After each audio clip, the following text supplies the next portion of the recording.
है।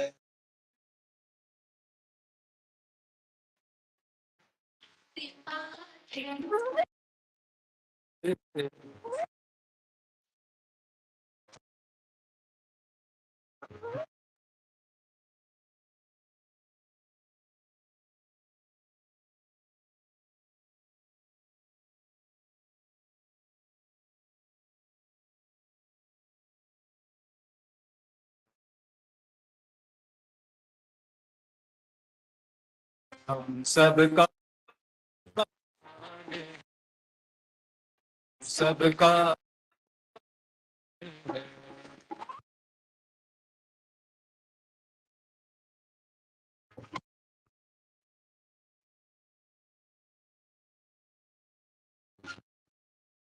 शिवनाथ नर्मदा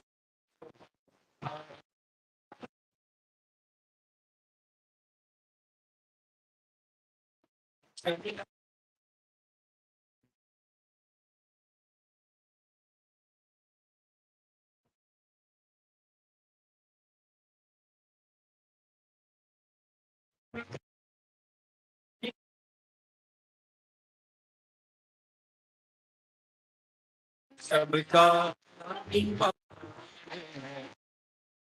सबका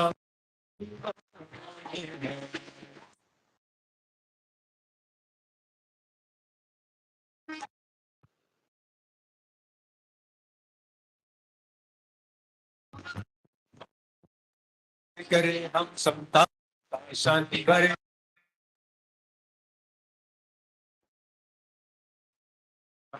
पॉलिटिक होगा सब सब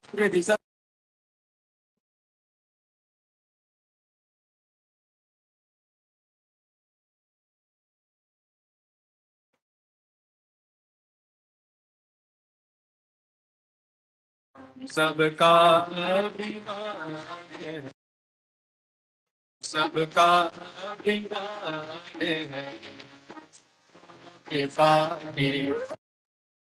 से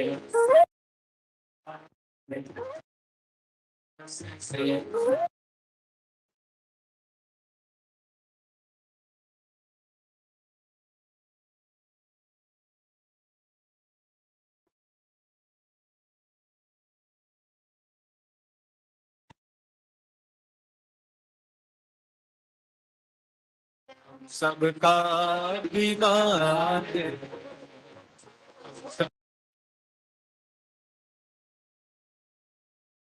सब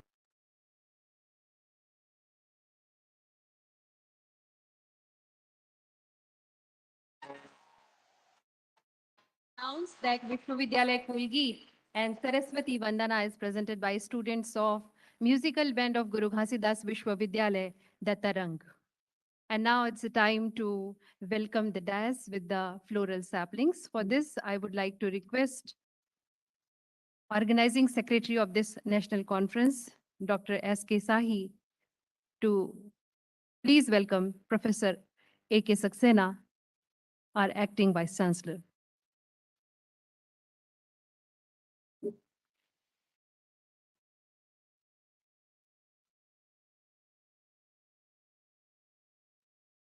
Now I would like to invite Dr. D.K. Patel for welcoming Professor Absar Ahmed.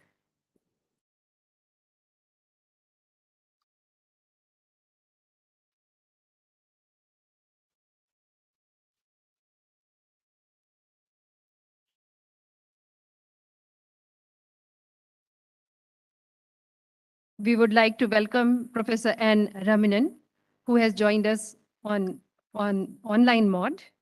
And Yes. would like to request Dr. S.K. Pandey for welcoming Professor N. Mathivanan.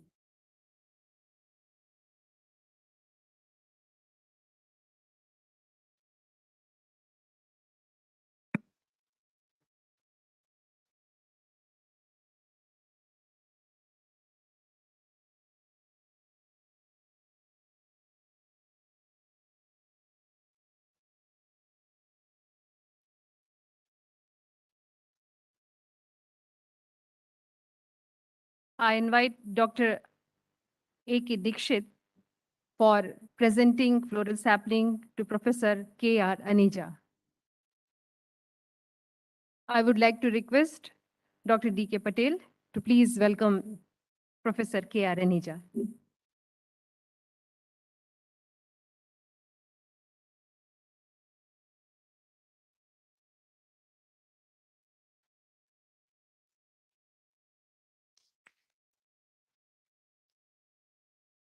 Now I wish to invite Dr. S.K. Prajapati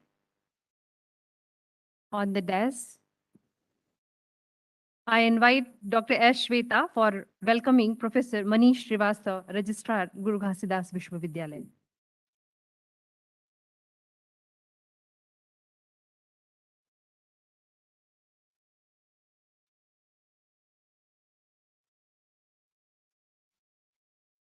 Once again, I request Dr. S. Shweta to please welcome Professor Seema Rai.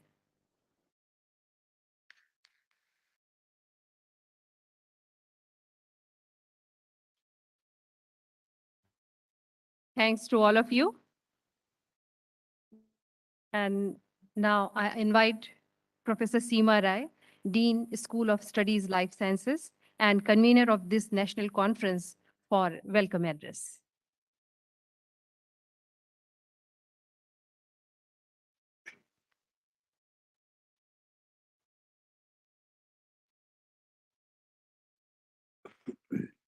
Honorable Vice Chancellor, Sir,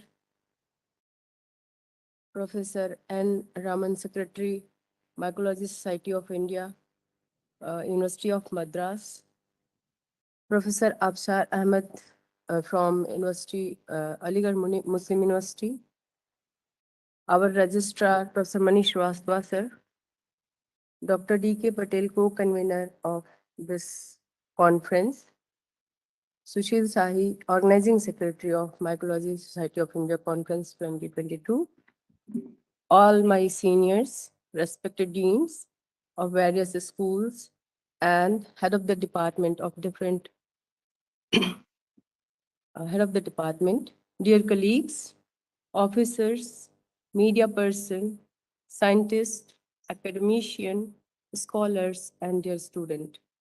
A very warm good morning to all of you.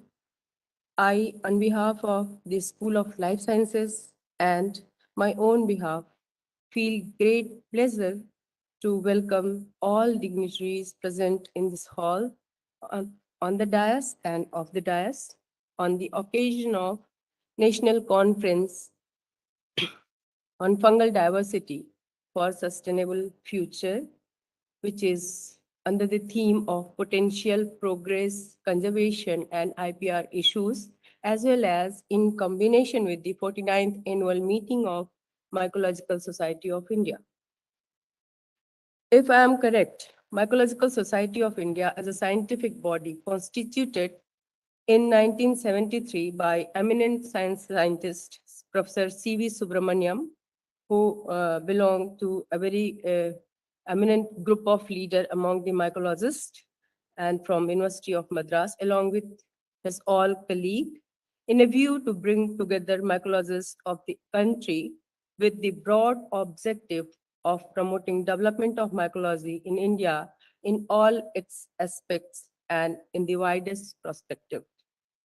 This 3 days conference based on the ongoing and burning theme uh, for the fungal diversity and its conservation, I hope will be fruitful in making the exchanging of knowledge, techniques, not only for the beginners, but will equally benefit to the faculties, scientists, and young investigators. I extend warmest welcome and congratulations to the organizing secretary of the conference, all the committee members, delegates, and young participants. My best wishes for a grand success of this conference and come annual meeting. I also congratulate to Professor Aneja sir for his award.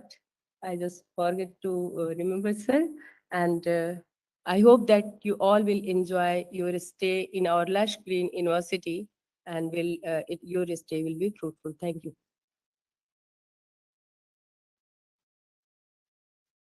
Thank you so much, madam.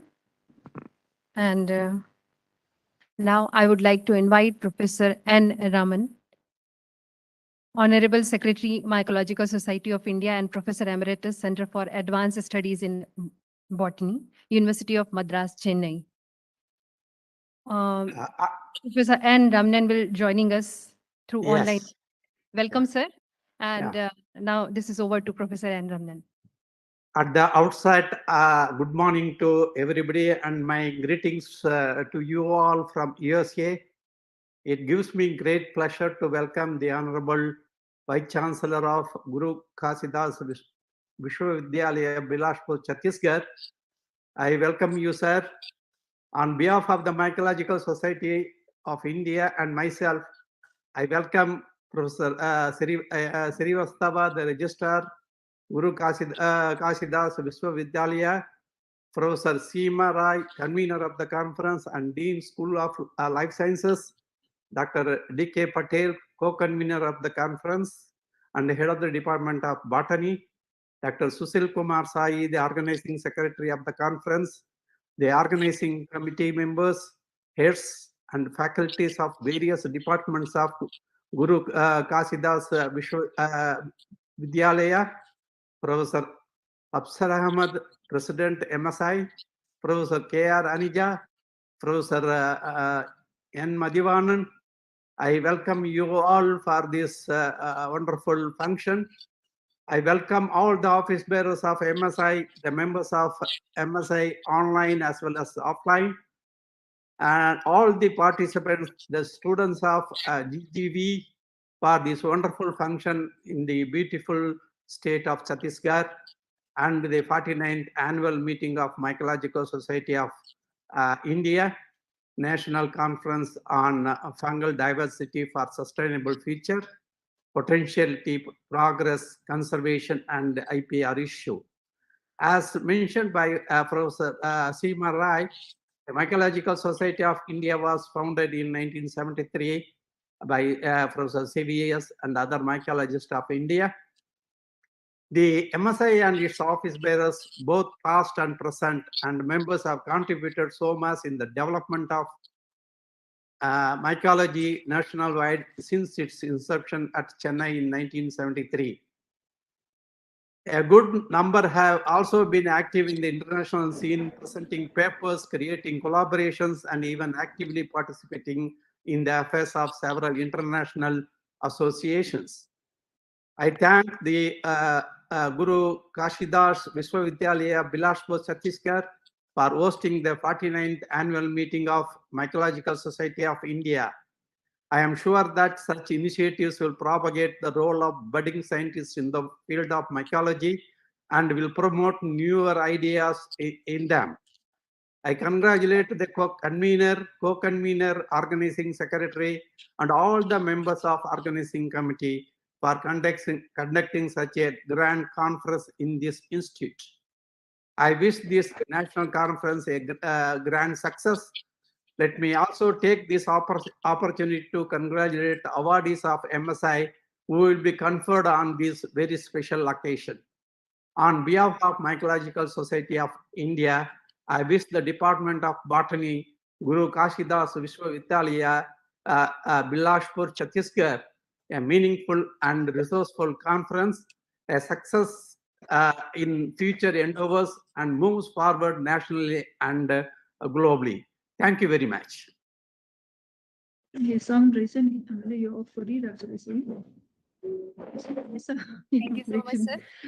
now I would like to invite Dr. S.K. Sahi, Organizing Secretary of MSI Conference 2022 to please focus light on the objectives of this national conference. Thank you.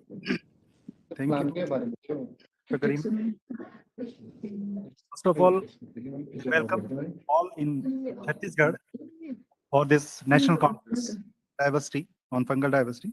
Respected and all distinguished chief guests,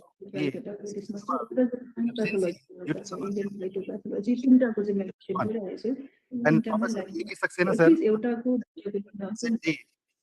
Professor meeting, MSI conference, You are member of the Janata Center. and even त्यो क्यास promotion त्यो केमा त्यसमा पनि criteria त होइन केमा अब मेम्बरसिप साइन्टिफिक बडीको मेम्बरसिप लिएको छ त्यसमा Professor चाहिँ फिल Anita, अप अहिले चाहिँ अब रिसेन्टली Secretary, अलवेज एडभान्टेज एउटा Professor Methana, Joint अन्त Secretary, you MSI Director, Center for Botany, conference हुन्छ Professor Manish Srivastava, sir, Star GGV, Sir Lakhan Pal, publish Sir Gunarich Paul, Professor Kambo, sir, Professor other distinguished Professor Lakhan Pal, sir, distinguished Professor Scientist, Professor, there's a school, partners, dear students, ladies and gentlemen. The world depends on fungi because they are major player in the cycling of materials and energy around the world. The theme of the conference is about diversity and the economic importance of fungi, their ability to produce efficient, useful, a valuable, sustainable food for future generation. The conference will provide a forum of researchers to investigate and expand their understanding of diversity and its application in a variety of fields. The conference will promote conservation approaches to generate such significant medications in the future, and they remain an untapped resources with huge industrial potential. This conference stimulate at attention of researchers in the production of biological significant fungi, which will aid in the discovery of new fungal species. The conference will provide a platform to explore and elaborate the conservation fungal diversity of India. And this conference also, and with the MSI meet, will actually help us in deliberating on various issues related to mycology and its coming out recommendations. In addition, this conference will provide ideal environment participate for exchanging, providing brief knowledge and idea on conservation of fungal species and sustainable use of available bioresources for present and upcoming generation. Equal and just sharing benefit gained from use of biological resources. During the conference, we have to discuss related to different sustainable aspects of fungi in agriculture, industrial, its cultivation and conservation strategies, industrial and environmental utilizations, advanced bioconversion technology, and modern biotechnological interventions. I welcome to all in green campus of Guru Ghasidas Vishwavidyalaya, Bilaspur, for fruitful discussions on fungal research in Indian context, their diversity and valuable application for sustainable development. With these few words, I would like to all for the grand success of this conference and have a good day. Thank you. Thank you very much.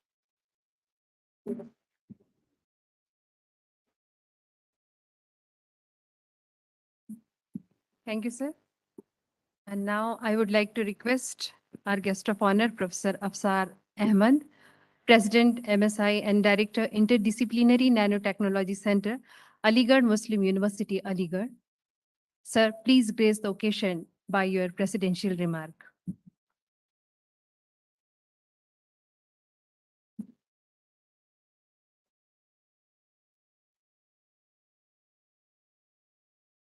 Namaskar and a very good morning to everybody.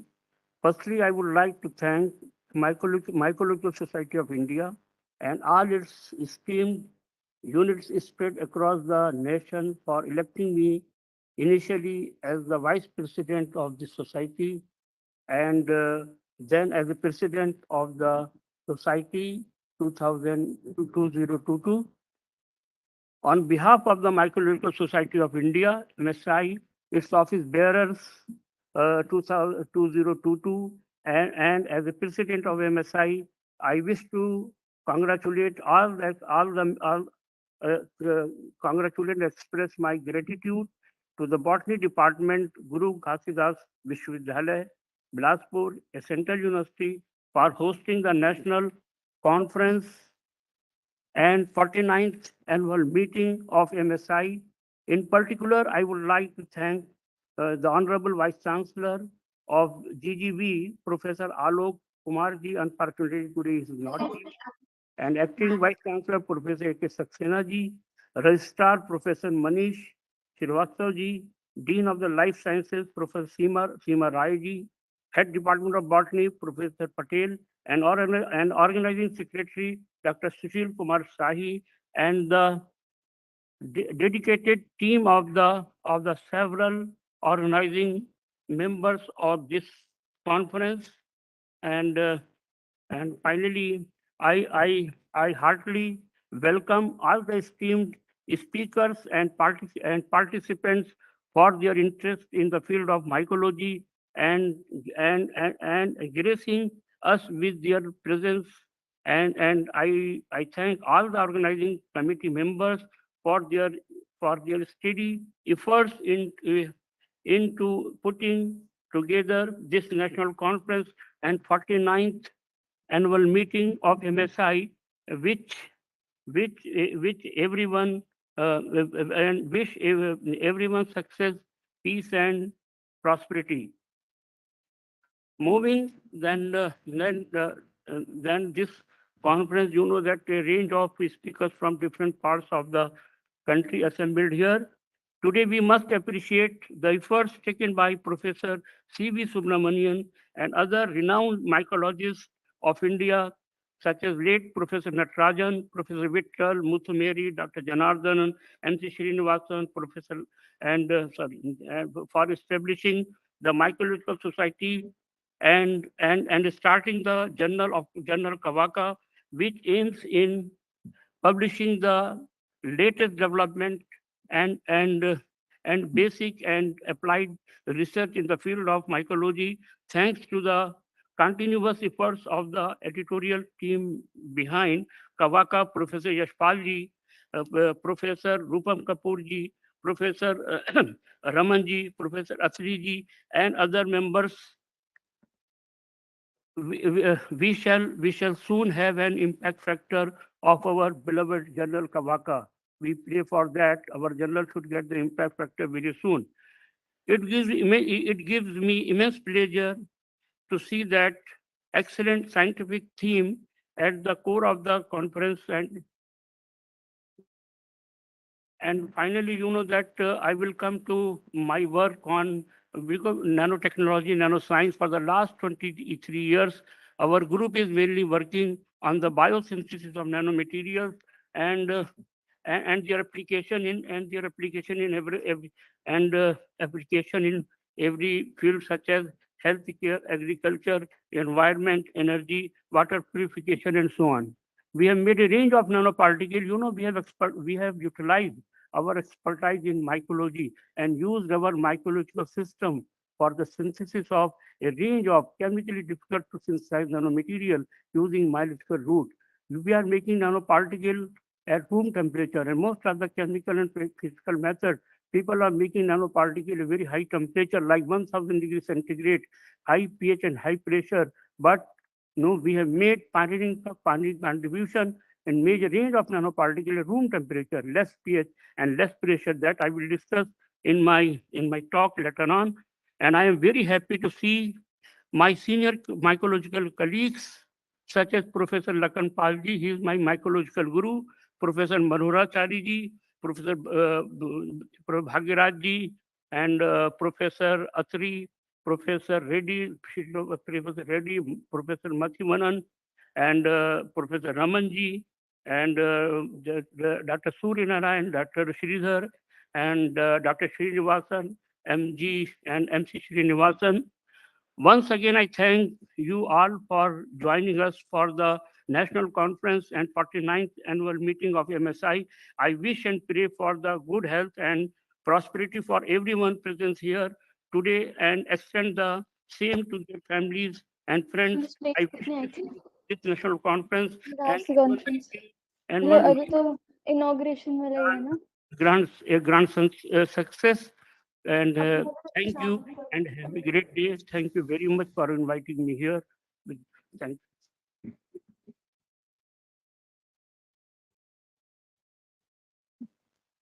Thank you, sir.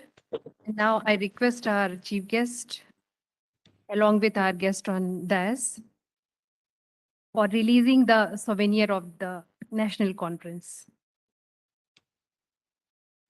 We are going to release the souvenir and abstract of the national conference.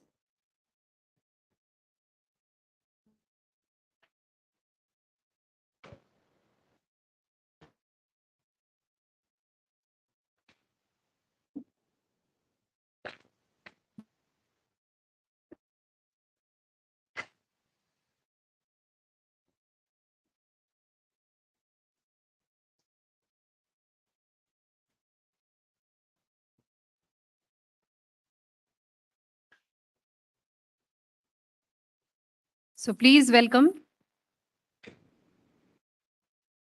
souvenir of MSI Meet 2022 and National Conference on Fungal Diversity for Sustainable Future, Potentials, Progress, Conservation, and IPR Issues, and 49th Annual Meeting of Mycological Society of India.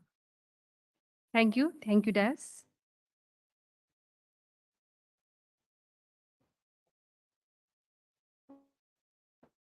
And it is the tradition of our university to present a token of respect to our honorable guest. For this, I would like to request Dr. S.K. Sahi, Organizing Secretary of the conference, and Dr. D.K. Patel to please present memento of this conference to our honorable chief guest, Acting Vice Chancellor of Guru Ghasidas Vishwavidyalaya, Professor A.K. Saxena.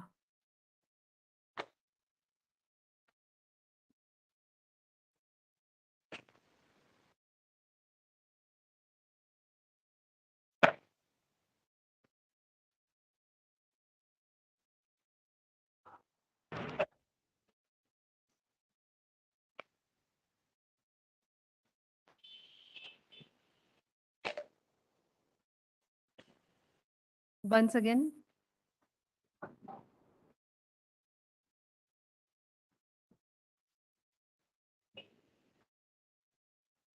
I request Dr. Sahi and Dr. Patel to please present memento and honor Professor Absar Ahmed with shawl and shield.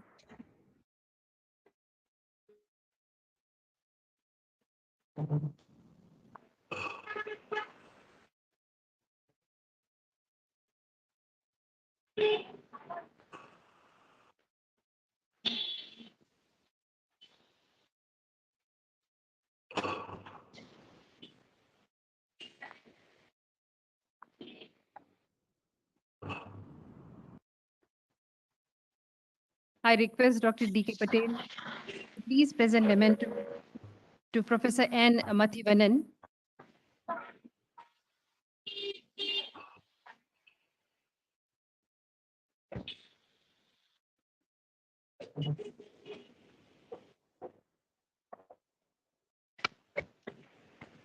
And honor Professor N. Mathivanan with shawl and shrikal. Bye, ma'am.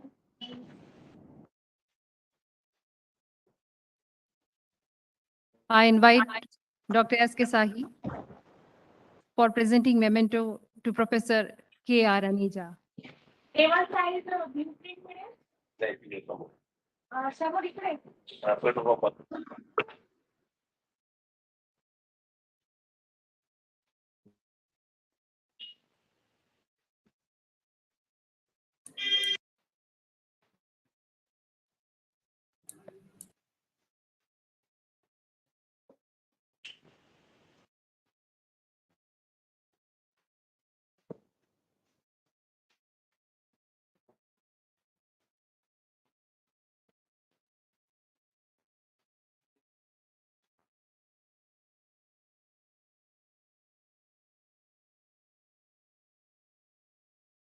Thank you, sir.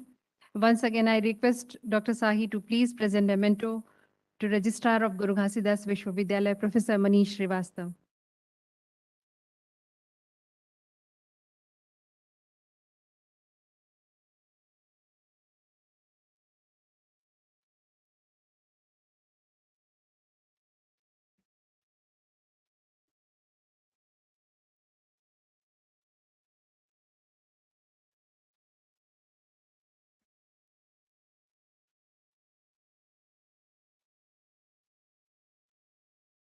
Thank you, sir.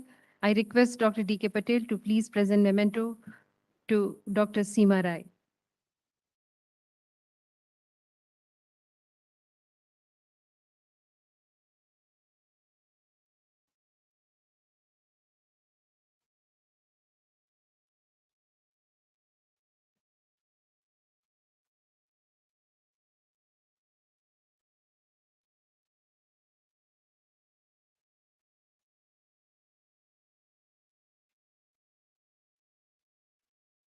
Thank you very much.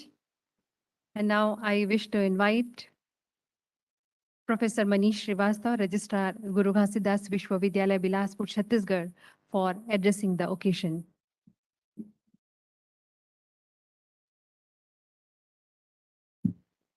Very good morning. It's really a matter of great pleasure for me to be here as a part of this very prestigious and important 3D National Conference, as well as 49th Annual Conference of MSI at GGV Bilaspur. At the outset, I would like to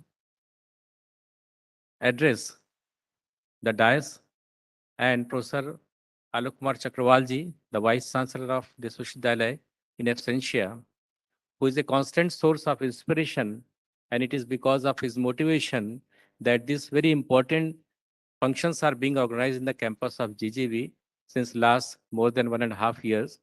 And we have seen a galaxy of academicians and researchers coming to this campus and sharing their experiences and sharing their knowledge with the researchers and students of this Vishwavidyalaya. I am really thankful and I welcome Professor Alok Kumar Chakravalji. I welcome Professor Amit Saxena ji, the acting Vice Chancellor, and Professor and Head of Department of Computer Science and Information Technology as the chief guest of the day. As the chairperson of the day, I welcome Professor Sabir Ahmed, the chief guest of this, Absar Ahmed, I beg to pardon, the chief guest of this very important function today. I can see Professor Aneja, Professor Mathivanam, Dr. Seema Rayaji, the Dean of School of Life Sciences and the convener of this national conference, co-convener of this national conference, Dr. D.K. Patel ji, Head of Department of Botany, Dr. S.K. Shahi ji, co-convener, organizing secretary of this event, the deans who are sitting in the front row of the uh, hall, Professor P.K. Bajpayee ji, Dean School of Physical Sciences as well as Director Research and Development Cell, Professor L.V.S. K. Bhaskar Sahab, Professor of Department of Zoology and immediate past Dean of School of Life Sciences, Professor K.K. Chandra ji from the Department of Forestry, Head of the Department of Forestry, Amit Manglani ji, Dr. Brajesh Tiwari ji, the newly appointed Dean of School of Arts, who appears to be very happy and complacent sitting at the very back of the hall. My reverend teacher, Professor R.V. Shukla ji, sitting in the front row, who has taught me botany in BSc. And I apologize, sir, that I could not touch your feet while I entered this hall. I could not see. I apologize, sincerely apologize for that, sir. I can see a number of academicians and researchers sitting in the very front row of this hall, and various resource persons and experts, specialists who have come here, heads of the department, faculty members, and a large number of students and the research scholars who are present here. It's really a great day today for me to be part of this very, very important 3-day national conference inaugural ceremony. And the theme that I can catch from the title, that we are going to deliberate very seriously on the diversity, fungal diversity, with an aim to study and explore to maintain and sustain the future. The future of humanity had been a very, very burning issue all the time. And from my own experience, I can say the humanity has been benefited a lot because of the constant day and night rigorous efforts made by the researchers and scientists who are working very, very tirelessly in their labs. The result comes out in the form of various technologies, various drugs, various medicines, various medicinal opportunities that we see, and we just utilize them at just today we can say at a very meager cost sometimes. But we forgot to thank, we forgot to understand how much labor they have put in, how much blood and sweat they have put in their labs. I believe that whenever we talk about the future of humanity, it is always backed by the knowledge, the science, and the technology. These three core developmental issues and developmental aspects of human life are very, very important. I believe that in the coming 3 days, all the resource persons who have perhaps joined us today, many of the experts who have joined us today, they will definitely interact and seriously think about how to have a future which is not only sustainable, but also promising and fortifying or justifying our universal belief, Vasudhaiva Kutumbakam. I believe the efforts of the department, the efforts of the organizing committee will be very, very fruitful in terms of its finding, in terms of the compilation of the researches, in terms of exchange of their views, which will be done here in the 3 days. The students are going to be especially benefited by this. And I request all the science departments to ensure that their students maximum, they participate in the maximum number. All the time, this hall should be, wherever the technical session goes on, the hall should be filled up with the students, aspiring researchers, and those who are the research scholars in this science department, particularly life sciences and natural resources department, which actually have to be, which have to get a lot of from this very important and very prestigious deliberation of 3 days. I wish all the success to all the organizers, and I believe this the finding and outcome of this 3-day national conference would add another laurel to the feather of to the name of the university, and it will bring something more. And from here, I think I do not know what is the system with MSI, but I believe that if there is any possibility, the Golden Jubilee annual meeting can also be held in this campus. I will request all the organizers and the persons who are going to, I think after this, as I can understand, that at the close of the such conferences, such annual meeting, the future venue is also decided. If that is not done, I would definitely request our university officials and the head of the department and dean to claim for and bid for the 50th and the Golden Jubilee annual conference here. Thank you so much. Thank you very much, sir. And now I request our honorable chief guest, Acting Vice Chancellor of Guru Ghasidas Vishwavidyalaya, Professor A.K. Saxena, to please grace the occasion by his words.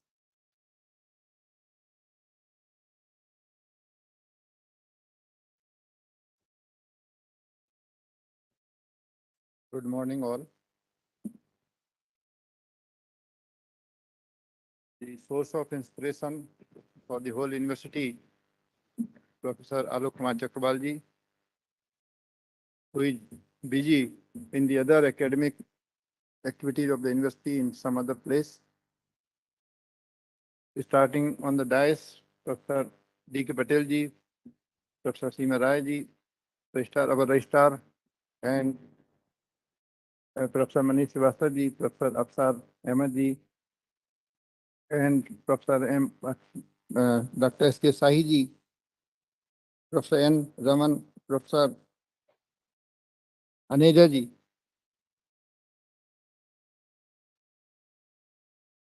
In front, Professor R.V. Shukla ji, who has been Professor of Botany in the college, I have been knowing from since the long decades. Let me say, distinguished deans of various schools of study in front of me, professors, the heads of the departments, faculty members, the technical staff engaged in the online presentation, the media persons, and overall the students, the research scholars in this hall. First of all, I like to congratulate the organizing committee for this wonderful event, National Conference on Fungal Diversity for Sustainable Future, Potentials, Progress, Conservation, and IPR issues. This is a very relevant topic as I can see, and as I could hear from my previous eminent speakers on the dais, that this has a very vital role to play in the future. So another congratulations to the organizers for taking such a very useful task, useful topic, theme for the conference.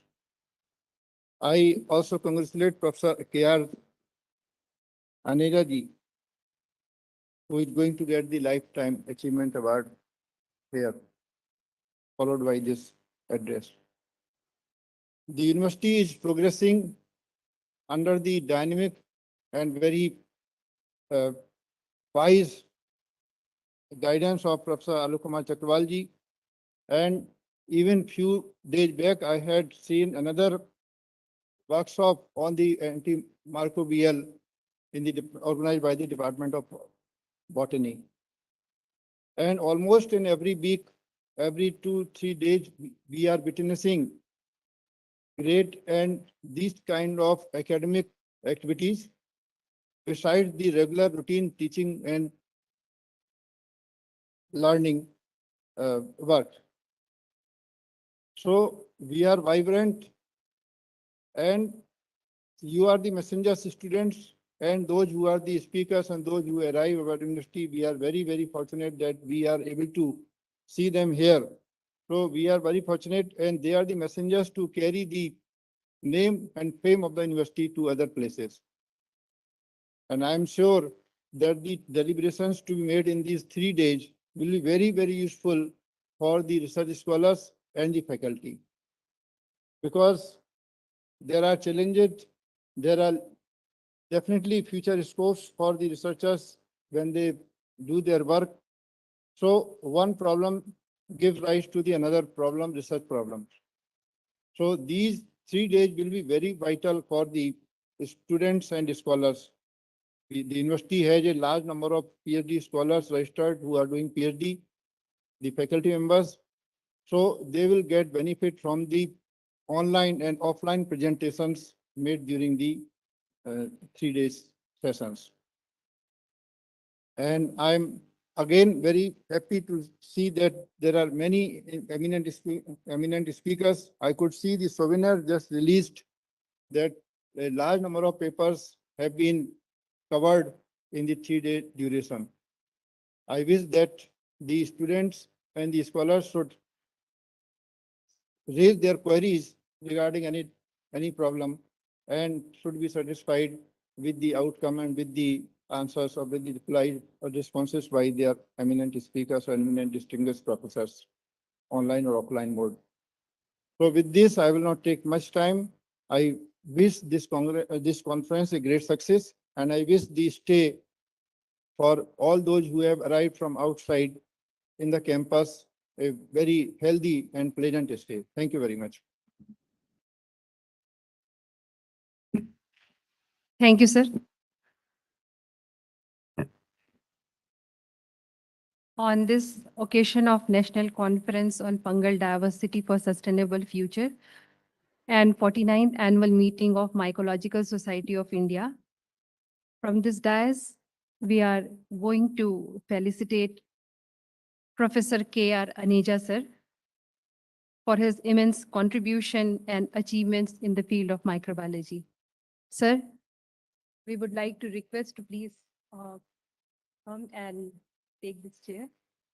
And I would like to invite Professor N. Raman, Secretary, Mycological Society of India, for presenting citation of Professor K.R. Aneja, sir. Yes.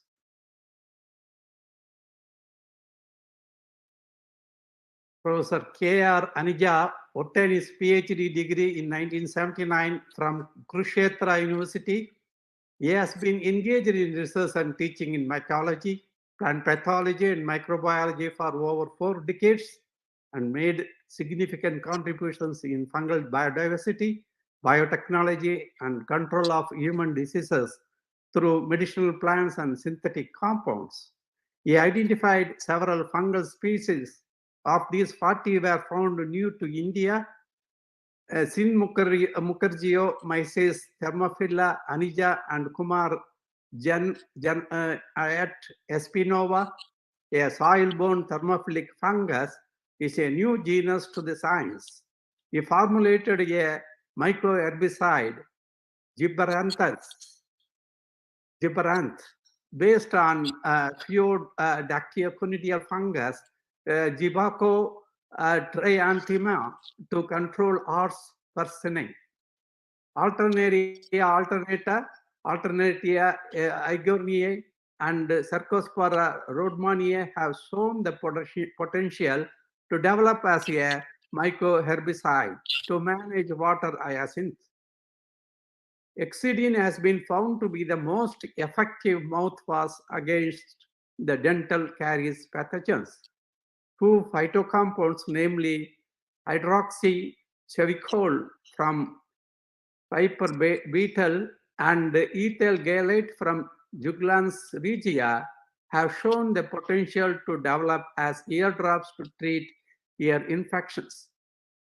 Professor Anija, after serving 20 years in Botany department, joined, established and served the Department of Microbiology as professor, chairman, and until his retirement. He is currently an expert member of Project Expert Group of ICFRE and a member of Research Advisory Committee of ICAR DWR Jabalpur. He is the recipient of many honors and awards, which include INSA Royal Society Academic Exchange Fellowship, Award for Postdoc Work on Protein Profiling of Thermophilic Fungi at the University of Aberdeen, Dundee, Scotland, an elected recorder of the Plant Science section of ISCA, Dr. E.J. Butler Award by MSI, Rashtriya Gaurav Award, Best Citizens of India Award, President Mycological Society of India, Governor's Chancellor's nominee for teaching post at Punjab University, Patiala, ISWA's Lecture Award. He is the fellow of 5 academic societies. He has published a monograph entitled Thermophilic Fungi, Taxonomy and Biography, Biogeography, giving a critical reappraisal of taxonomic status of 42 known thermophilic fungi. He has authored 10 books, edited 3 books, and 2 manuals by international and national publishers related to mycology, biotechnology, and various fields of microbiology. The Mycological Society of India deems it a great privilege to confer the Lifetime Achievement Award to Professor K.J. Anija. I request the chief guest, Professor Sakshana, the acting Vice Chancellor of the university, to hand over the award to Professor Anija, please.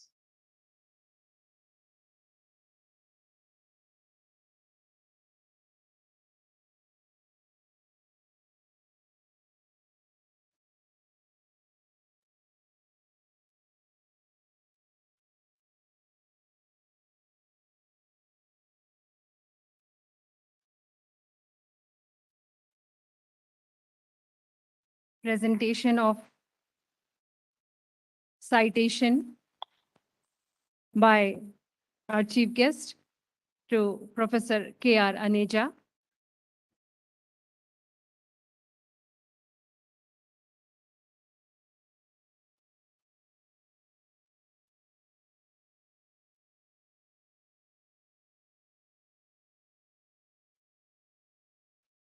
Presentation of certificate for the Lifetime Achievement Award to Professor K.R. Aneja by Professor Absar Ahmed.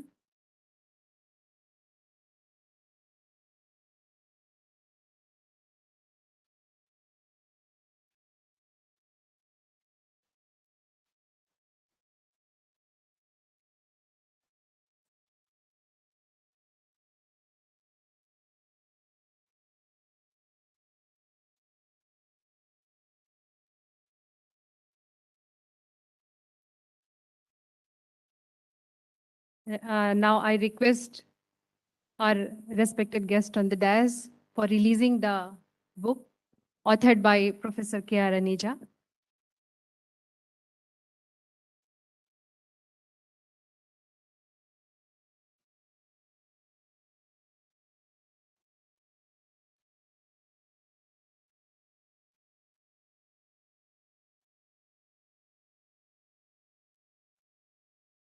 From this dais, 2 books of Professor K.R. Aneja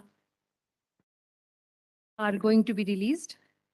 One book is on fungal diversity and biotechnology.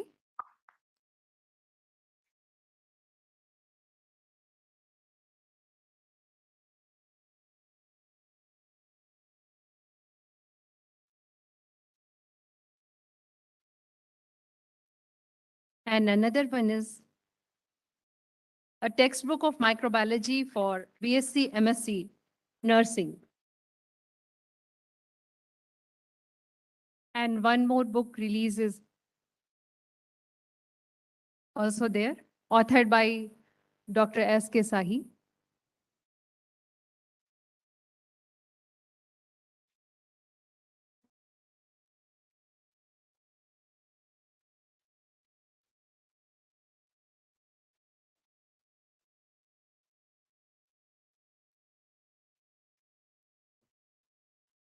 A book of metagenomics of bioremediation by Dr. S.K. Sahi.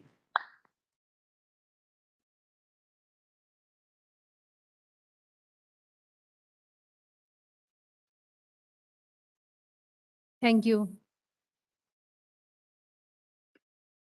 Thank you all.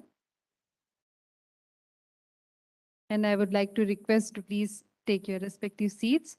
And now I invite Dr. D.K. Patel, co-convener of this conference and head Department of Botany, Guru Ghasidas Vishwavidyalaya, Bilaspur, for presenting vote of thanks. Thank you, ma'am.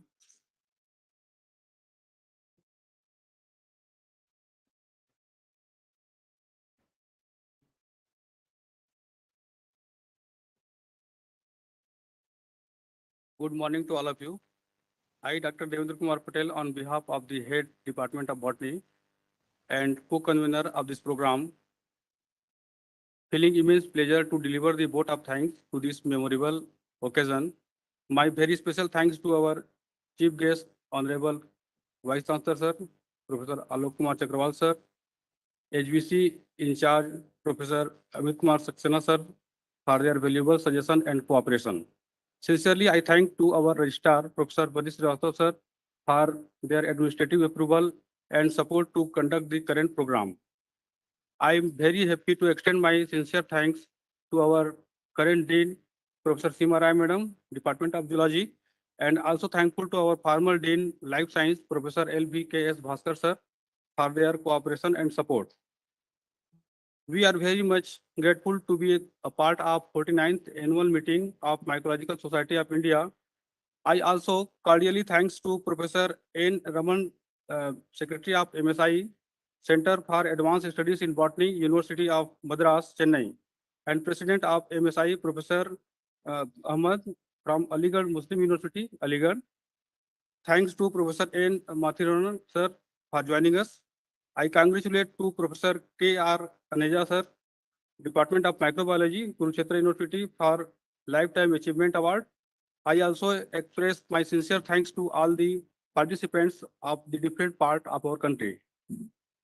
We are thankful to all the professors, heads, deans of our university for their suggestions, support as per need of this present event.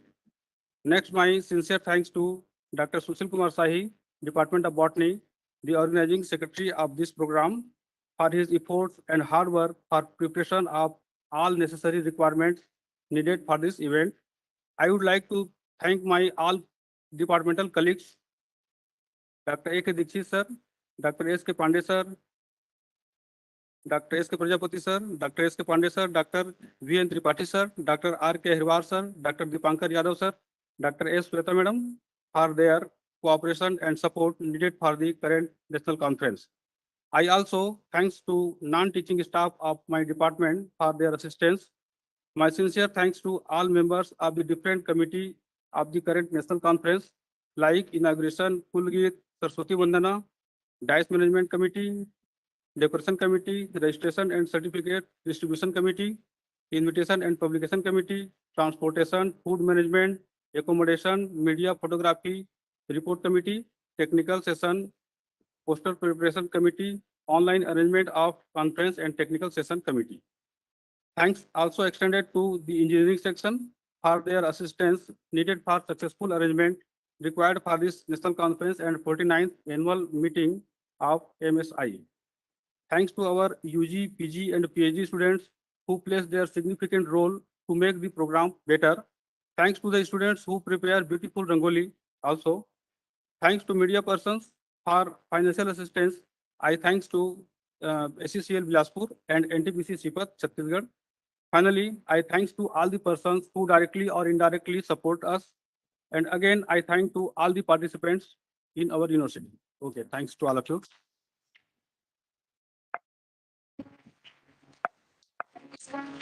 Now it's time for national anthem.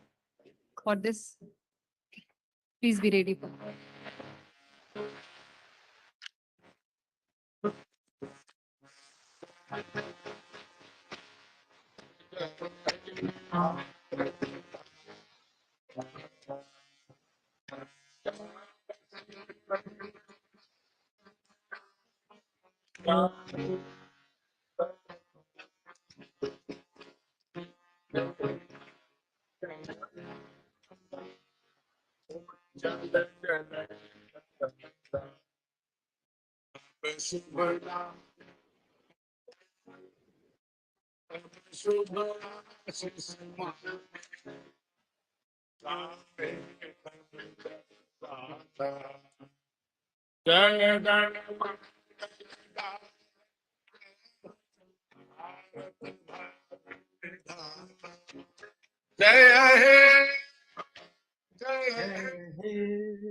Jaya Jaya Jaya He.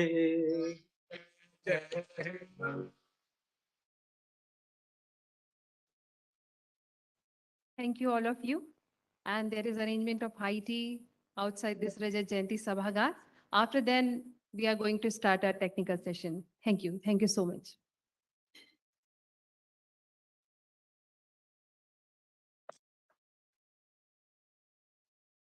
Thank you to all. Namaskar, Srinivasan sir. Namaskar, sir. Srinivasan, sir. Nice to see you, Our sir. heartfelt thanks, sir, on behalf of MSI for your presence.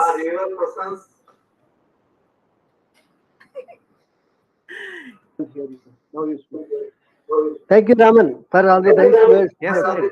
Yes, Thank sir. you. Yes, sir. Namaskaram. Namaskaram.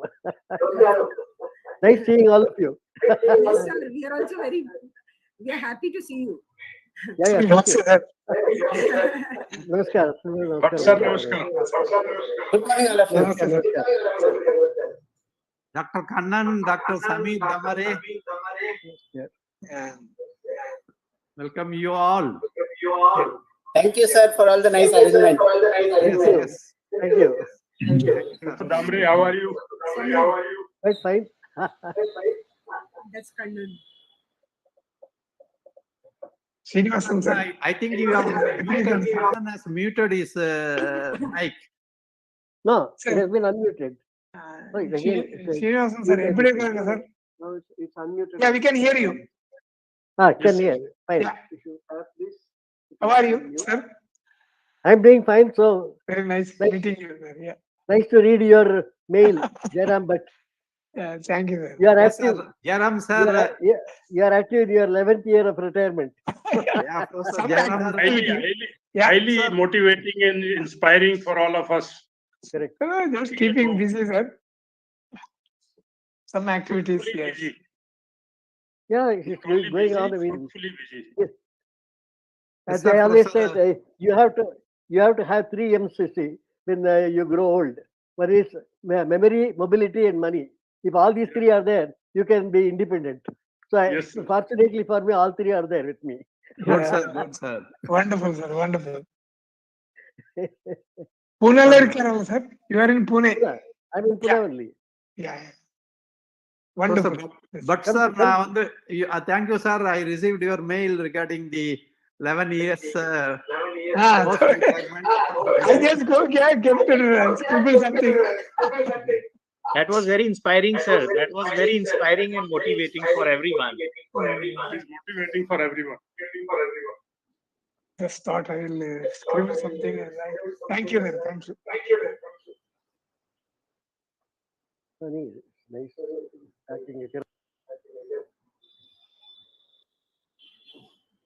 The other sessions, other links are different link.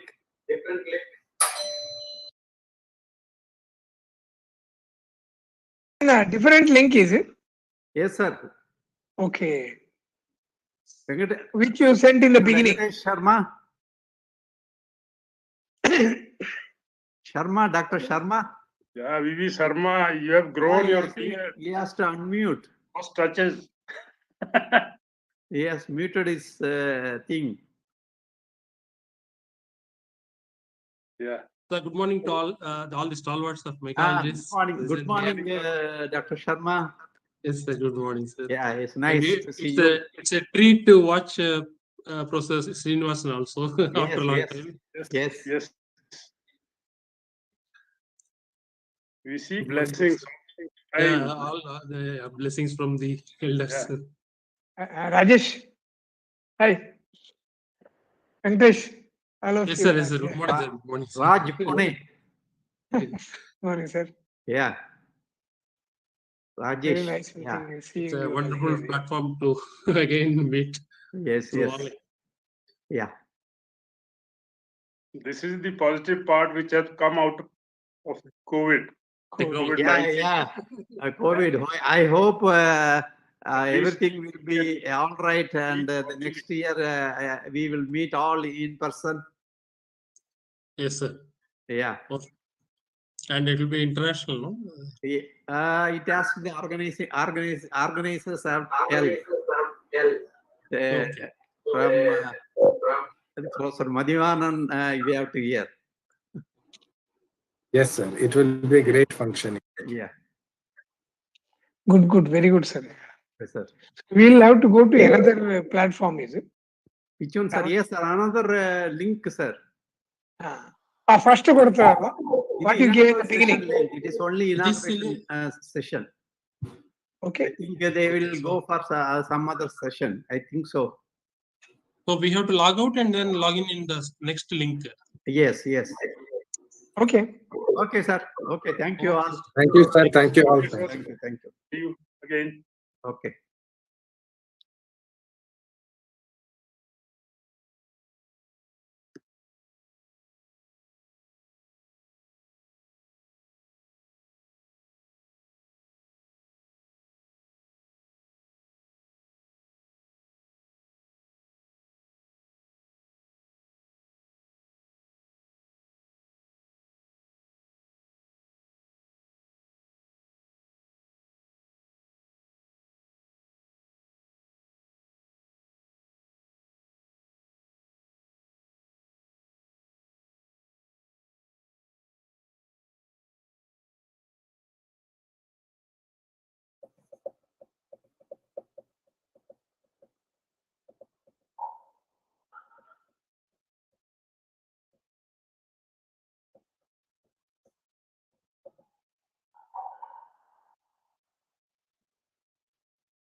எல்லாரும் டீக்கு போய் இப்ப என்ன பண்ணிட்டோம் அப்படியே இருந்துட்டுமா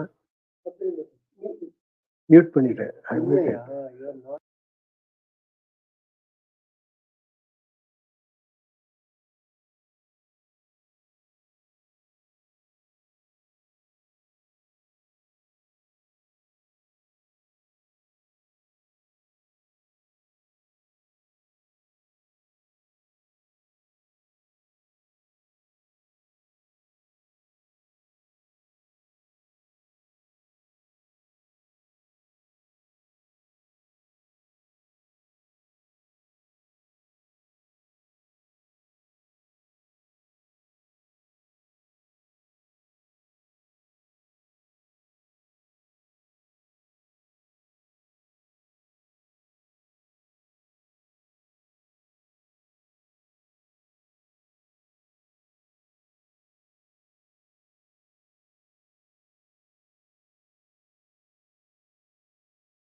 imaging and diagnostics.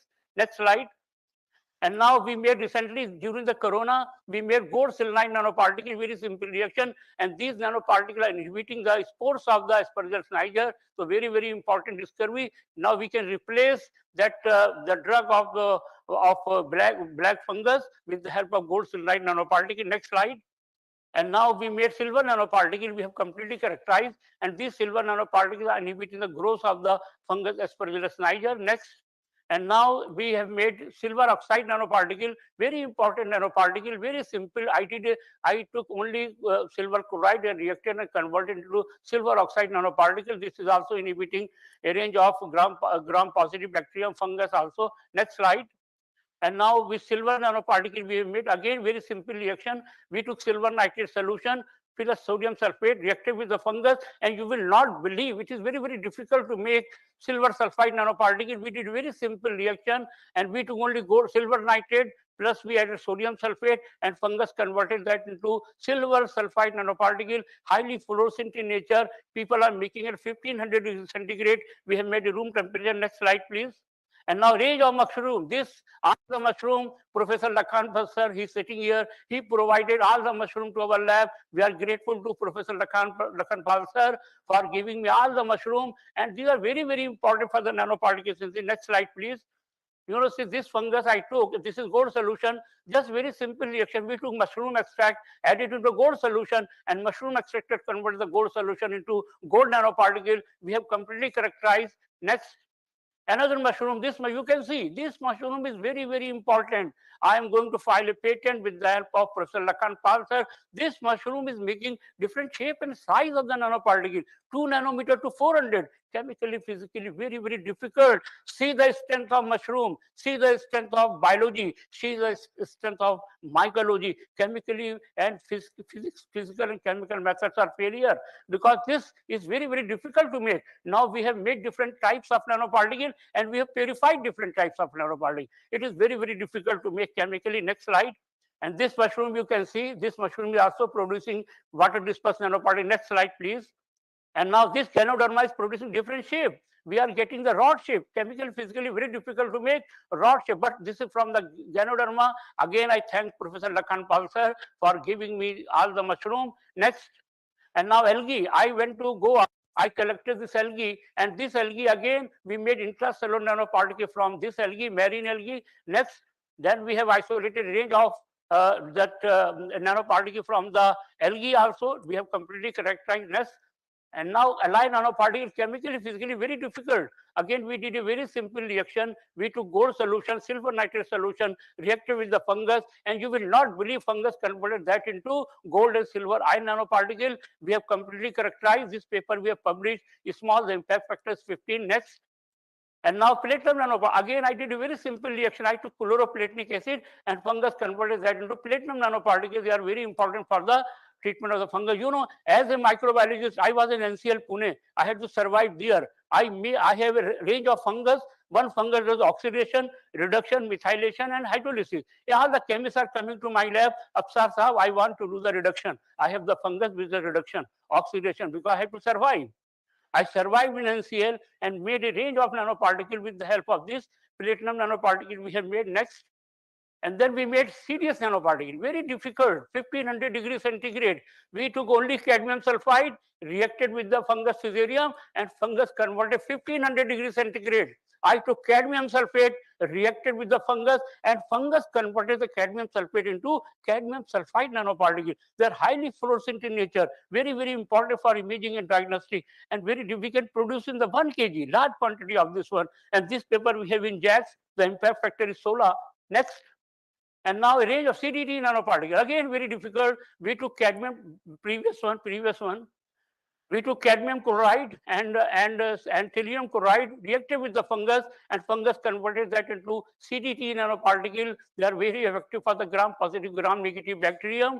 And you know, this paper we have published in a very good journal.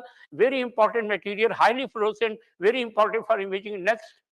And after the copper aluminum oxide, you know, one of the physicists from the USA, he came to my lab. He told, can you prepare copper aluminum oxide nanoparticle? I told, what is the fun? He told we are making at 1500, 1600 degrees centigrade under inner condition. It takes 4 days. Can you synthesize? You know, I took hemicola. Very simple. I took copper nitrate, ammonium nitrate. You will not believe I took only 1 salt in a flask. And fungus converted that into copper aluminum oxide nanoparticle at room temperature. And chemically, people are making it 1400 degrees centigrade under inert condition. And we did a very simple reaction. And this paper we have published in advanced material. The impact factor is 32. Next. And now, after that, a range of nanoparticles we have made. They are highly cool. Ruthenium oxide. Recently, we published this paper. I took ruthenium chloride, added the fungus, and fungus converted that into 3 to 5 nanometer of ruthenium oxide. Very important for energy conversion. Because chemically people are making it 1400 degrees centigrade. But I have made room temperature. Recently, this paper published in very important journal. Next. Next, a range of oxide, barium titanate, we made a room temperature. Chemically, people are making it 1800 degrees centigrade. But again, I took barium acetate and K2TIF6, reacted with the fungus, and fungus converted that into the barium titanate nanoparticle, very important for the electronics. We made a room temperature. Again, the paper is in JAX. Next, a range of nanoparticles, cobalt oxide. Next. And now we have made a range of biomineral in our lab. We did a very simple reaction. I went to USA, just UK. Peter Kolish is the expert in that area.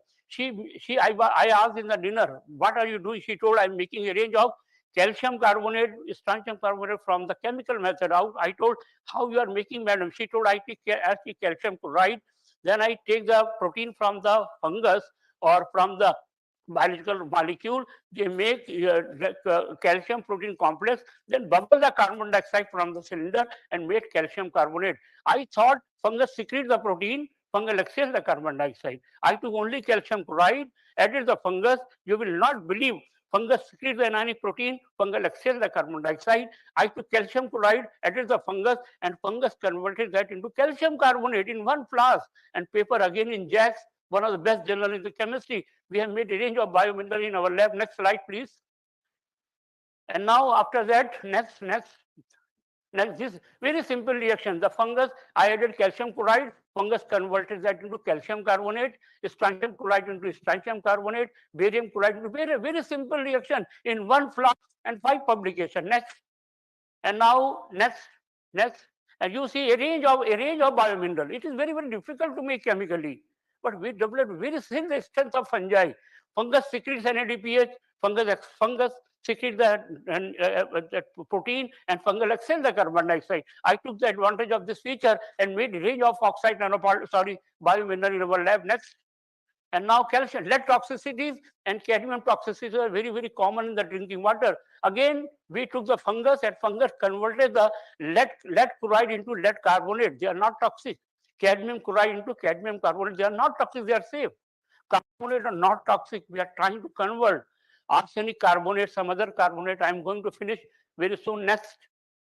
And now you can see a range of, now this slide is very, very important. You know, the fungus, we made carbon. And the carbon is this, I took the fungal biomass and burned the biomass. After that, we got porous carbon. And it is very, I took seawater and that converted seawater into potable water. And we are going to file a patent. Very simple discovery. I make porous carbon where the size is 2 to 4 nanometer. Take the seawater and directly you can convert the seawater into potable water. We are going to solve the problem of the drinking water, and this we are going to file a patent. Next. This is a membrane which I made from the fungus, and we took this one, and when I filter from this material, we got potable water because size 2 nanometer, the fungus will not go, bacteria will not grow, actinomycin will not grow, sun will not grow, water will not go. You can directly convert the seawater into potable water. Next. And now a range of nanoparticles we made. They are very, very important for the energy conversion, energy storage. Now we are giving the material for energy, solar cell, fuel cell, water splitting, then energy conversion, energy store in supercapacitor batteries, so on. All the material we have made in our lab. And recently we made carbon supported platinum. The cost is 2 lakh rupees for 1 gram, but our cost is only 2,000 rupees. Next. And now previous one. And you know that silica titanium zircon sulfide is SiO2 very, very important. You know, I made silica nanoparticle from the white sand, zircons, and from the rices. You know, silica is a very important material. Only today we are purchasing from the degus. So the problem is that if you will write a letter today, you will get after 1 year. I was very upset. Then I read about the sand. Sand is made up of so many oxides, SiO2, Ti2, Fa3. I know bioleaching as a microbiologist. I took only sand. Sand is made up of so many oxides. And you will not believe I reacted with the fungus. And fungus selectively leaches only SiO2 nanoparticle. From so many oxide, I got SiO2 nanoparticle. The moment I communicated the paper to advanced material, the impact factor is 32. You will not believe paper accepted in 2 weeks. Very simple reaction. Then rice husk. If you will plug in a rice husk or sugarcane leaf, you may cut your finger. This cut is because of amorphous silica. This amorphous silica. We took rice husk, reacted with the fungus, and fungus first reaches amorphous silica, then convert amorphous silica into crystalline silica, and this we are going to grant from the decorning. From very simple reaction. This paper is against injects. Next I'm going. The lemongrass. You know, I did my PhD on that. First, we isolated the fungus. That fungus was producing triangular nanoparticles because fungus takes 5 to 6 days. And then I thought, can we isolate the nanoparticle from the plant extract? My wife, she is sitting here. She made lemongrass tea for me. I took a small portion of the lemongrass extract to my lab. I added in the gold solution. You will not believe the lemongrass extract converted the gold into gold nanoparticle in 1 second, 30 seconds, you can say. People are making in 10 days, 1 day, 6 months. I made only in 30 seconds, and that paper we have published in Nature Material. The impact factor is 51 today, and the citation of the paper is around 2000 today. Very simple reaction worldwide. Nobody could do in the world. One formula that I took from my wife, I have added in the gold solution, and that converted the gold nanoparticle. Fungus also we are making from the fungus, but fungus takes 6-7 days, and here we are getting only in 1 minute or 30 seconds. Next slide. I'm going to finish in 2 or 3 minutes. Next. And so now this is the nanoparticle we made from the plant. They are giving very good. Next. And now other nanoparticles, just next. And you know, the our nanoparticle is giving very good antifungal activity, anti-spiral activity, and we make different shape and size of the nanoparticle and so on. Next. And now this nanoparticle which I made from the fungus, they are giving very good result, and we are using it as MRI contrast and CT contrast. Chemically, people are making it 1000. You see the contrast from that.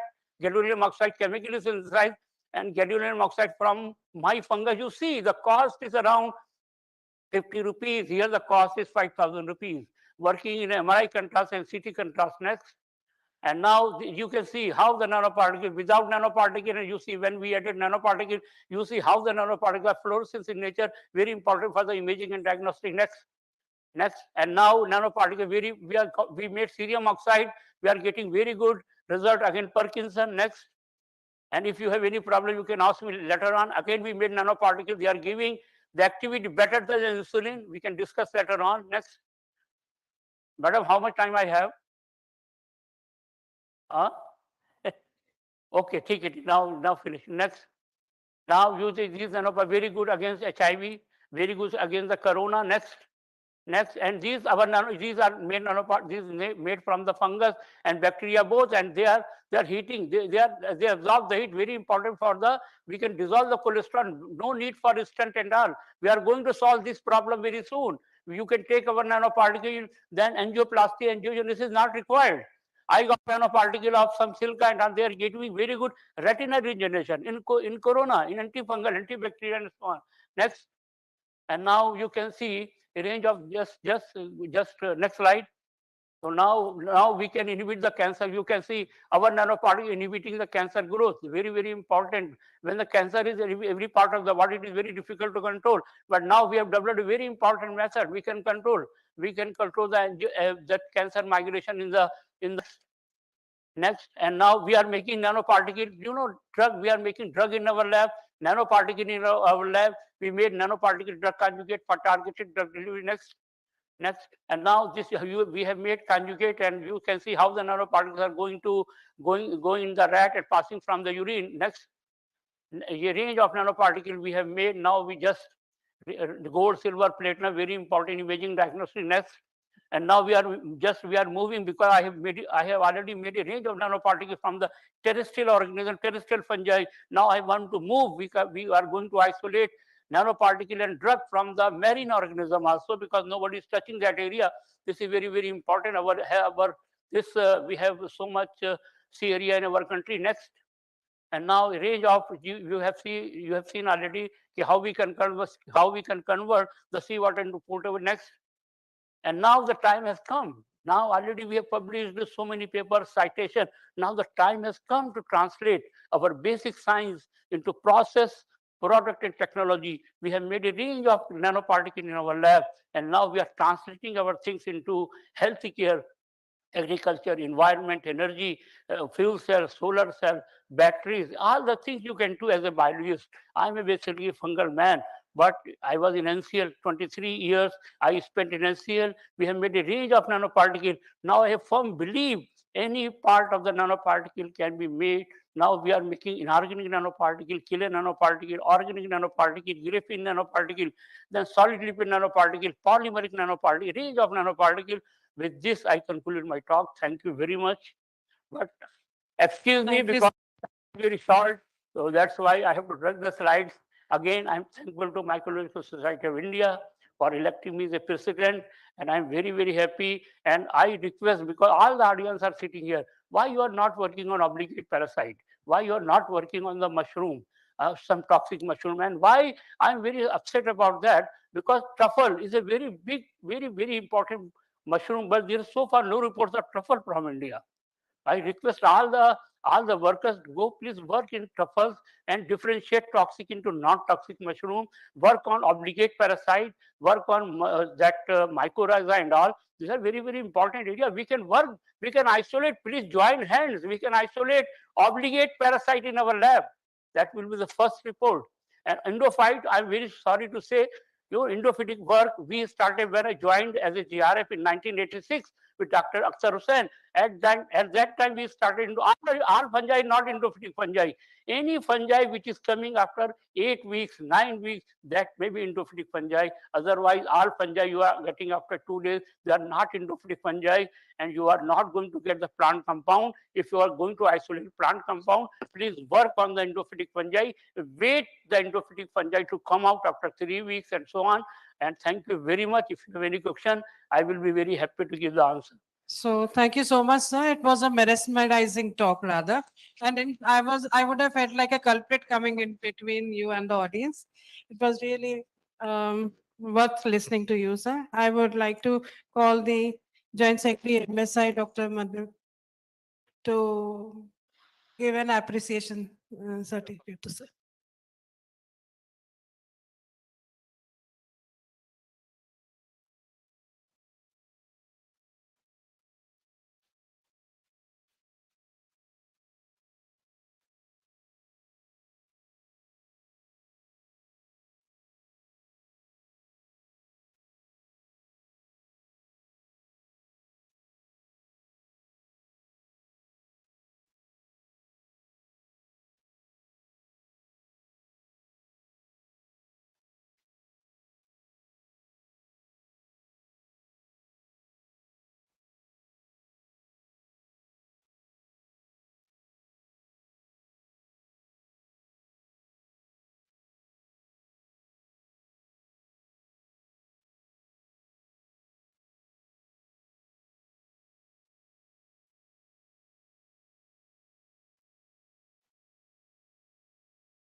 So with those words of wisdom coming from Dr. Lakhanpal, I hope the young minds, they would understand the strength of the lecture which was just delivered and the way you people can think of going in for research to different areas in mycology. So next in the line of action would be a Lifetime Achievement Award lecture to be delivered by Professor K.R. Aneja from the Department of Microbiology, Kurukshetra University. Dr. K.R. Aneja, he obtained his PhD from Kurukshetra University way back in 1979 in the state of Haryana. He has been engaged in the teaching of mycology, plant pathology, and microbiology for over 4 decades. You can well understand the experience that he has on him in these fields. And his contributions to fungal biodiversity, biotechnology, and the control of human diseases through medicinal plants and synthetic compounds is well known through his various papers, which are well cited all over. I invite Dr. Aneja ji to deliver his talk, and sir, 20 minutes.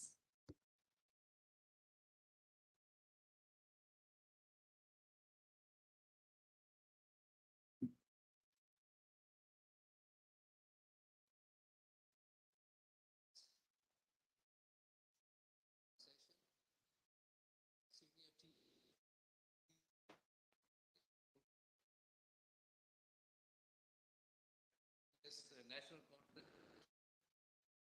first of all, Mycological Society of India for awarding me this Lifetime Achievement Award. I am grateful to my teacher, from whom I learned ABC of mycology, and my other teachers from whom I learned mycology.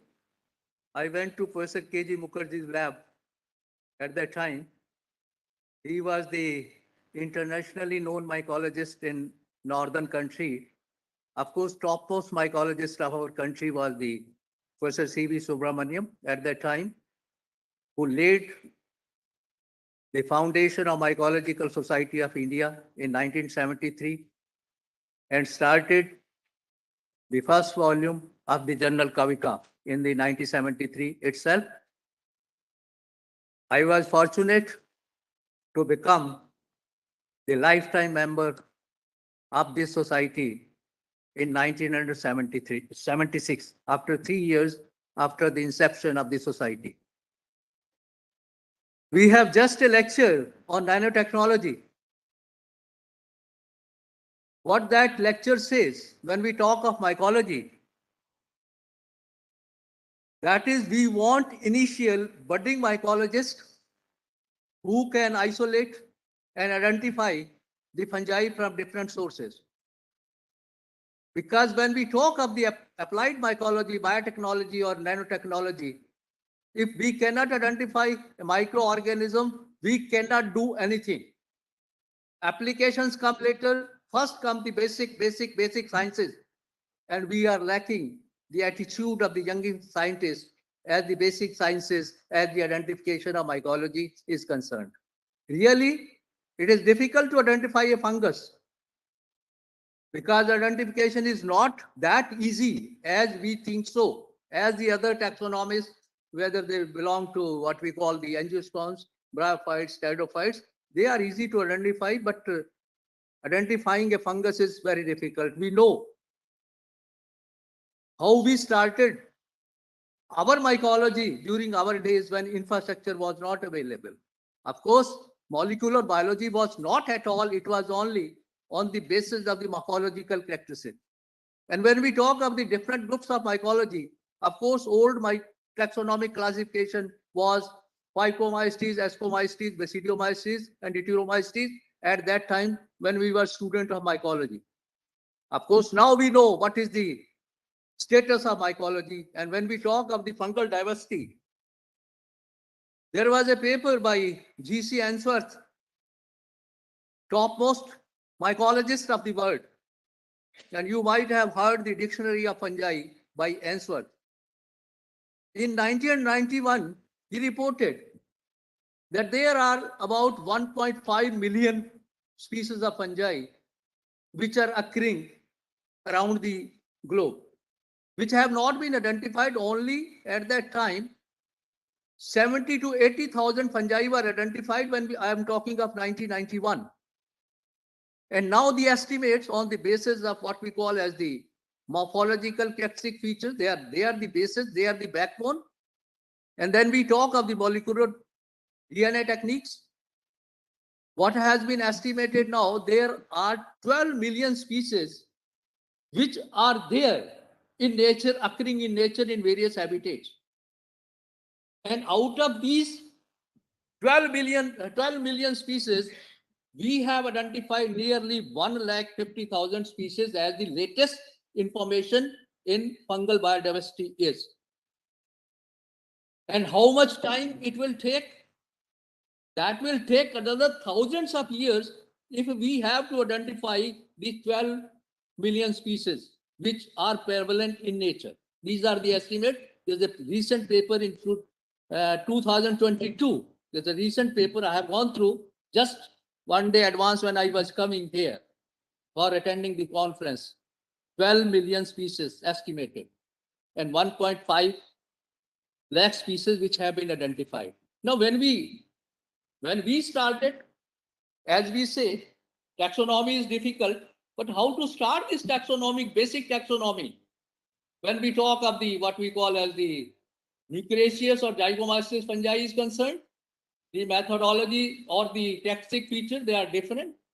When we talk of the Ascomyces, they are different. When we talk of the Basidiomyces, they are different. You know, our earlier lecture says most of the mushrooms which have been taken by Professor from Professor Lakhanpal. If Professor Lakhanpal would not have identified those mushrooms, where would have been our nanotechnology? Nanotechnology comes later, biotechnology comes later, basic comes the taxonomic studies in mycology, and that's the term which we are using as the fungal biodiversity nowadays. Fungal diversity means variability of fungi in various habitats. Variability means total species of fungi. Of course, in addition to that, if we go broadly, what we biodiversity is concerned, not only the identification, their applications too, that comes under the umbrella of when we talk of the biodiversity or fungal biodiversity. So my first lecture comes with that. I started work for my PhD in 1974, and my problem at that time was taxonomical, ecological, and physiological studies on soil microflora decomposing the plant waste or plant litter. That was in 74, and I got my degree in 79. What I did? I studied the fungal succession. That is the colonization of the substrate at different stages of decomposition. As you know, when we start up the decomposition of any substrate, we are talking of now how we can utilize the fungi for biodegradation. We are facing a lot of problem in Delhi as the pollution is concerned. Still, solution has not come. How we can hasten the activity of those microbes or fungi, bacteria, which are occurring on that very substrate. The only solution is selection of those potential microorganisms which can be utilized for their degradation. That is the only solution. And I started at that time. It was not only identified what we call thousands of species were isolated. Identified myself, we were not having the technology. These samples or along with the cultures plus the substrate were sent to, at that time, name was Commonwealth Mycological Institute. Now it is International Mycological Institute. And CBS Netherlands Center. Collected, isolated, identified, then centers, cultures sent for the verification of the identification there. Then you can publish the papers. Otherwise, publication was not difficult unless otherwise the culture is identification is authenticated. This was the procedure followed at that time. We were sending it and we were identifying there. Verification was very essential. But that was continuously sitting in the laboratory for 18 to 20 hours. I was sleeping there in the lab itself, not going. I belonged to Kurukshetra. I remained in the city, but not going to the residence in the night, sitting in the lab itself, sleeping in the lab itself during those days. Identification was so difficult. Along with the identification, I did what physiological studies mean. Their cellulitic activity, their lignolytic activities, their pectolytic activities, all the enzymes which are secreted by the microbes, they were being studied by following the standard technology, whether it was by the viscosity method. If you want to estimate the CX activity by the viscosity method, C1 activity by the filter paper, cotton, and the cellulose powder utilization. Then the pectolytic enzyme by applying pectin to the substrate, and then the lignolytic activity on the substrate by applying tannic-like substances. These were the methodology, and I studied about, I think, more than 100 species of fungi for their activity. And then after that activity, I went for their what we call as the role in vitro decomposition, taking the litter, inoculating pure fungus and mixture consortia for seeing how whether they can be utilized that for their decomposition or not. Then what I did, saw their correlation, what the enzyme they are producing, cellulosic enzyme, pectolytic, lignolytic enzyme, what their role have in colonization and decomposition. But all I was seeing during my PhD time, when I did PhD under the guidance of Professor Harishnagar. But for the help in the taxonomic identification, I went to Professor K.G. Mukherjee's lab at Delhi University, Botany Department, Delhi University at that time, because he was the known mycologist at that time. My slide, please. Now, when we talk of the decomposition, I will start with this. When we talk of the decomposition, two patterns of colonizers were known at that time. One pattern was the pattern suggested by Garrett, 1960, that is the American, and another was by Hudson, British, 1968. That if a land substrate is going to be colonized, what are the organisms, what are the fungi which are grown, and what is the pattern of success? But what we know, Garrett suggested on the basis of their utilization, whether they are the first coming sugar fungi, they are followed by the cellulosic fungi, and they are followed lately because lignin is the last to be decomposed by the lignolytic fungi. Sugar fungi followed by the cellulosic fungi, and that's it, followed by the lignolytic fungi. And when we talk of the sugar fungi, as you know, they are the nucleaceous fungi belonging to the nuclease of Mycomycin or Zygomycin, Botany. Then when we talk of the Ascomycin and Epiromycin, they are the cellulosic fungi. And when we talk of the what we call as the lignin decomposing fungi, you know, they are the Bacillomycin fungi. But not only that, these are the mushrooms which have the ability to utilize lignin. These what we call the fungi.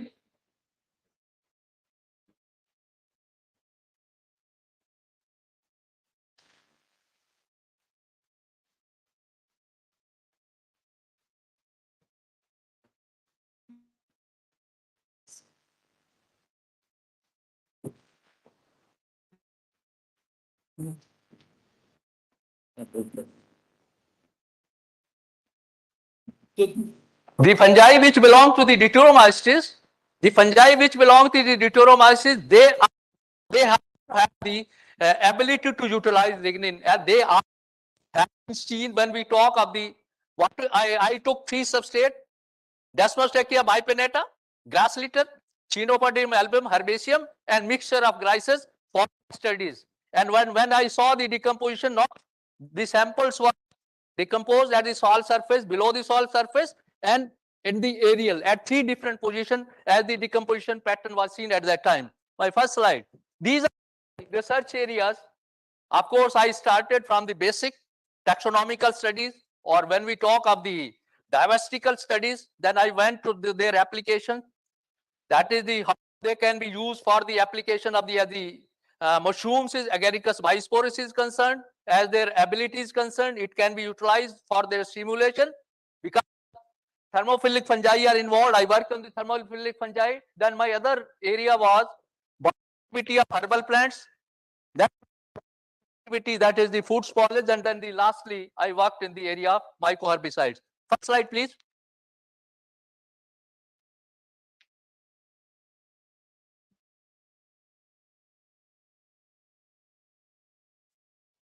This is my PhD work.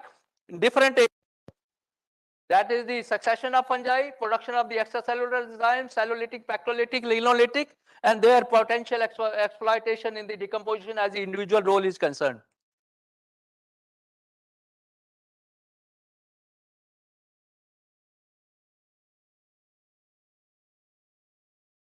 These are the pattern, Garrett pattern and the Hudson pattern.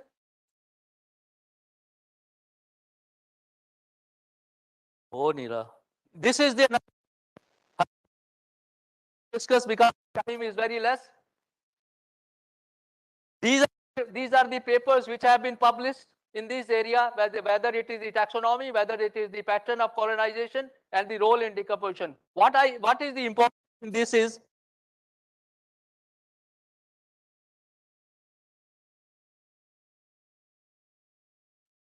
चलता चल नहीं रहा इधर आओ भैया अपना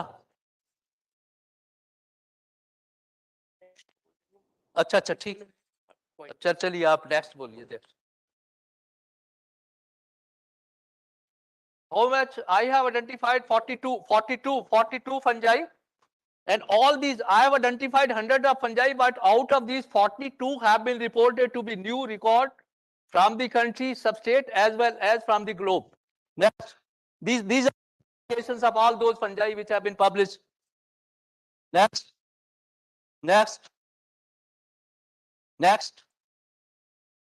Where is the thermophilic fungi? I worked on thermophilic fungi from two different climate, temperate climate as well as tropical climate. Saw the comparison. What is the difference between the two different type of climates?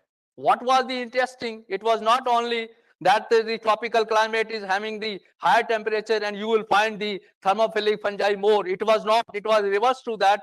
Temperate climate was Shimla, Solan was having more thermophilic fungi, and it was seemed to be that their if we talk of the origin, they are there, then they come to the what we call as the tropical climate in the plains is concerned. It was a very interesting study. Next, then what is in other places? I studied again on the enzymatic work, thermophilic fungi, and then their utilization of these thermophilic fungi, how we can enhance the agaricus bisporus production in the laboratory. Then what was the interesting point here is we wrote a monograph on thermophilic fungi, 42 species of fungi which were known at that time. They were categorized, identified, and that is very, very useful for the identification of all the thermophilic fungi which have been known till today from the world. These are information on the thermophilic and thermotolerant fungi. Next. Here is the spoilage. Various substrates, especially your pickles, carrots, they were studied. My latest publication is there on the juices, that is the spoilage of juices by fungi and bacteria. So many fungi have been reported, and you know when we talk of the fungi, if we talk of the raw juices, they are having the molds, and some of these molds are, as you know, the toxin producers, Aspergilli, penicillii, they are the toxin producers. And these toxins, you know what these toxins, they are carcinogenic one. And we studied what preservative, plant preservative were used, that how we can preserve these juices on the basis of the plant extract. Next, please. Next. These are bacterial and fungal isolated from the pickles. Next. These are activity associated with this. Next. These are publications. Now, I come to these we studied on 3 human pathogenic fungi. One is the dental caries causing pathogen, another is ear pathogen, another causing candidiasis, your oral and vaginal candidiasis. These were isolated from Delhi as well as Kurukshetra health clinics. They were, after their isolation, they were identified in the laboratory. When they were identified in the laboratory, then they were evaluated with different plant products, that how we can control with the help of these plant products. Hundreds of plants, so hundreds of medicinal plants were evaluated for their activity. When we talk of the extract, aquatic and organic extracts were used. They were evaluated in the petit plate method. After finding the good organism or plants which were inhibiting the growth of these plants, they were isolated for the chemical compounds. What are the chemical compounds which shows good activity, and they were identified up to their identification level. Next, please. Next.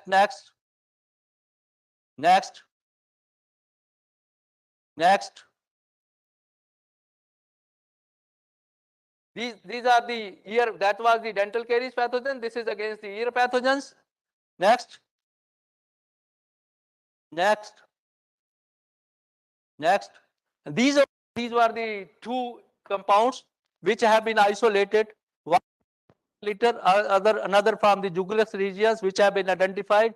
And these two compounds have shown the ability to control your ear pathogens. And there is possibility that they can be used for the evaluation of as ear pathogens is concerned. Ear control pathogens as the compounds for their products are concerned. Next. These are two compounds which have been found to be the best.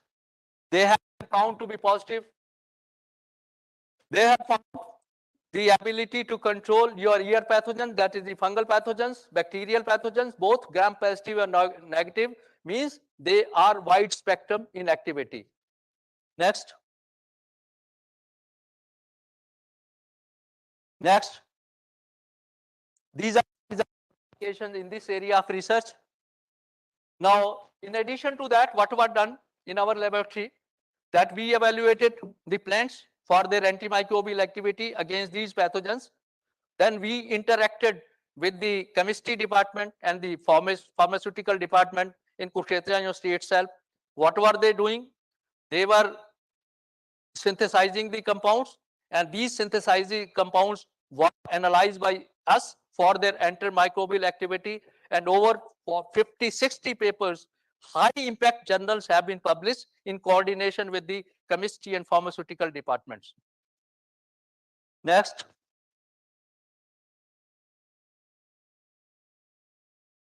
Then we come to the most important area of research. As we know, the emphasis is on the development of bioherbicides or mycoherbicides. That is the using of weeds by applying the microbes. And when we talk of the microbes, of course, three groups of organisms are being used for controlling these weeds. They belong to bacteria, they belong to viruses, they belong to fungi. Till, as the literature says, latestly 22 products are available around the globe which are being used for controlling the various weeds.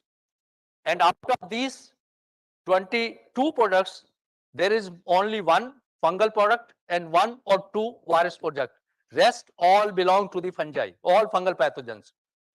Now, when we talk of the terms, if you see the literature, you will find bioherbicides and mycoherbicides have been interchangeably used because most of the products are based on the fungi, not on the bacteria and viruses. I also worked on this as the biological control of three important weeds are concerned. One is water hyacinth, another is trianthema, and third is your parthenium. These three. I was having three products, what we call 4 projects from different funding agencies, 2 from the UGC, 1 from the Department of Environment, and 1 from the ODI UK. Terrestrial weeds from the UGC. For the aquatic weed, it was from the Department of Environment, and for the parthenium, it was from the UK. And I was the first and the only scientist which brought direct funding grant from the UK to our country, our university. That was the first project which was sanctioned in 1996, and that project ran for 4 years, 1996 to 2000. Now, next. This is a 126 weeds. Hundreds of pathogens were isolated from 26 weeds, but out of these 26 weeds, I selected only 3, as I've already mentioned you. Next. Next. These are the 19 fungal pathogens which have been reported for the first time on this very weed from our country, as some of these which have been reported for the first time from the world. This is the list of the 19 fungal pathogens which have been identified on water hyacinth, which are new. Next. Now here is the 3 pathogens.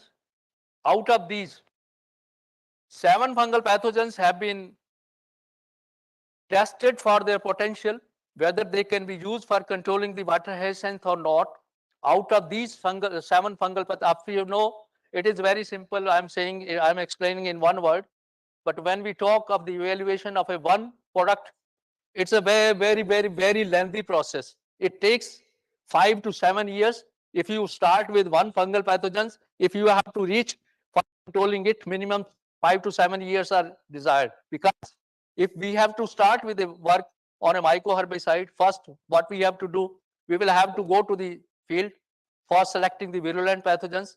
After the selection of the virulent pathogens, we have brought those specimens to the laboratory. Then we have to go for the isolation. After the isolation, we have to go for the identification of the pathogen.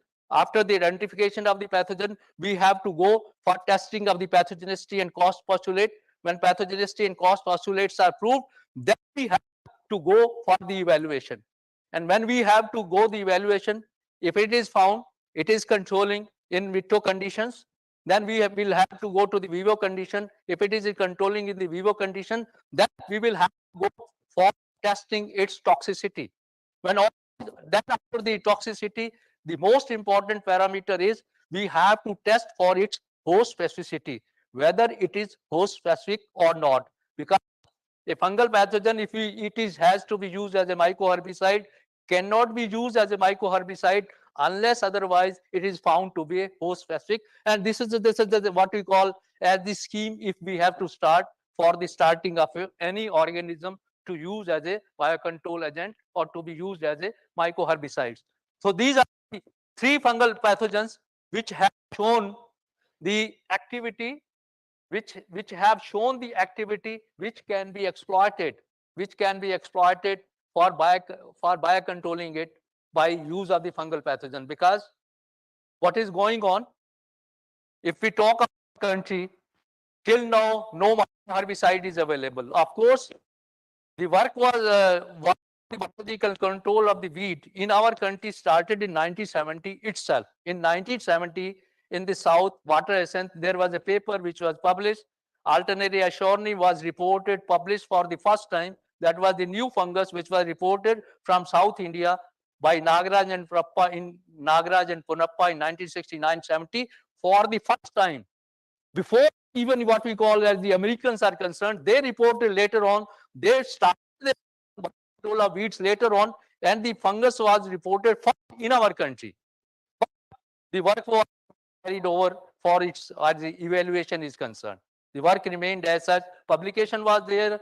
Paper was published in Transaction British Mycological Society in 1970, but it was not pursued further. Now, what I have found here, as I was telling you, I have found 3 pathogens. Alternaria alternata is here, Alternaria shorni is there, and Cercospora rhodmani is there. These 3 pathogens have been found to be the best, which have shown the efficacy, which have shown the potential to be developed as a mycoherbicide. And I am recommending these. I have just sent one paper. I have just for Kavka, they wanted me to have a paper. I have sent that paper. All the results of the details have been given of these 3 pathogens there. And I want a formulation to be made of all these 3 fungal pathogens, because these fungal pathogens have been found to be synergistic. They have not been found to be antagonistic. They have been found to be synergistic. And another important feature is what I have seen here, that we have tested the philosphere fungi which are coming on the water hyacinth, and they have been screened against all these pathogens, and they have not shown, any of the colonizer has not shown any antagonistic activity. So there is no restriction, no reduction will happen if we go for the formulation of these fungi as one preparation, and if we go what we call as the commercial application of this for biocontrolling it is. Because I have been made recently member of the research advisory committee of the ICR Center Jabalpur, WIT Center. So I will be going for the meeting in the next February meeting. First meeting will be held in February, and I will be going because they are using this Neocatina shorni for biological control. Different ponds in the area of Jabalpur. And they are successful in controlling with that Neocatina shorni. But one problem they are facing is Neocatina shorni takes lot of time in controlling that very weed is concerned. And there are publications, a recent publication is there, and publications are there. If you use a fungal pathogen with the Neocatina ashorni, because Neocatina ashorni will make a passage for the anti, that will make a wound, make a passage for the anti of the pathogen, and that will boost the potential of the fungal pathogen. And if they use fungal pathogen with the Neocatina ashorni, that problem, the duration, that problem can be resolved if we use fungal with the insect Sir, as biocontrol agents is concerned. Can we wind up in another 2 minutes? We are already 25 minutes. Next. So these are next. Chaliye, slide. Next, please. These is on the water essence. Next. These are publications. These are the publications on water essence alone. Next.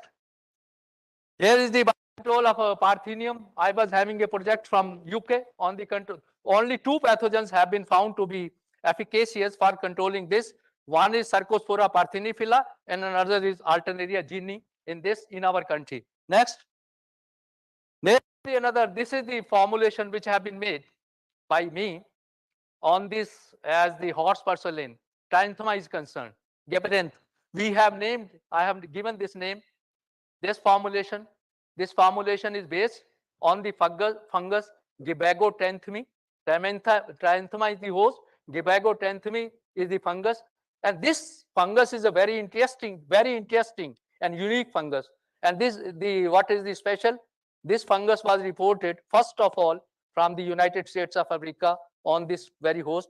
After that, no work was carried out. When we started work at Kurukshetra, we isolated this fungus from Kurukshetra and Haryana, different parts of the Haryana. We evaluated this, and we saw all the features for the evaluation to the what we call as the field trials as concerned. Work was carried over for 15 years or so, and after the 15 years, this formulation was made.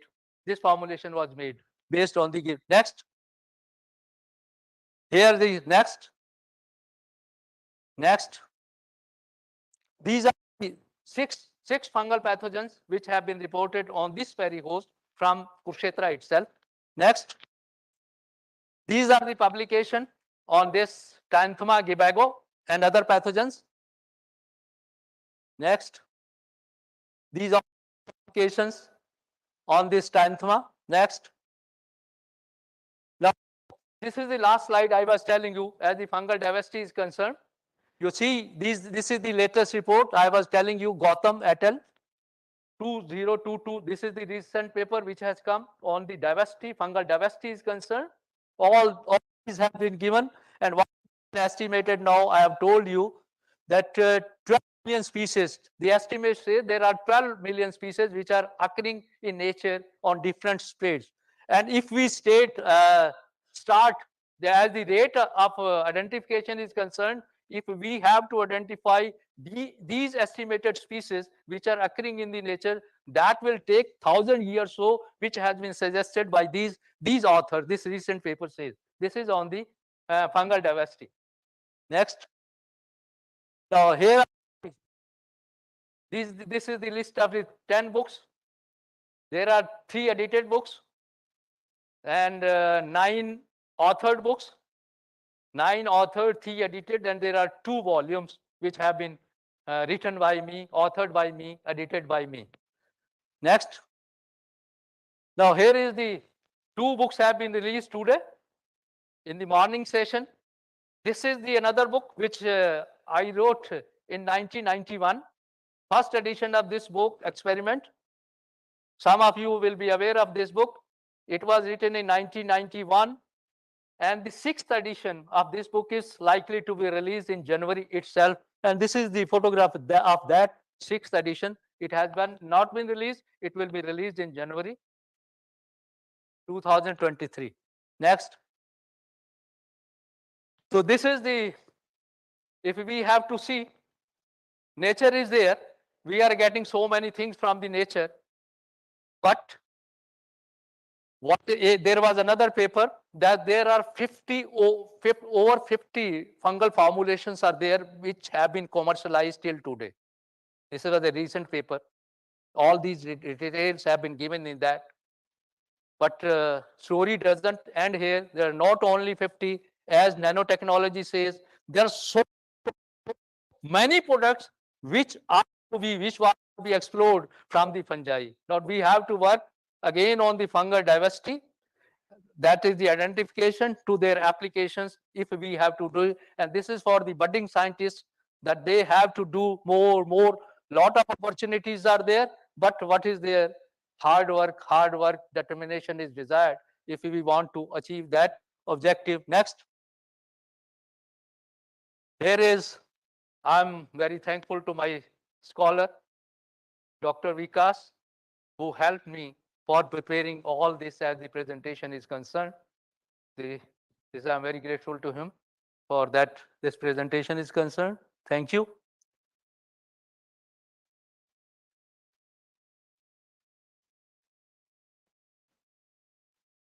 So we thank you, Professor Aneja ji. He was talking from he gave this lecture from the vast knowledge, practical experience. We congratulate you, sir, for this much deserved Lifetime Achievement Award. I would like to invite Dr. N. Madhivanan for introducing the next lecture and to honor Dr. Professor Aneja.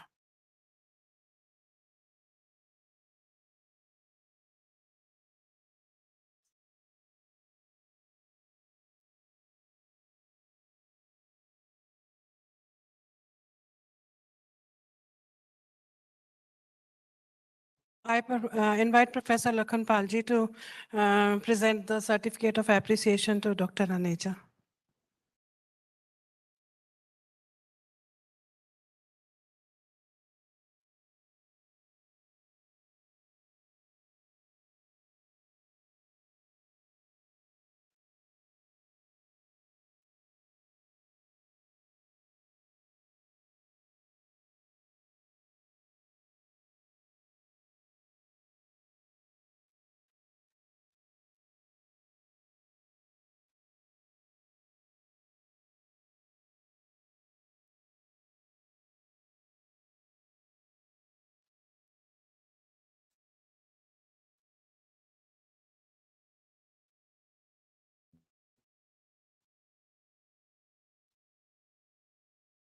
So next in line, we have Professor C.V. Subramanian Memorial Award Lecture. I would invite Professor N. Mathivananji to introduce this lecture, the importance of this lecture, to be delivered later by Professor C. Manorechariji.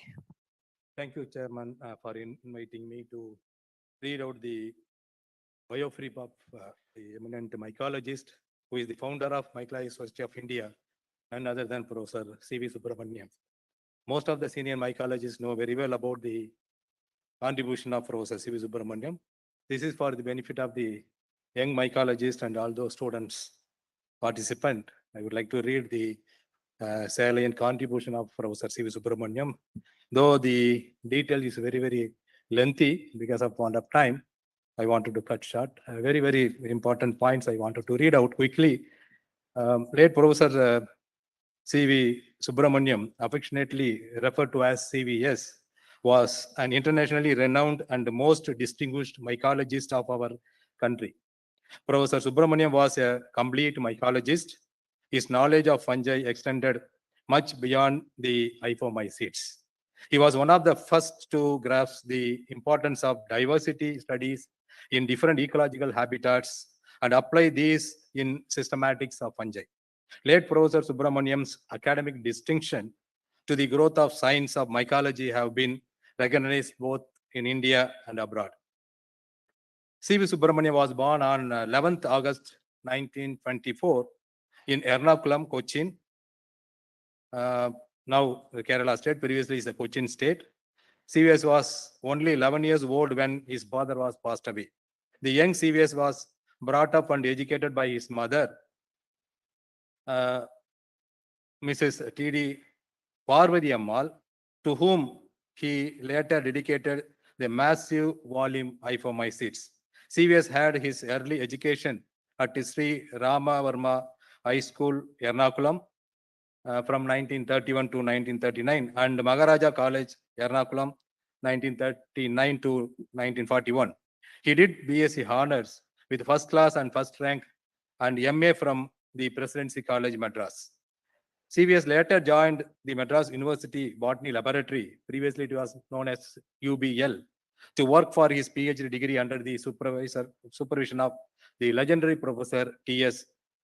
Sadasivan, who was the former director of Center for Advanced Studies in Botany. He was awarded PhD degree in the year 1948 for his thesis on soil condition and wilt diseases in plants with specific reference to Fusarium vaccinimpactum on cotton. Subsequently, he received the DSc in the year 1957 from the University of Madras for his published work on floristics and taxonomic studies on fungi imperfecta. Starting his career as a senior lecturer in Madras University in 1951, he was promoted to post of reader in 1953. Professor CVS successfully held the post of professor of plant pathology at the Indian Agriculture Research Institute, IRI, New Delhi from 1958 to 1960, and professor and head of the Department of Botany in the University of Rajasthan from 1960 to 1964. Subsequently, he moved to University of Madras as a professor of botany and later became the director for Center for Advanced Studies in Botany from 1948 to 85, the post which he held until his retirement. There are huge information about him. Because of want of time, I would like to mention some of his significant contribution. Professor C.V. Subramanian's major contributions in mycology are on fungal floristics and taxonomy. Late Professor CVS pioneering work on exploration of Iphomycetes flora of India resulted not only in the discovery and the description of numerous new and interesting species of fungi, but also eventually culminated in writing the monograph Iphomycetes, published by Indian Council of Agriculture Research in 1971. And there are many of his associates and students followed the trend which highlighted our ancient language, Sanskrit. At the global level, some of the Sanskrit generic name proposed Professor C.V. Subramaniam for the fungi are Angulomaya, Astanampam, like that. There are many Sanskrit name he has coined to the newly described fungi. And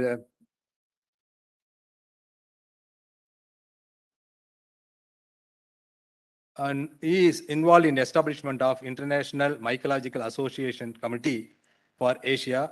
Presently, it is Asian Mycological Society, with country representative from all Asian and South Asian countries, where CVS played a major role. Under his leadership, they conducted 2 meetings where D.L. Ashworth acknowledged the significant contribution of Professor C.V. Subramaniam. It was a personal appeal from Professor CVS to the former Prime Minister of India, Mrs. Indira Gandhi, that lead to abandonment of a hydroelectric project in the Silent Valley in the Western Ghats and conservation of the whole area as a bio reserve. As president of the International Mycological Association during 1977 to 1983, he secured a special status for mycology in the International Union of Biological Sciences at the General Assembly of the IUBS in Helsinki in 1979. As president of IMA, Professor CVS was closely involved in the organization of IMC3 in Tokyo in the year 1983. Professor C.V. Subramaniam established the Mycological Society of India in 1973 in the august presence of a galaxy of mycologists from India and abroad. During the International Symposium on Taxonomy of Fungi held at the Center for Advanced Studies in Botany, University of Madras, Professor C.V. Subramaniam founded the journal Kavaka.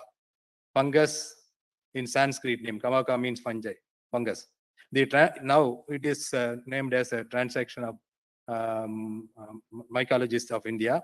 The transaction of the MSI and also edited the journal since its inception till 1998. Fascinated by the beauty of Amanita muscarita, the fly agaric, Professor C.V. Subramaniam incorporated the magenta color of the mushroom as a background of cover page of journal Kavaka. So he has received innumerable awards. If I start reading, it takes longer time, but quickly I wanted to mention. He was received Jawaharlal Nehru Fellowship in the year 1976. Dr. E.K. Janagammal National Award for Taxonomy by Government of India. He served as a Vice President in the year 1971 to 77 and President in the year 1977 to 83 of the International Mycological Association, a rare distinction conferred on an Indian mycologist. And notably, he is the honorary member of the Mycological Society of America and British Mycological Society. He was an elected fellow of the Indian Academy of Sciences, Bangalore, the Indian National Science Academy, INSA, New Delhi, and the National Academy of Agricultural Sciences, NAS, New Delhi. He was chairman of the editorial board, Plant Sciences of the Indian Academy of Sciences for over a decade. And Mycological Society of India honored late Professor CVS by dedicating Kavaka Volume 42 to him on his 90th birthday. With this, my honor to ask Madam to invite Professor C. Manoharachari, one of the living great mycologists, to deliver the C.V. Subramaniam Memorial Lecture. Thank you.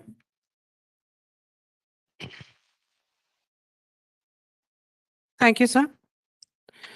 So in the memory of this stalwart in mycology, especially in hyphomycetes, this award, Memorial Award Lecture, that is Professor C.V. Subramanian Memorial Award Lecture, this time is to be delivered by another stalwart in the field of mycology, Professor C. Manoharacharya from the Department of Botany, Osmania University, Hyderabad.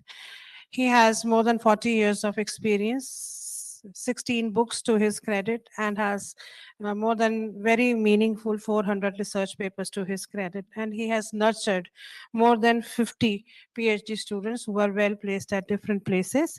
And the most satisfying part of a teacher's job is to see his students well settled, the ones you nurture them in their PhDs. So I would invite Professor C. Manoharacharya. He would be talking on pioneers in Indian mycology. This is the first blended mode lecture in this session and in this conference, I suppose. So Professor C. Manoharacharya has sent in a lecture which has been recorded, pre-recorded, and that would be, we all will be listening to that lecture. Thank you so much. I request the organizers to kindly play the lecture.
So by the time they're trying to put it on, there is somebody's bag lying out here and the mobile is there in it. It is ringing. Yours? So it is ringing continuously since. Achha.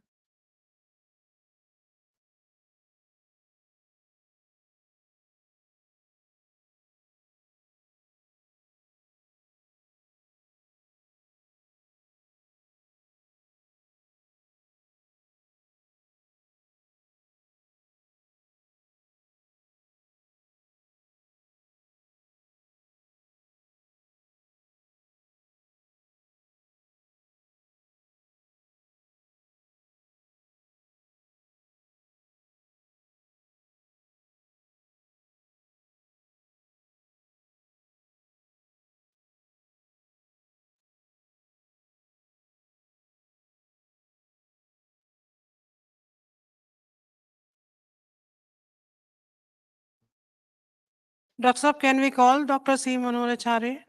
So if he can speak on the PPTs from there, because we would love to listen to this talk.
So there is some technical problem in the playing of the PPT, which is audio recorded also. So as the organizers, they have decided, and the MSI has decided that we can request Dr. Manora Chariji to again resend this audio video PPT so that we can play it for the interest of the audience at a later time in the day, today or maybe tomorrow. They were trying to contact Dr. C. Manorachari, but he could not be contacted somehow. So now we come to the end of this first technical session, in which we had two lectures, that is one by the MSI President, Professor Absar Ahmed ji, and the second one, the Lifetime Achievement Award, delivered by Professor K.R. Aneja. And the third one, of course, we would be listening to it very soon. I hope that we will be able to, because it's going to be a very interesting lecture, especially for the young minds. So at this point, as a co-chair for the session, technical session 1, it is my duty to thank my chair person for the day, Dr. B.S. Rodriguez ji. And then I need to thank the organizers of the national conference, and I need to thank MSI for giving me this opportunity to chair this session. And it is a very pleasant duty, although it came just as a emergent thing to me. I hope I have not done many blunders in conduct of this this session. Thank you so much for the patient listening, and thank you.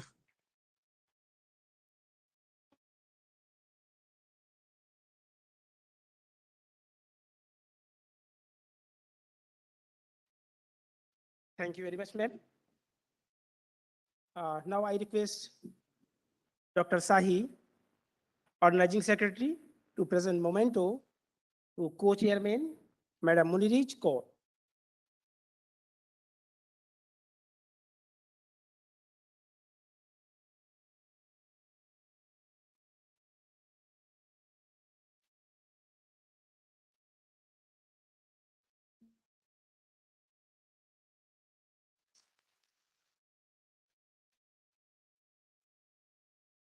Thank you very much, ma'am, for organizing such a successful session. Now it's time for lunch break. I request all the participants, there is a bus facilities in front of auditorium. So after lunch, we will assemble again at the Biotechnology Hall, a smart classroom of this university. Thank you very much.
Am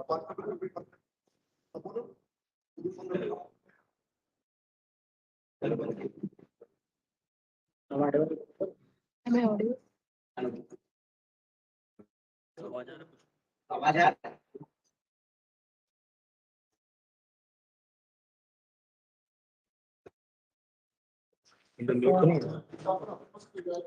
mute ही है, हम call करके देखते हैं।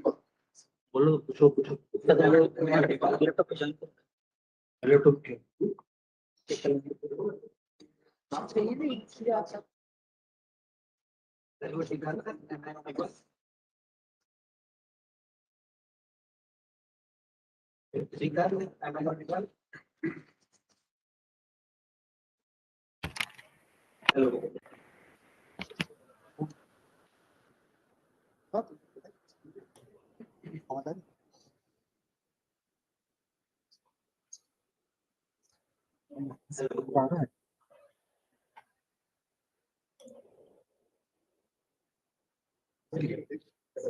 सतीश भैया के पास ही होगा lobby में तो sir pendrive.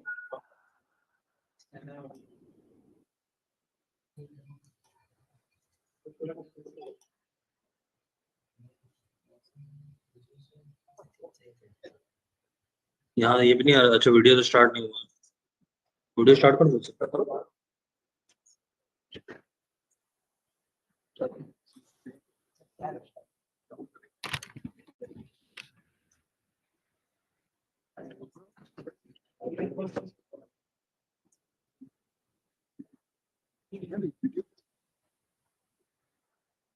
Camera camera change करो। वो तुम्हारा वाला कैमरा ले रहे हैं, उसको चेंज करो। मेरा ले रहा है।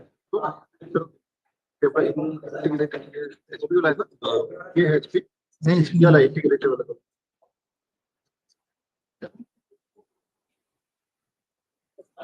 सर मैं कैमरा डिवाइस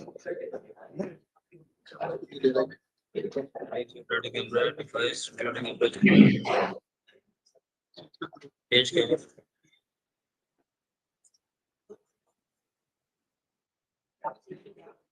ये वाला कर देगा। इसको ले रहा है सर आप? इसको ले रहा है।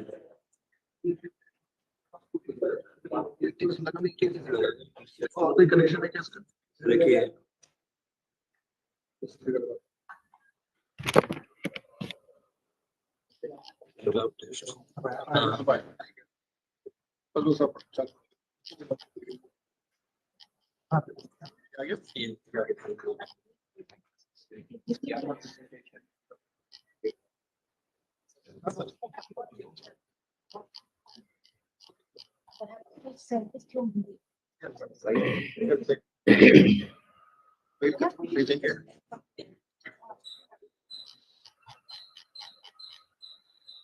previous sign up process.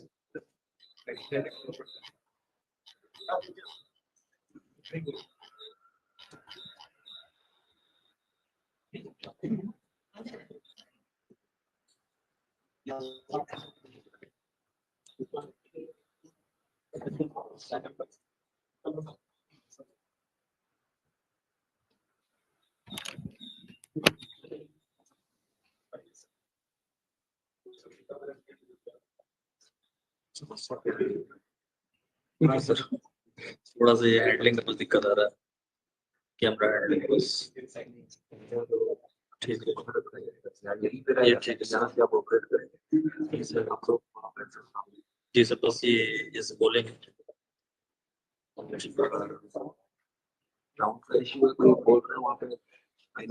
जा रहा आवाज आ रहा है। नहीं वही नहीं, ऑडियंस को आ रहा है कि नहीं?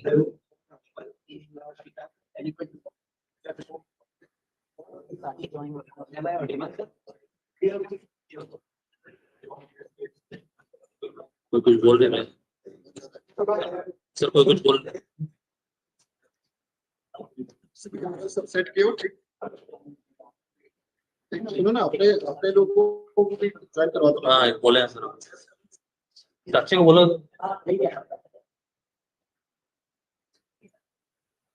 किसी ने लिखा तो we are unable to hear you.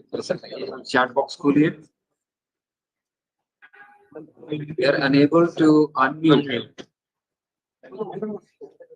Unmute. Mute नहीं कर रहा। Unmute तो हमको करना है ना।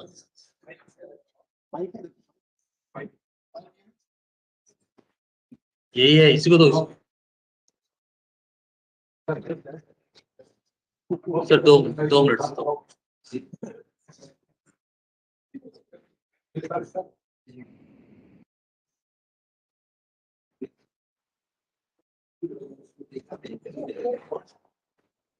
एक ही है अपने पास, इससे करना पड़ेगा।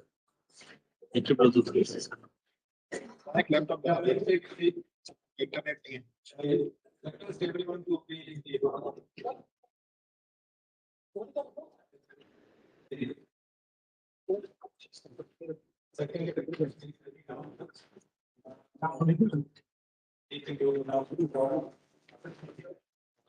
जोशना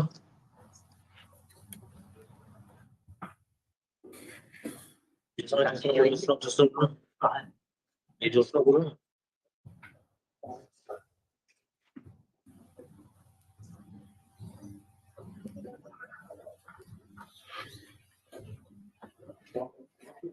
आवाज आ रहा है। बोल रहे इसमें लिख के।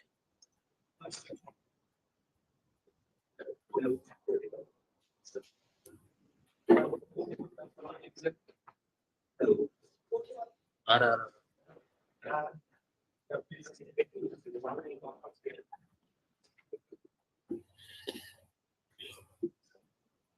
जोशना जोशना इसमें आया we are able to unmute है ना, तो कहाँ से इसको पढ़ते हैं?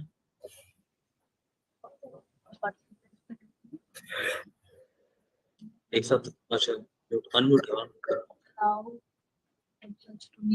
ठीक है, ओके।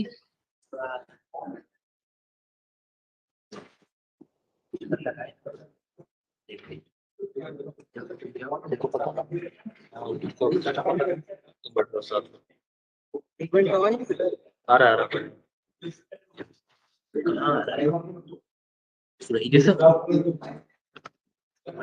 सर वो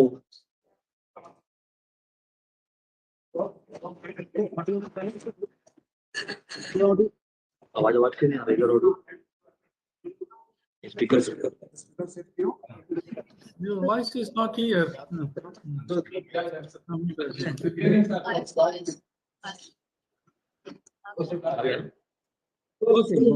Okay. share பண்ண முடியல.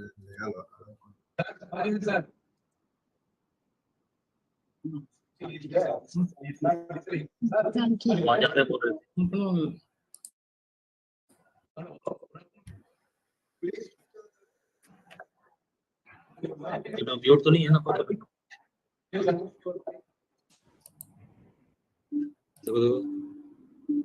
नहीं कर सकते, ठीक है? म्यूट तो नहीं है ना? नहीं तो Finger bomb.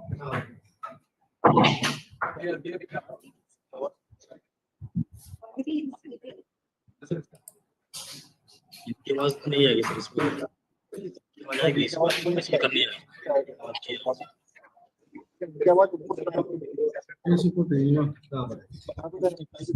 Eso por ahí.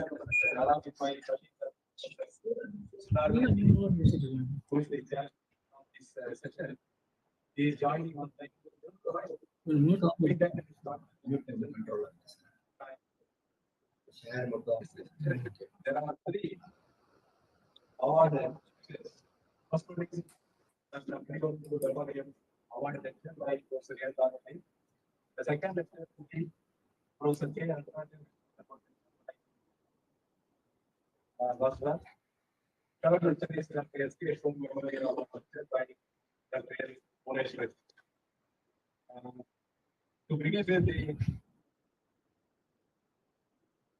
the session, we are happy to invite Professor Bilaspur to give us the contribution from the national committee.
I also request soliciting to restrict the power lecture in 20 minutes because of the time, because we are running short of time.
putida, and Acinetobacter johnsonii, which is available in NCIMB in Scotland Culture Collection. It has the BVMO activity. So we purchased these two bacterial strains, and then we standardized the media composition for the maximal growth, different growth regions we selected.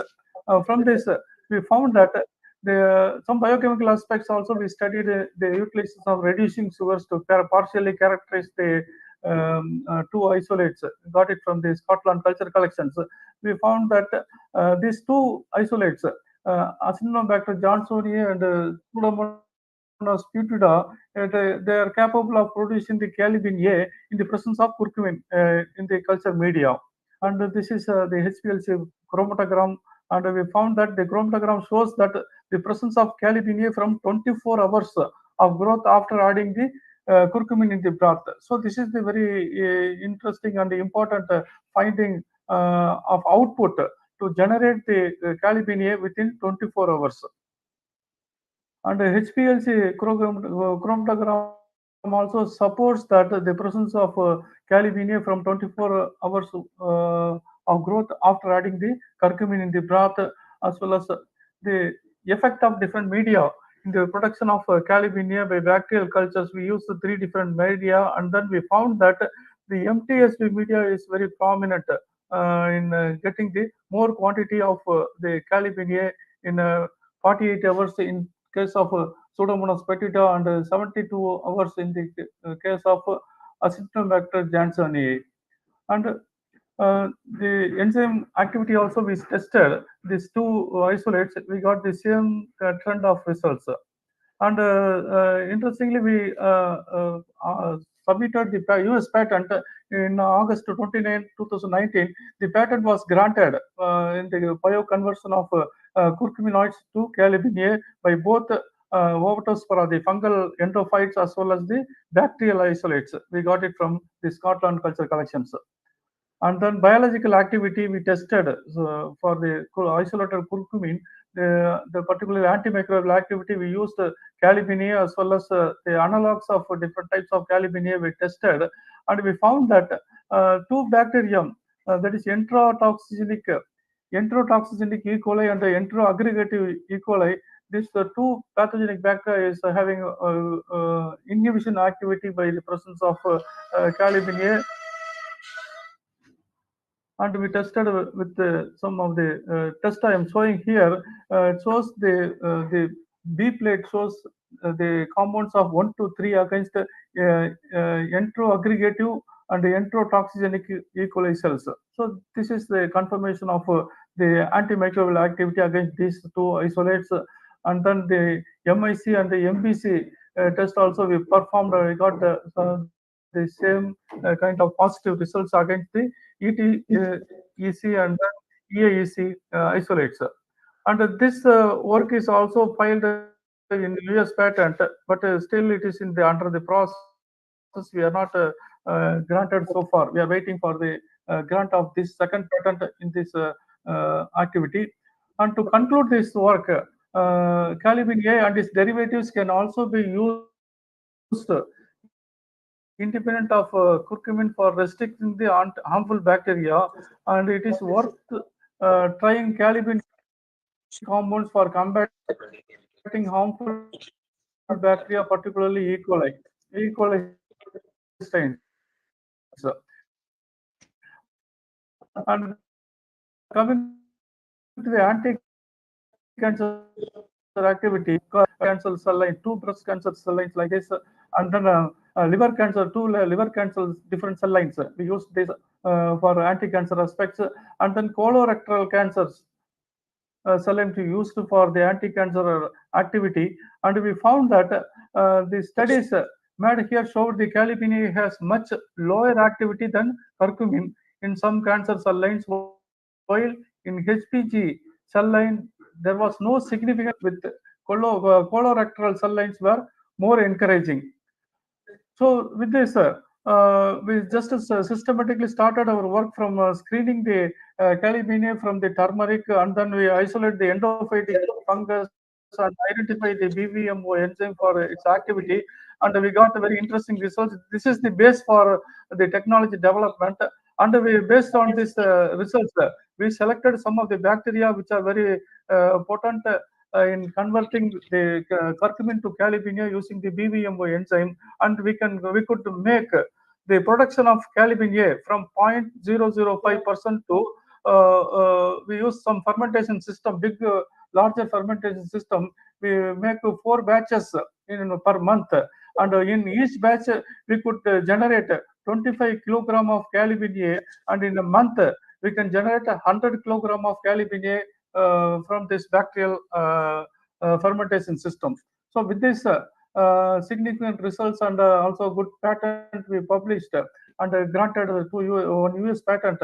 I thank Dr. A. Panneerselvam sir for identification of the morphological identification, and then Dr. Abubakar sir also for morphological identification, and Department of Biotechnology for partial funding, and particularly Mycological Society of India 2021, and Dr. V.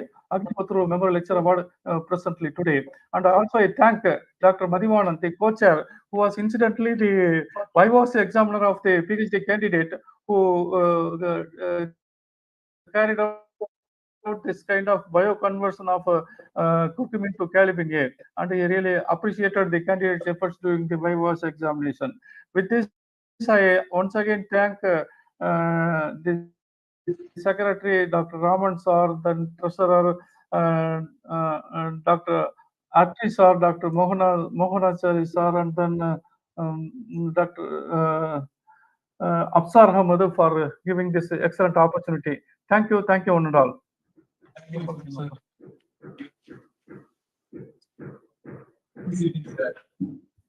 Our lecture, no question will be asked.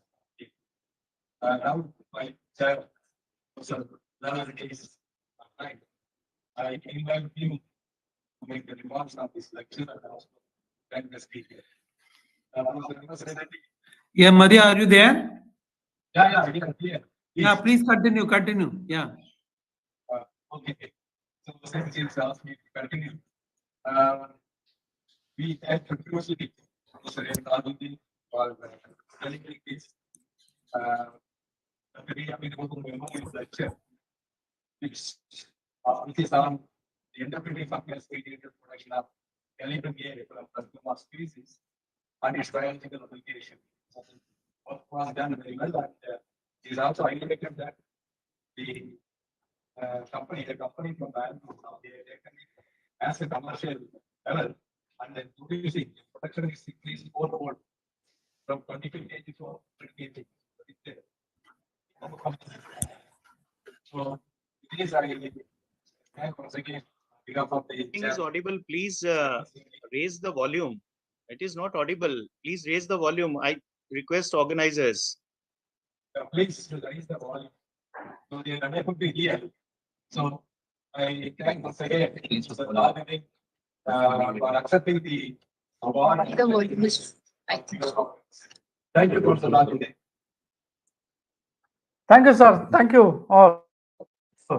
Thank you. Thank you, the chairperson, Dr. Sudha Rekti, sir, for Thank you very much, sir. Thank you very much for your presentation. Can I start, Madhi, now? Yeah, now I request, Dr. Pankaj Baiswar, ICR Research Complex from Northeast Himalayas, Mayam, to talk about the Professor K. Natarajan Memorial Award Lecture. The title of his presentation is an identification of plant pathogens and mycoparasites using molecular and morphological approaches in Northeast India. So before I ask Professor Dr. Biswas to present, I request Dr. Madhivanan to read about the Professor Natarajan Memorial Award lecture about.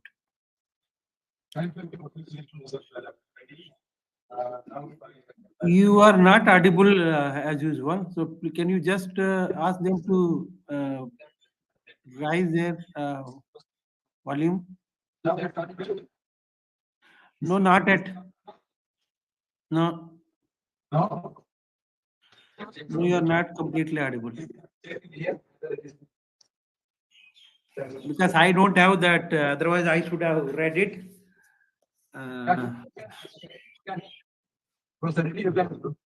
No, I don't have the material to read.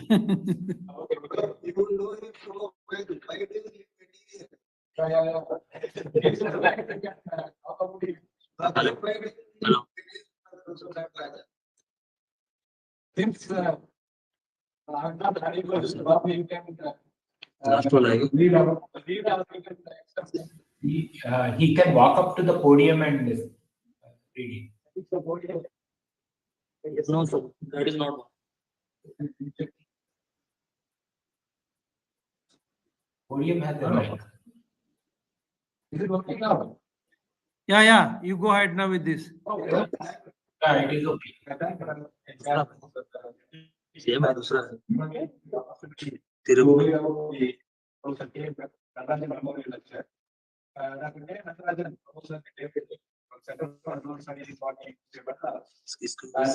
president of Mycological of India.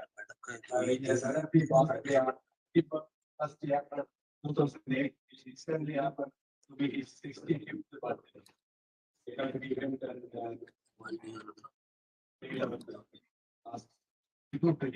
Chhattisgarh was born at Fungal district, Tamil Nadu, on 21st April 1942, and had in the school in Kalangu. Later, he joined the Sarkadian in the colleges in Madras and obtained his PhD in Botany with the first class in 1962 and the gold medal from Madras University. After working as a demonstrator in the same project for a brief period, he joined the Institute New Delhi and obtained his MSc degree in Mycological.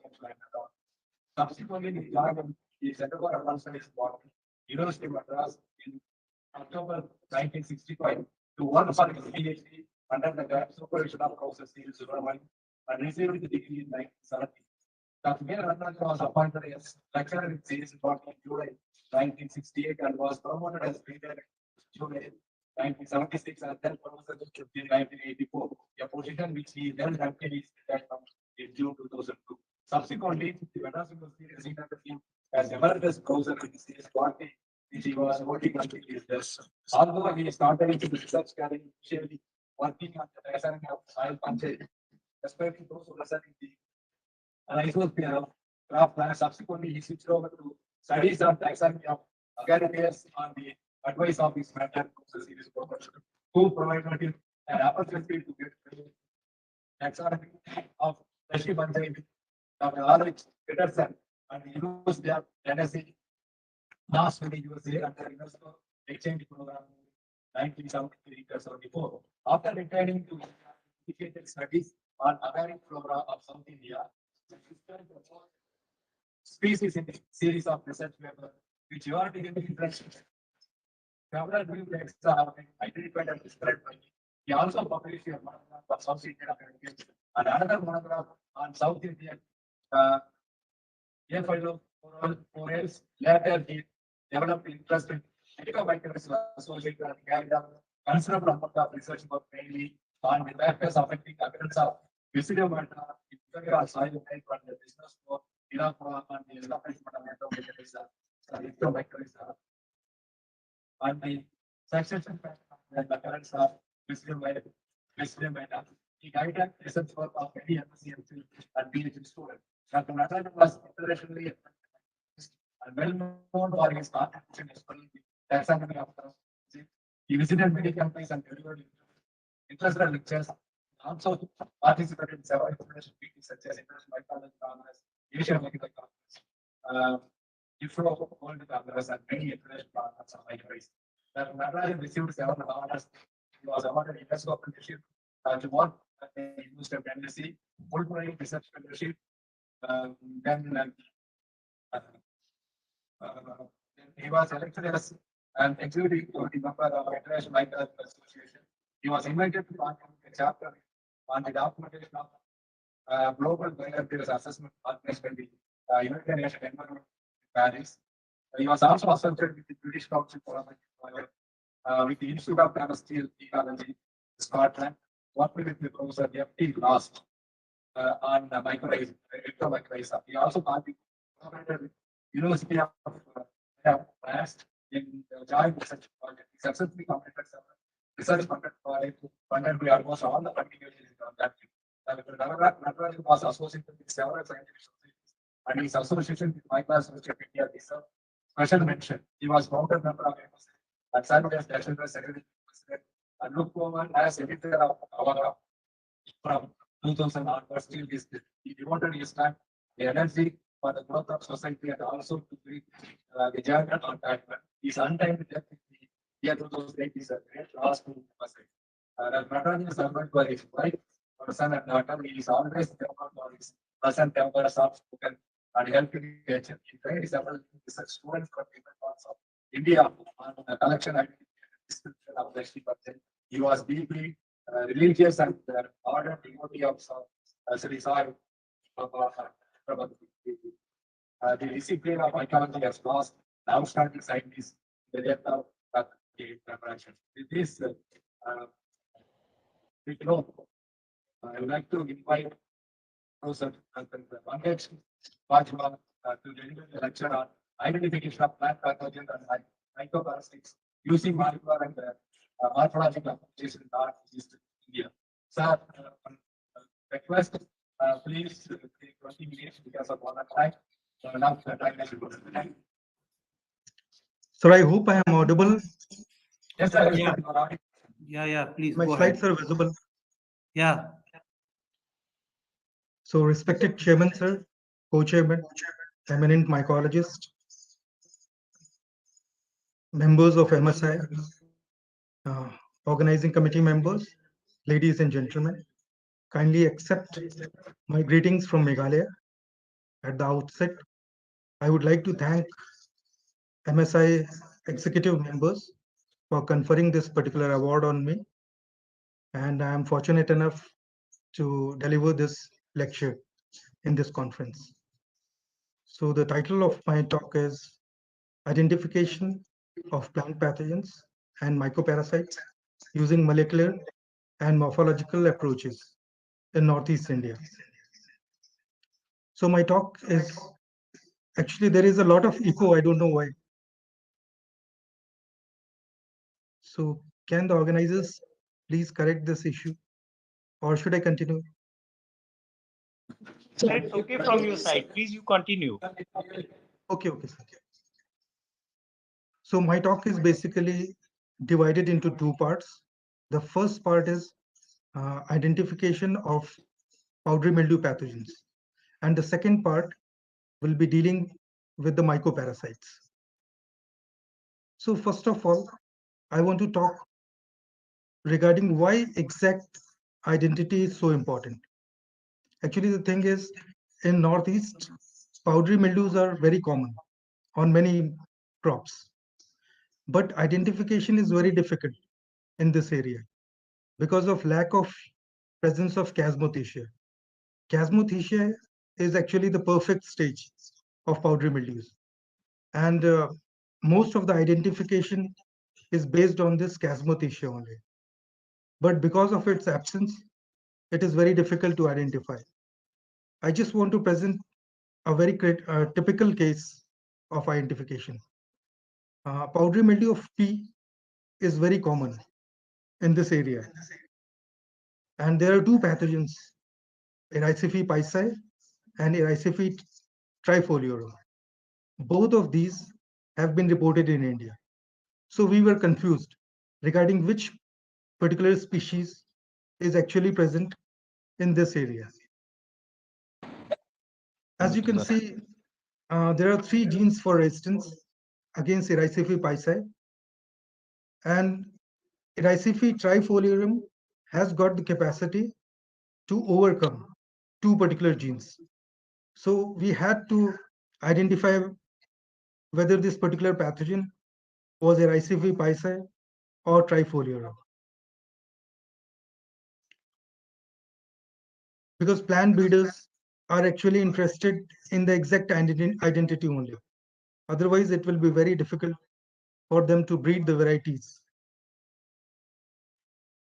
So as I have told, these pathogens are widespread in Northeast India. They cause heavy losses on citrus, tea, cucurbits, pulses, and ornamental plants. As I have told that earlier, the identification was mainly based on teleomorph stage, which is chasmothicia. But now it is possible to identify them on the basis of anamorph and molecular evidence. So these are just few photographs where you can see the chasmothicia, although these are not present in this area.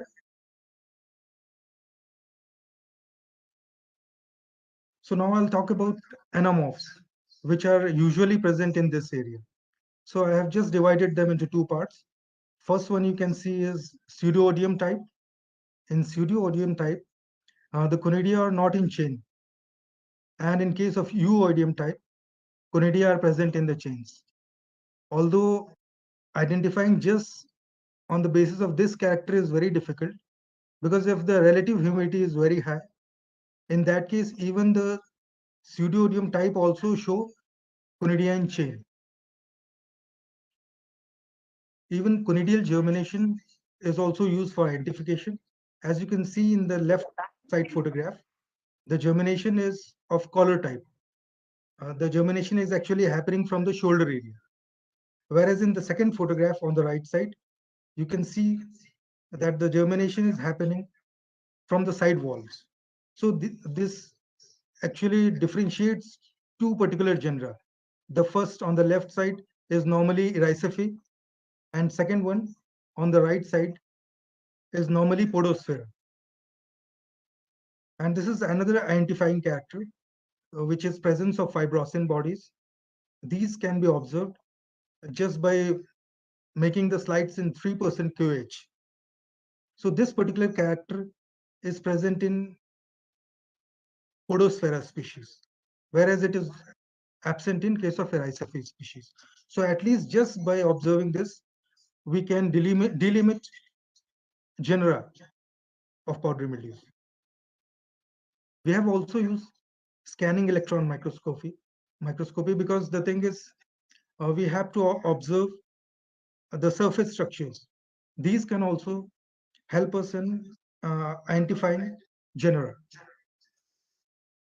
So as you can see in this particular photograph, here you can see reticulate venation on the surface of the conidia. This indicates the presence of Erysiphe species. These surface structures can also be observed using light microscopy, but these structures are not very prominent using light microscopy. So scanning electron microscopy is the best way. And Aprosoria type is also important. As you can see in this photograph, lobed Aprosoria are present. So these kind of Aprosoria indicate the presence of Erysiphe species. And you can see the Aprosoria very, very clearly. We have taken this photograph using scanning electron microscopy. During earlier days, actually it was thought that powdery mildews have originated on trees, and from trees, they have passed on to herbs and shrubs. But in 2004, a seminal study by Takamatsu et al., they actually proved that powdery mildews have gone through many host jumps. It is not only from tree to herbs, but it is also from herb to trees. So the jump has been from both the sides. So now I'll talk about a typical case on soybean. So 3 species are actually reported from India: Erysiphe glycines, Erysiphe diffusa, and Erysiphe pisci. So whatever characters I have showed in the earlier slide, we have studied those characters, and we have also undergone molecular analysis using ITS. So our light and scanning electron microscopy revealed that it belongs to pseudoidium. As you can see in these photographs, lobed Aprosoria were present.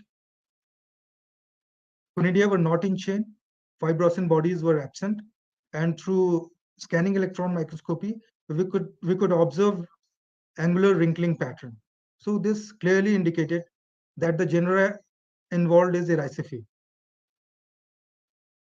And we have also done microscopy, but here you can see there is a lot of overlap in the characters.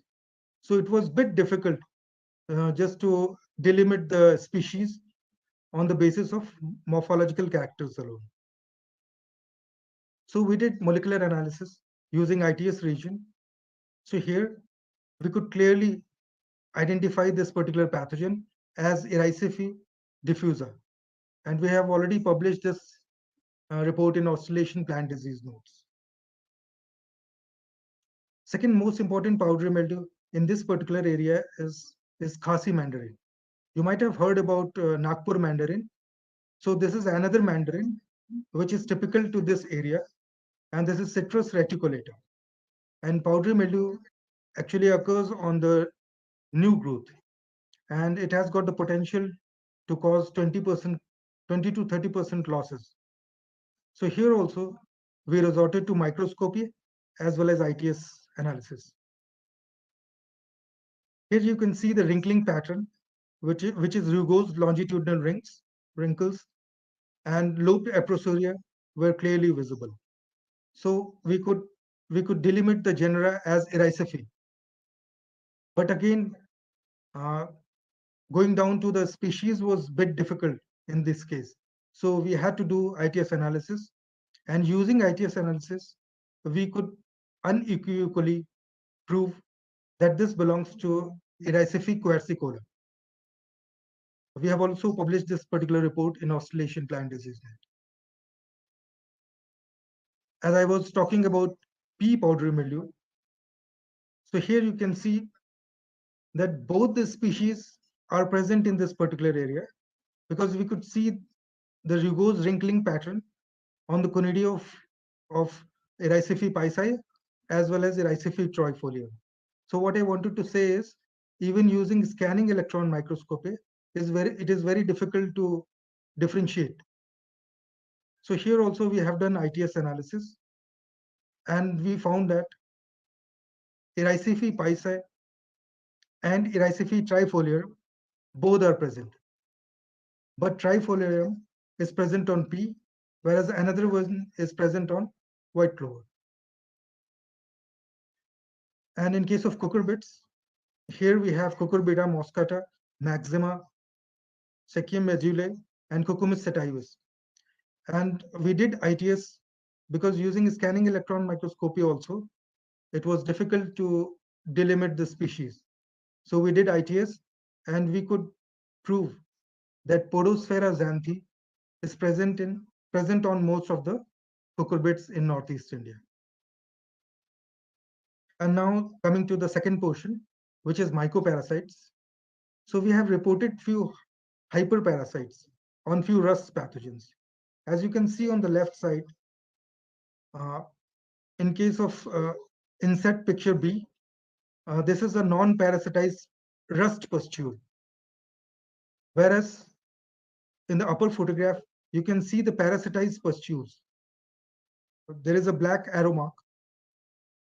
And in the second photograph, which is a scanning electron micrograph, here you can clearly see that the hypha of Simplicillium is actually penetrating the ichthyospores of Asidium elegni latifolium. So this way we could prove that Simplicillium lanosonium is actually a hyperparasite on this rust pathogen. You can just see how hyphae and conidia are present on the ichthyospores of the Asidium elegni latifolium. But here also, what to talk about the species, even genera delimitation is difficult. So what we have done is, for identification of genera, we have used large subunit, and for identification of species, we have used ITS. So using LSU, we could prove that the genera involved is Simplicillium. And using ITS, we could prove that this is Simplicillium lanosonium. We have also published this particular report. And coming to the second parasite, which is Verticillium epiphytum, this was present on Euromyces muconi. And you can clearly see in the first photograph, there are some orange pustules which are non-parasitized, and there are pustules with a white covering.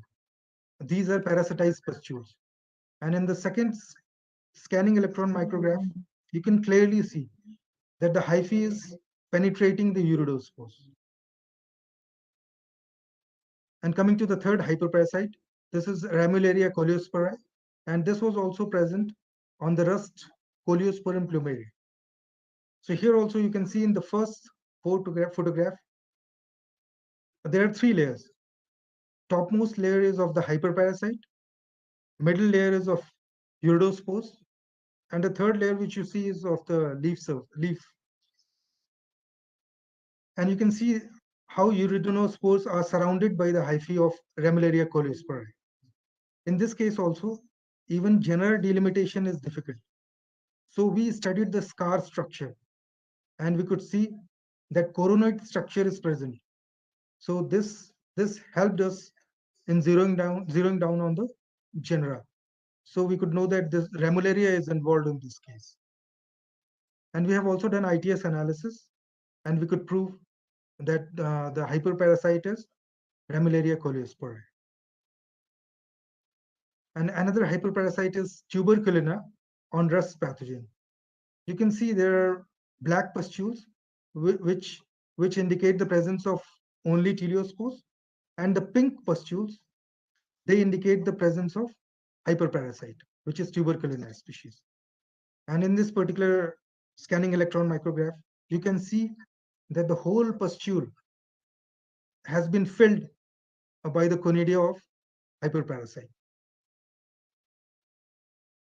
So coming to the future prospects, we should work on getting mutants with enhanced host range and also efficacy, mapping of indigenous mycoparasites using hyperspectral imaging, then ecological engineering, because nowadays there is a lot of focus on ecological engineering. If we can preserve these mycoparasites in natural habitats, maybe they can multiply and they can help us in managing the diseases.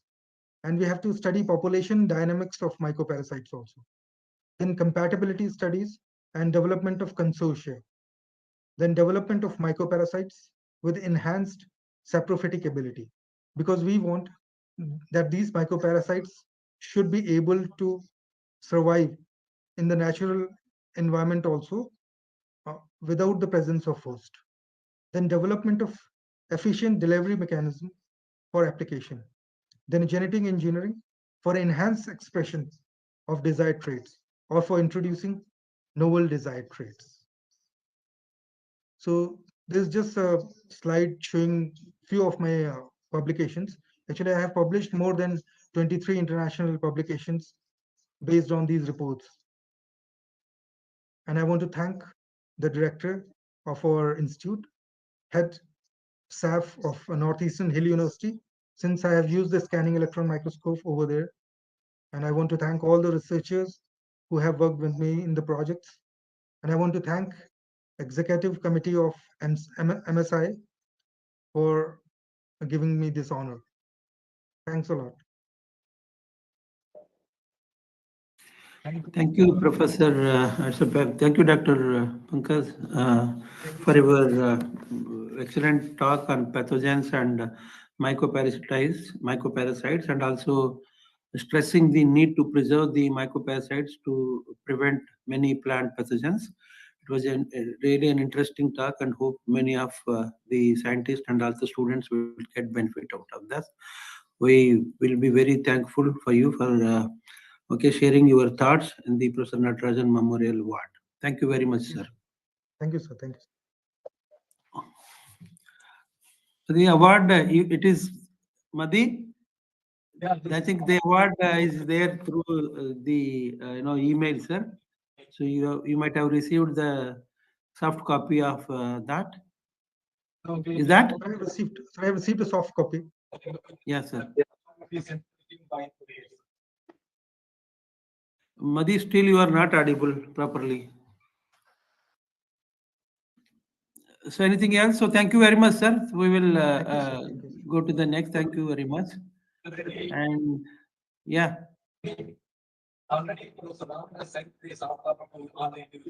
Yeah. I informed it. Okay. Okay. So now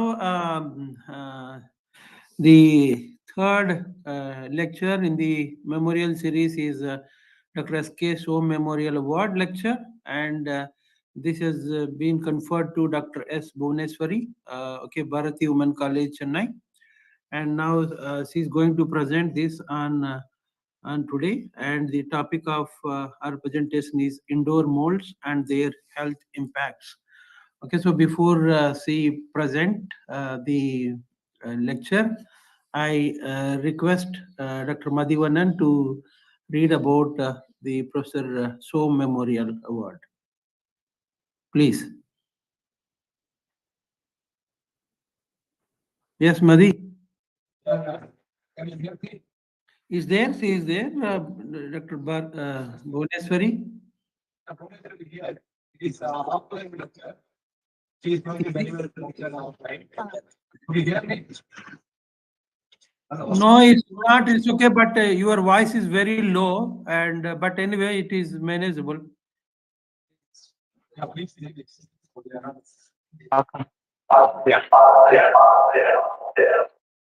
Somebody's voice is getting clear, but not yours. Yeah, you just may come out now. Their voice is clear, but not yours.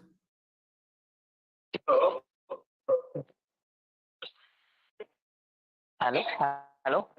Yeah, it is clear. Yeah. Thank you, Professor A, for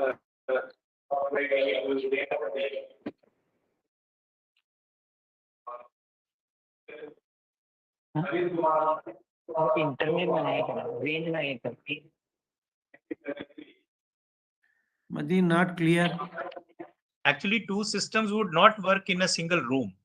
Yeah. In 1955, PhD in medical mycology in 1959 from Lucknow University under Professor S.N. Das Gupta and was appointed as an assistant.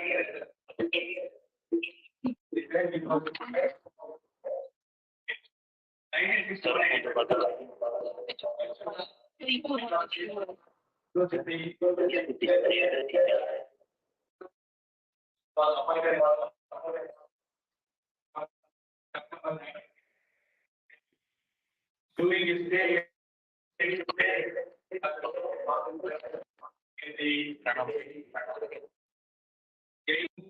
Brazilian Dermatological Congress and the 13th Botanical Congress of Brazil. On behalf of the institute, he was also invited by the Minister of Education to deliver a course of lectures on mycology and its applied branches at the Escola de Agronomia University Rural Recife. On return to India in 1962, he joined University of Kalyani, West Bengal, and shifted to National Institute of Communicable Diseases as an assistant director in microbiology division in the year 1967, where he established the medical mycology laboratory. His practical contribution to national public health includes investigation of mycotic infection in the rural areas of Uttar Pradesh, West Bengal, Delhi, and Haryana in India. In Brazil and South America, among the population under tropical conditions. His outstanding work on mycosis in this area bears testimony to his dynamic drive and dedication to work. Dr. Som attended a number of conferences and seminars and presented several papers in them. He was invited by the director of TB Demonstration and Training Center, Agra,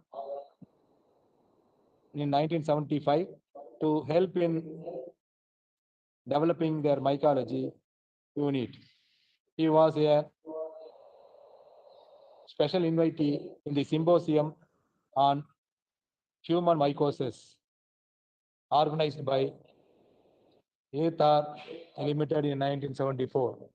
In a short span of his lifetime, Dr. Shom published over 60 papers in various journals of national and international repute.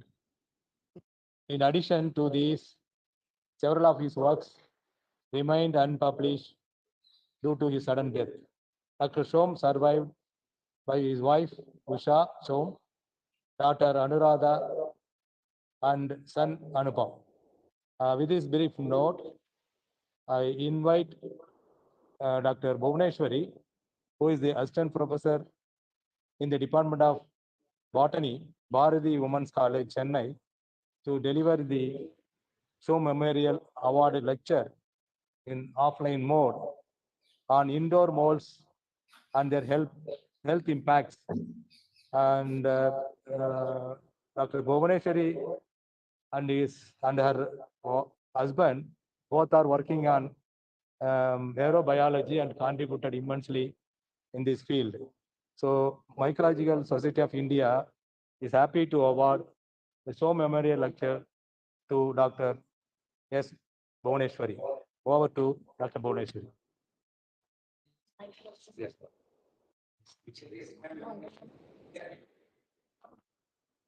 Yes.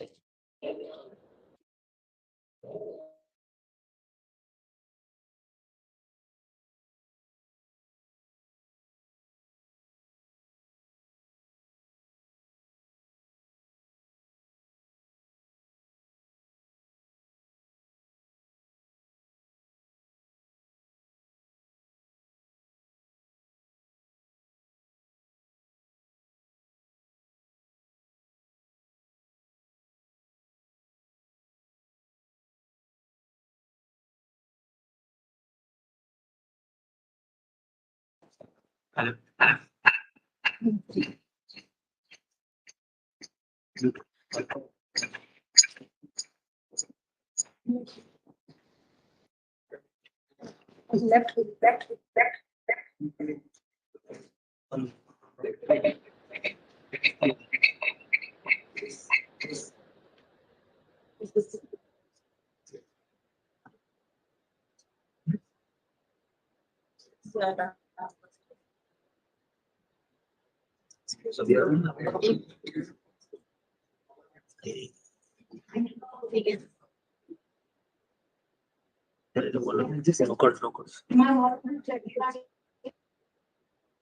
Okay. My slides. So before I start, I would like, in this proud and honored moment, I would like to thank the President of MSI, Professor Afzal Ahmed, Vice President Pankaj Baiswar, the Secretary of MSI, Professor Raman, the Joint Secretary, Professor Madhivanan, office bearers of MSI, and each and every member of MSI and new budding scientists, the organizers and the organizing committee of this national conference. It's a proud and privileged moment for me to present this Dr. Show Memorial Award lecture. So my topic is indoor molds and its health implication. Next slide.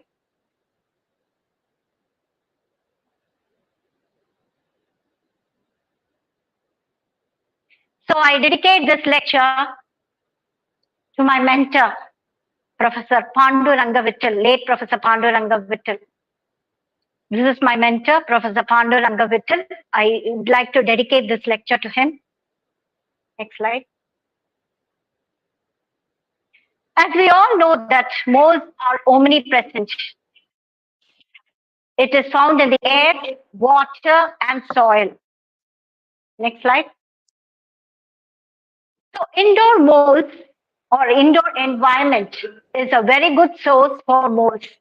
It is found in the floor dust, furniture dust, filters of air condition, organic waste in the kitchen, damp walls, and poor ventilation system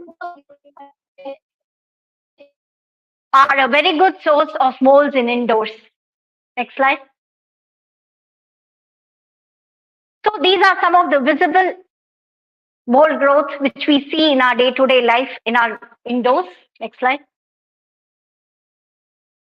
So these spores, which is found in indoors, are getting dispersed into the atmosphere.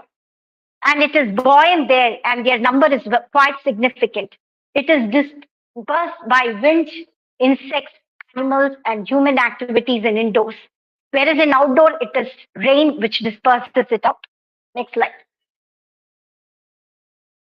So the pathway of the moles are emanated from the sources indoors, as I already showed.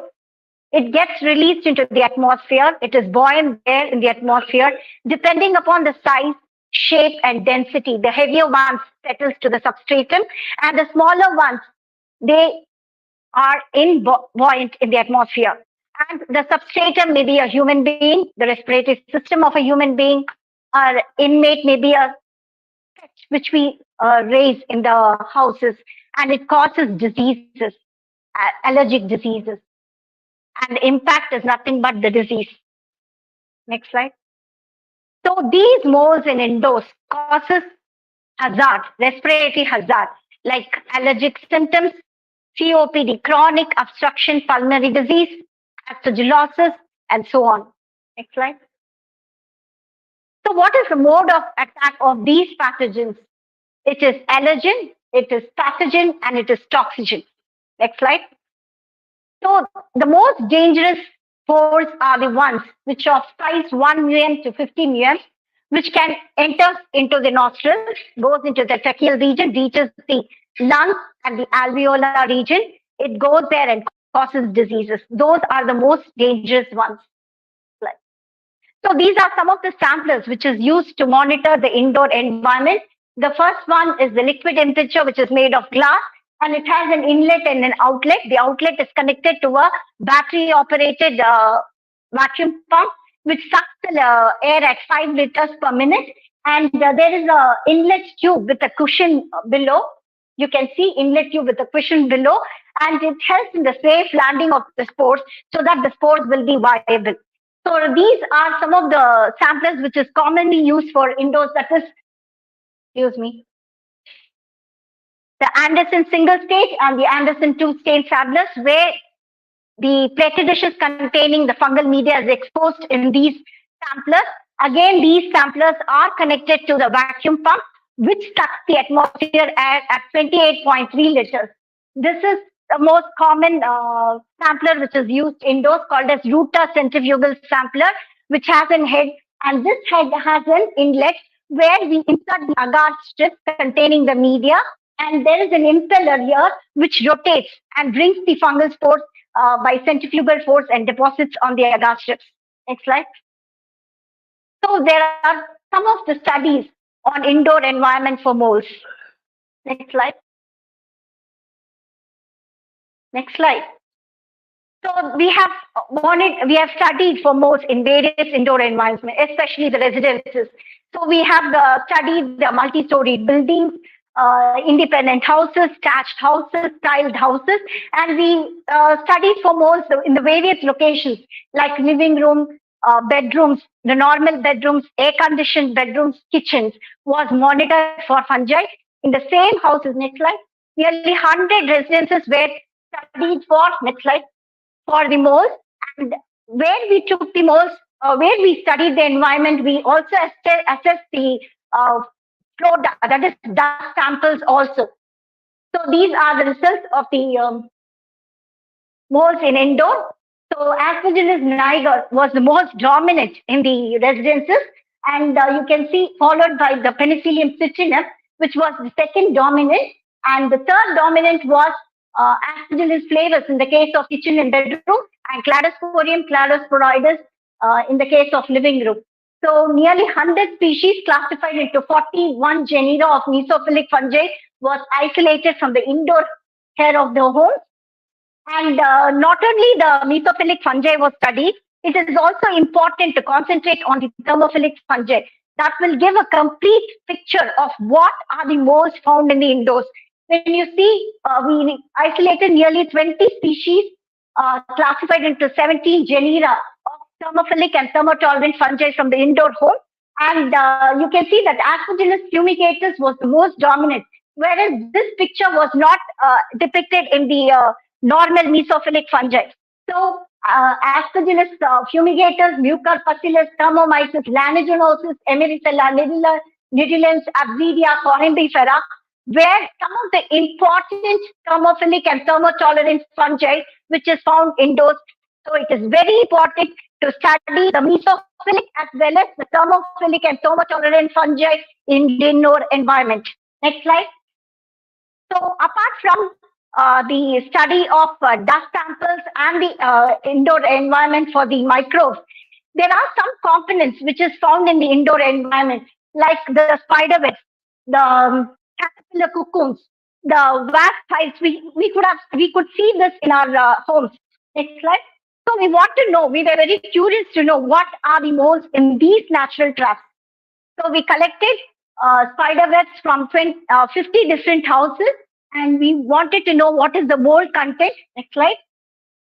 So nearly 23 species classified into 15 genera was isolated, and Aspergillus niger dominated here with 954 colonies, followed by Aspergillus flavus with 501 colonies. And the third dominant was Absidia corymbifera with 53 colonies. Next slide. And the second natural trap we ventured is the caterpillar cocoon. So you can see a student collecting the caterpillar cocoon. Next slide. So nearly 20 species classified into 88 genera was isolated from the caterpillar cocoon, and Aspergillus niger was dominant with 107 colonies, followed by Aspergillus flavus with 56 colonies. Next slide. So the third natural trap which we commonly see in indoors, that is the wasp hives. Next slide. So to our surprise, it is Plasmodium butri which dominated the wasp hive with 240 colony forming units, followed by Penicillium corylophyllum with 94 colony forming units. Next slide. So we want to know the industrial environment also. So what is the mole content of the industrial environment? So we ventured into Sheshashai paper mills in Erode, and we studied different areas inside that paper mills, like water treatment plant, bleaching area, paper machine, aeration basin, effluent treatment plant, boilers, and we nearly isolated 16 species classified into 10 genera. When you see this picture, nearly 3,000 colonies of Aspergillus fumigatus was isolated from the paper mill, which was first dominant, and the second was the Aspergillus flavus with 2,550 colonies, and the third dominant was Fusarium oxysporum with 1,575 colonies. When you see this picture, the Aspergillus fumigatus dominated the environment, that is the water treatment plant, whereas the Aspergillus flavus dominated the effluent treatment plant, whereas the Fusarium, which was the third dominant, dominated the aeration basin. When you clearly see the bleaching area and the boilers where found least diversity was found in those areas, and the number of colonies was also found in very few numbers. Next slide. So list of fungi isolated. So we also ventured into Ponni sugar industries in Erode. So nearly 19 species classified into 8 genera was isolated from Ponni sugar industries Erode, and the most dominant fungi was the Fusarium oxysporum with 31.44%, followed by the Cladosporium cladosporoides with 21.47%, and Aureobedium filulens with 16.75%. Next slide. So there are many studies available on hospital environments by Uday Prakash and Vittal. So we wanted to venture into a new place like the diagnostic centers. Nearly 25 diagnostic centers in Chennai was monitored for the microbes, indoor microbes. So we sampled two different areas. That is the sample processing zone and sample receiving zones. So this is sample receiving and previous slide. Sample receiving area and sample processing area. Next slide. So 29 species classified into 14 genera was isolated from the diagnostic center.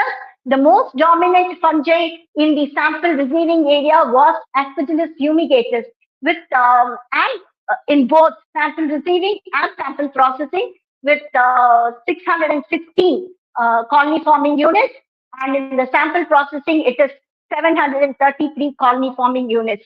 The second dominant was the Aspergillus flavus in the case of sample receiving area, and it is Aspergillus chevalieri in the case of sample processing zone. Next slide.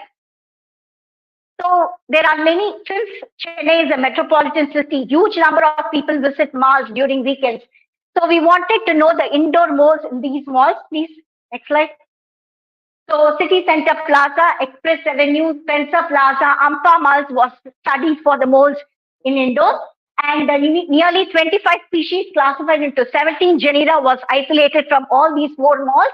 And the dominant fungi was Aspergillus niger with 566 colony forming units per meter cube, followed by the Aspergillus flavus with 96 colony forming units. Next slide. So we also wanted to know the educational institutions. So various areas in the educational institutions was monitored, like the mess, laboratories, library, and the classrooms. Next slide. So 3,140 colony forming units of fungi was isolated from 28 different samplings from Wales University, and of which 45 different species was isolated. And Cladosporium cladosporoides dominated with about 600 colony forming units, followed by Aspergillus niger with 410 colony forming units, and the Alternaria alternata with 360 colony forming units. Next slide.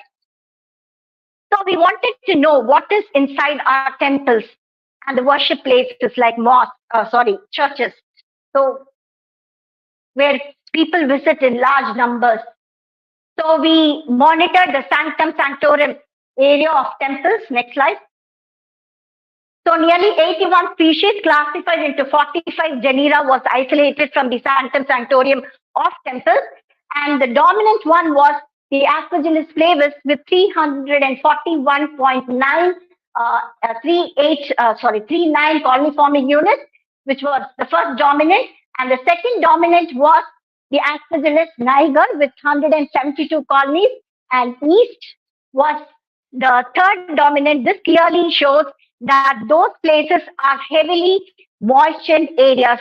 So that is why the yeast content is more in temples. Next slide. So next is the church.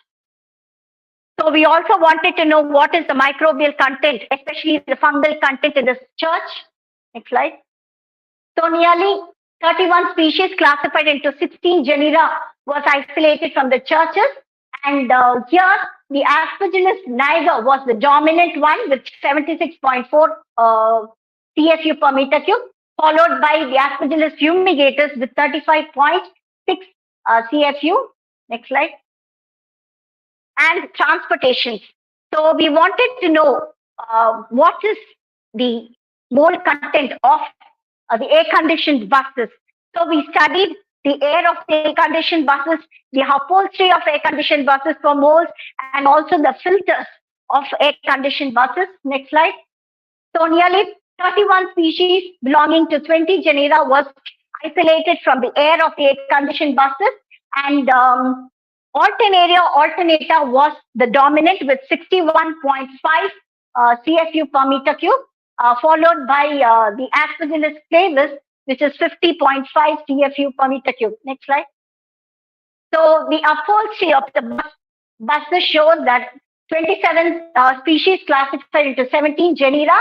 Aspergillus niger was dominant, followed by Aspergillus flavus, that is 86. Yes, sorry. Monilia cytophylla with 42. percent. Next slide. So next, the air filters was also monitored here, and in the air filters, it is again the Aspergillus niger which dominated, followed by the Aspergillus fumigatus and flavus. The express strain, the indoor environment of the express strain was monitored for moles. Next slide. Nearly 28 species classified into 13 genera was isolated from the express strain, and Aspergillus niger, again Aspergillus niger dominated this environment with 31,162 colony forming units, followed by Aspergillus flavus with 21,825 colony forming units. Next slide. So after a huge hit of flood during 2015, we couldn't do monitoring during that time because the whole Chennai city was blackened. We don't have current for nearly 1 week. So there was a next attack of flood during November 2021. So we were very curious to know what is the mold content of the houses done during that time. Next slide. So nearly 107 sampling areas in Chennai city was monitored for molds using the tape samplers. Next slide. So 27% was Aspergillus, dominated those environments, followed by the debris, and the third dominant was Cladosporium cladosporoides. Cladosporium. We couldn't go for species level identifications because it is a tape sampler. Next slide. So these are some of the tape samples which we took from the residences after floods. The Zygosporium, Cladosporium species, Emericella species. Next slide. Geotrichum, Coplariopsis trichoderma, Aspergillus species, Stachybotrys, Alternaria, Arthenium, Memnoniella, Rhizosporium, Sporothrix, Scordaria, Sporothrix is again pathogenic. And these are debris and unidentified fungus is also formed. Next slide. So we did clinical studies. How the patients are. Next slide. So these 9 fungi were dominant in almost all the indoor environments, which we saw now, right? And next slide. We wanted to test these 9 fungi on the patients attending the Asthma and Allergy Research Institute, Raju Hospital. They helped us in doing the clinical studies, the skin prick test, which is there in T Nagar, Chennai. These are the results of the skin prick test. So we prepared the antigens of these moles and we tested on the patients attending Raju Hospitals. So 500 patients were given skin prick test for Rhizopus stolonifer, of which 10.2% of them showed positivity to 3 plus allergenicity. And the second dominant one was the Alternaria alternata, which is tested on 386 patients, and they have shown positivity to 9.06% to 3 plus reaction. And common fungi, that is the Aspergillus niger and the Aspergillus flavus. The Aspergillus flavus showed, which is tested on 500 patients, they showed positivity to 8.40%, showed positivity to 4 plus. And the Aspergillus niger, which was very common in almost all the indoor environments, it is tested on 500 patients and they showed 3.60% of positivity, but their intensity is more in 1 plus and 2 plus. So next slide. So once again, I would like to thank the President, Vice President, Secretary, Joint Secretary, Office Bearers, and all the members of Mycological Society and senior mycologists like Kanpal, Kallechelvam sir, who's here. And in this moment, I'm very happy to share my research work with them. Thank you. Okay, thank you, ma'am. Thank you very much for your nice presentation on indoor mycoflora and also explaining the different environments and areas where the different types of the fungi could be seen. Some of them may be pathogenic in its nature. So thank you very much for enlightening us. So again, we would like to inform you that the award, okay, certificate, everything has been mailed to you by Professor Raman. And again, thank you very much for your lecture. Over to Madhi.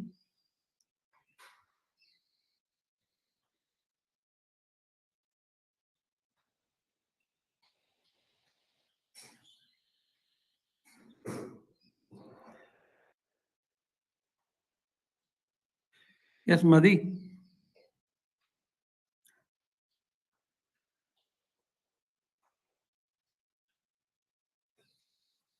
You are not audible. Audible, it seems. Yeah, it's okay now. Go ahead. Yeah, I can. Yeah, actually, since she delivered a lecture through offline mode, we can hand over the certificate and as well as the memento to her physically. Okay. Yeah, you are there. Okay, Yeah. go please. Yeah, do Yeah. it. Now I invite the senior professor, Professor Lakhanpal sir, to. Yeah, plus both. Sir, one certificate, one memento, please, sir. Since they are the senior person, so they can hand over this. Yeah, please. I invite them to do the honor. Yeah, please.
Hello, sir. Is it audible? Yeah, please go ahead. Yes. Hello. Thank you, Professor Sudhakar. Could you hear me now?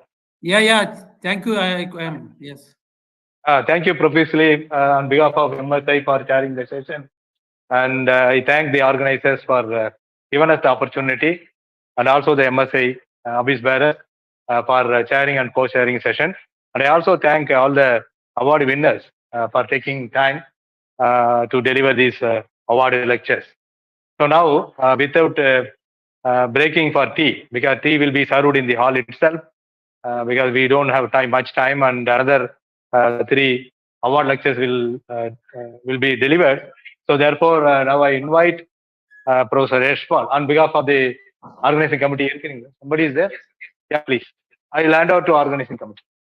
Thank you very much. Thank you for the organizers. Thank you. Thank you so much, Professor Mathivanan. And on behalf of organizers and organizing committee, we will like to thank the chairman for this wonderful organization of the session. So maybe give a big round of applause for Professor Mathivanan. And just to recognize his contribution, we want to present him a small piece of memo and also a certificate. So, sir, please accept this small. Thank you. Is there a photograph? Sir आप इससे बोलो लो इससे ले लो इससे ले लो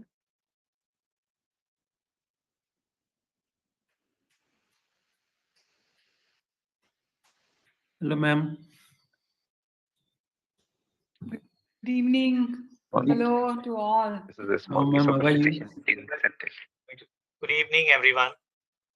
Thank you so much, sir. Thank you so much.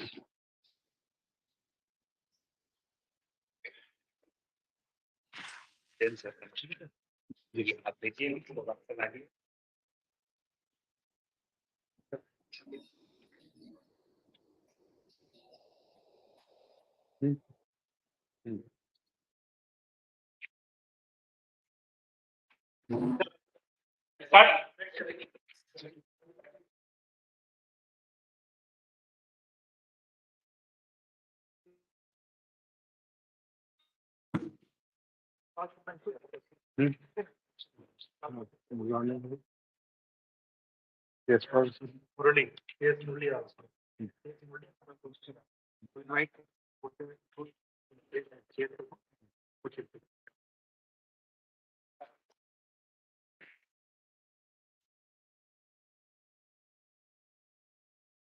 ठीक है.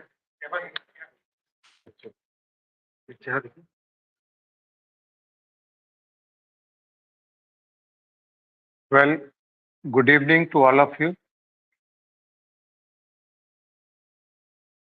Now, in continuation of the scientific session, now session 3, in this we have our chairperson, Professor Yashpal Sarmaji, Editor-in-Chief, Kabaka, MSI and Department of Botany, Delhi University. Sir, namaskar, sir.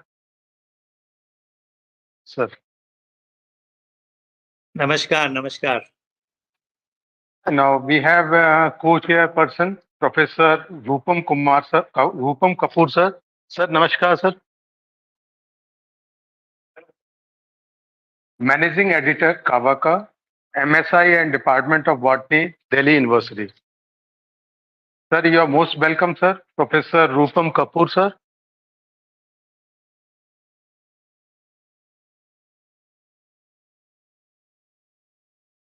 Now, in this session, we have Dr. T.S. Morali from Manipal University, Manipal. Now, he is going to deliver his talk on secondary metabolite gene clusters in fungal endophytes. Sir, Murali sir, namaskar sir. Good evening to you.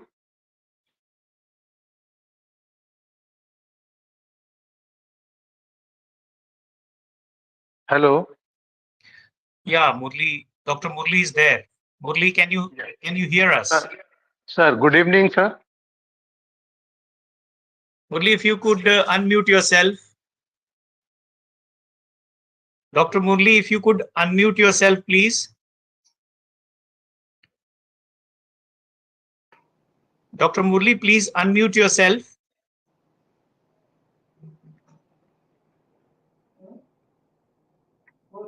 Yeah. Me know? Yeah. Yes, sir. Sir, please, I'm giving you the mic to Professor Yashpal Sharma, sir, chairperson of this session. Sir, please. Thank you, Dr. Saab. A very good evening, everyone. I'm very happy to be here on the occasion of the conference, National Conference on Fungal Diversity for a Sustainable Future.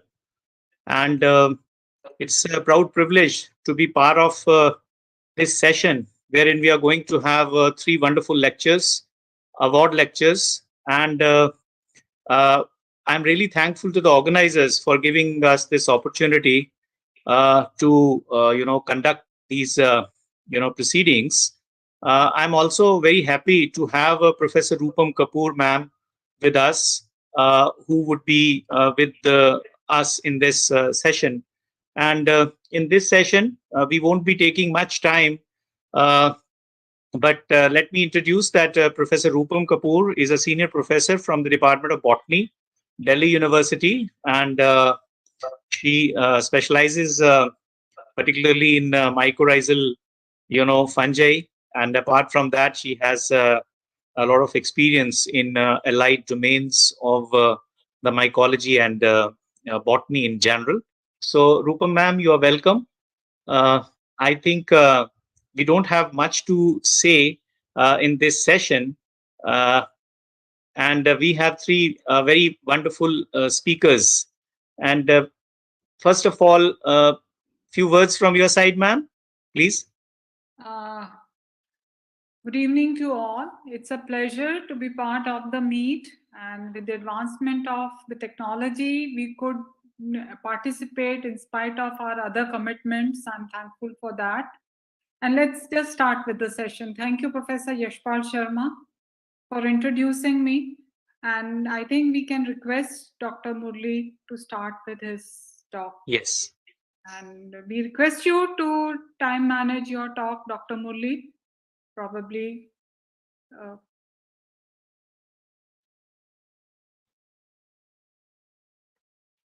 Yeah, 25 to 30 minutes, I think. So, Professor Rupam, with your permission, let us invite Dr. T.S. introduced. Murli, who would be from Manipal University. Yeah. Is someone going to introduce Dr. Murli? Professor Yashpal. Sir. Yeah, actually, the biofreak on contribution of Professor K.G. Mukherjee should be read out. I'm Professor Madhivanan, Joint Secretary. Okay, right. Can I do that? Yeah, sure, sir. Because we don't have any document with us, so I think it would be nice. Yeah, that would be great. Please. Thank you, Professor Yashpal Sharma, for your permission.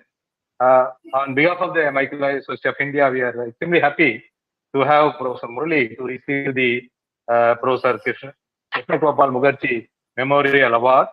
Now, this is my privilege to read out the biobrief as well as contribution of Professor K.G. Mukherjee. Professor Mukherjee was distinguished mycologist and microbial ecologist, a person of high repute for his research contribution all over the world. He was born on 4th May 1934 at Lucknow as the fourth child of Mr. Devendranath Mukherjee and Mrs. Leela Mukherjee. He started his teaching career as a lecturer in botany at Lucknow University in 1955, from where he obtained his PhD degree in botany in 1962. He joined the Department of Botany, University of Delhi, as a lecturer in 1964 and later shouldered the responsibility of the head of the department from 1985 to 1988. Professor Mukherjee had a keen interest in culture collection and received advanced training in taxonomy of fungi at the Commonwealth Mycological Institute, Kew, Surrey, England, where he was also offered a permanent post of mycologist in 1968.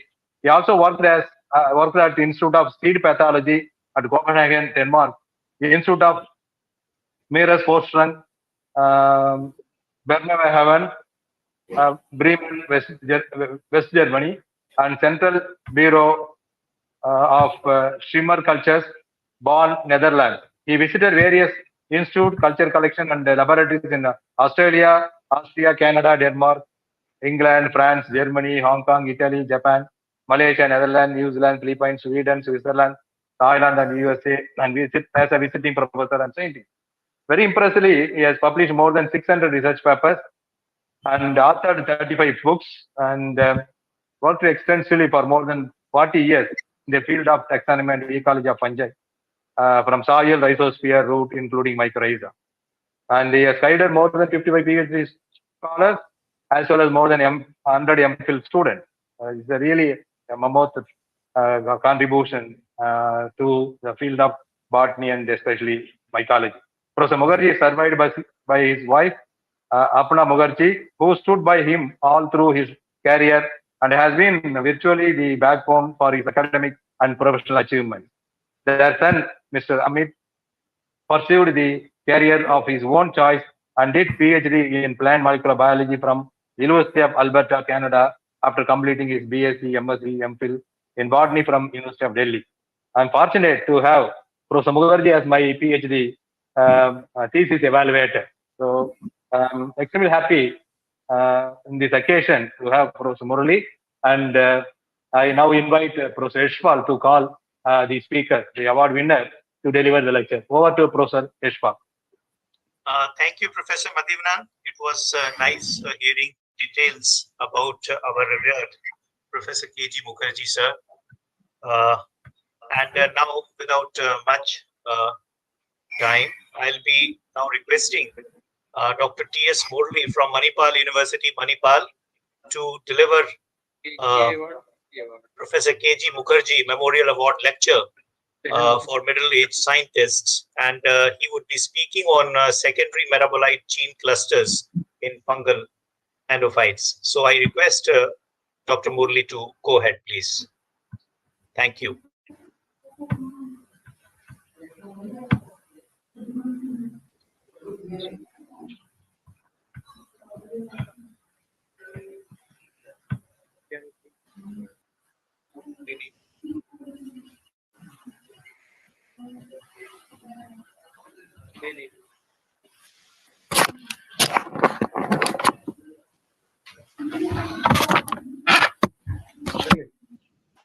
Can you hear me now?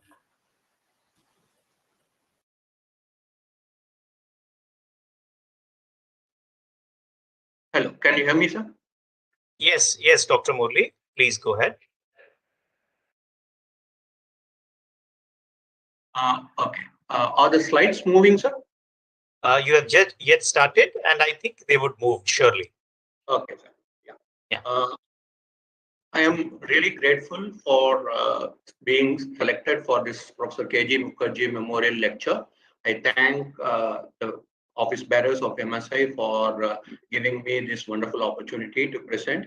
I'll be presenting on secondary metabolite gene clusters in fungal endophytes. I am from Manipal Academy of Higher Education, and I'll be going through the secondary metabolite gene clusters, which is a very important aspect of fungal endophytes. We all know that there are lots of studies on fungal endophytes which have come up recently. I will be talking about one part of it. So the structure of my presentation is like this. I'll be talking about endophytes, secondary metabolites, what is attenuation and why it happens, and how we can overcome that, and if there are any ways by which we can overcome these issues for industrial production of these very important secondary metabolites. So there are quite a few papers now. I would say that this is one of the hot topics the last 20-25 years, fungal endophytes. All of us know about fungal endophytes. They occupy a very unique niche. They are hugely diverse, almost that we have studied so far. They are known to be harboring these fungal endophytes in almost all of their tissues. One of the important aspects of fungal endophytes is that they have co-evolved with their hosts over a very long evolutionary history period. So about 400 million years, they have been with the host, and that is one of the reasons why it has been thought that there could have been some horizontal gene transfer between the fungal endophytes and their host, and the excellent symbiotic partnership between these two organisms might be due to this reason. In fact, when the studies on fungal endophytes started, it started with the importance of the clamiciptaceous endophytes, especially for their biocontrol and also their ability to protect their host from herbivory, as well as from biotic and abiotic stress that their hosts are known to have.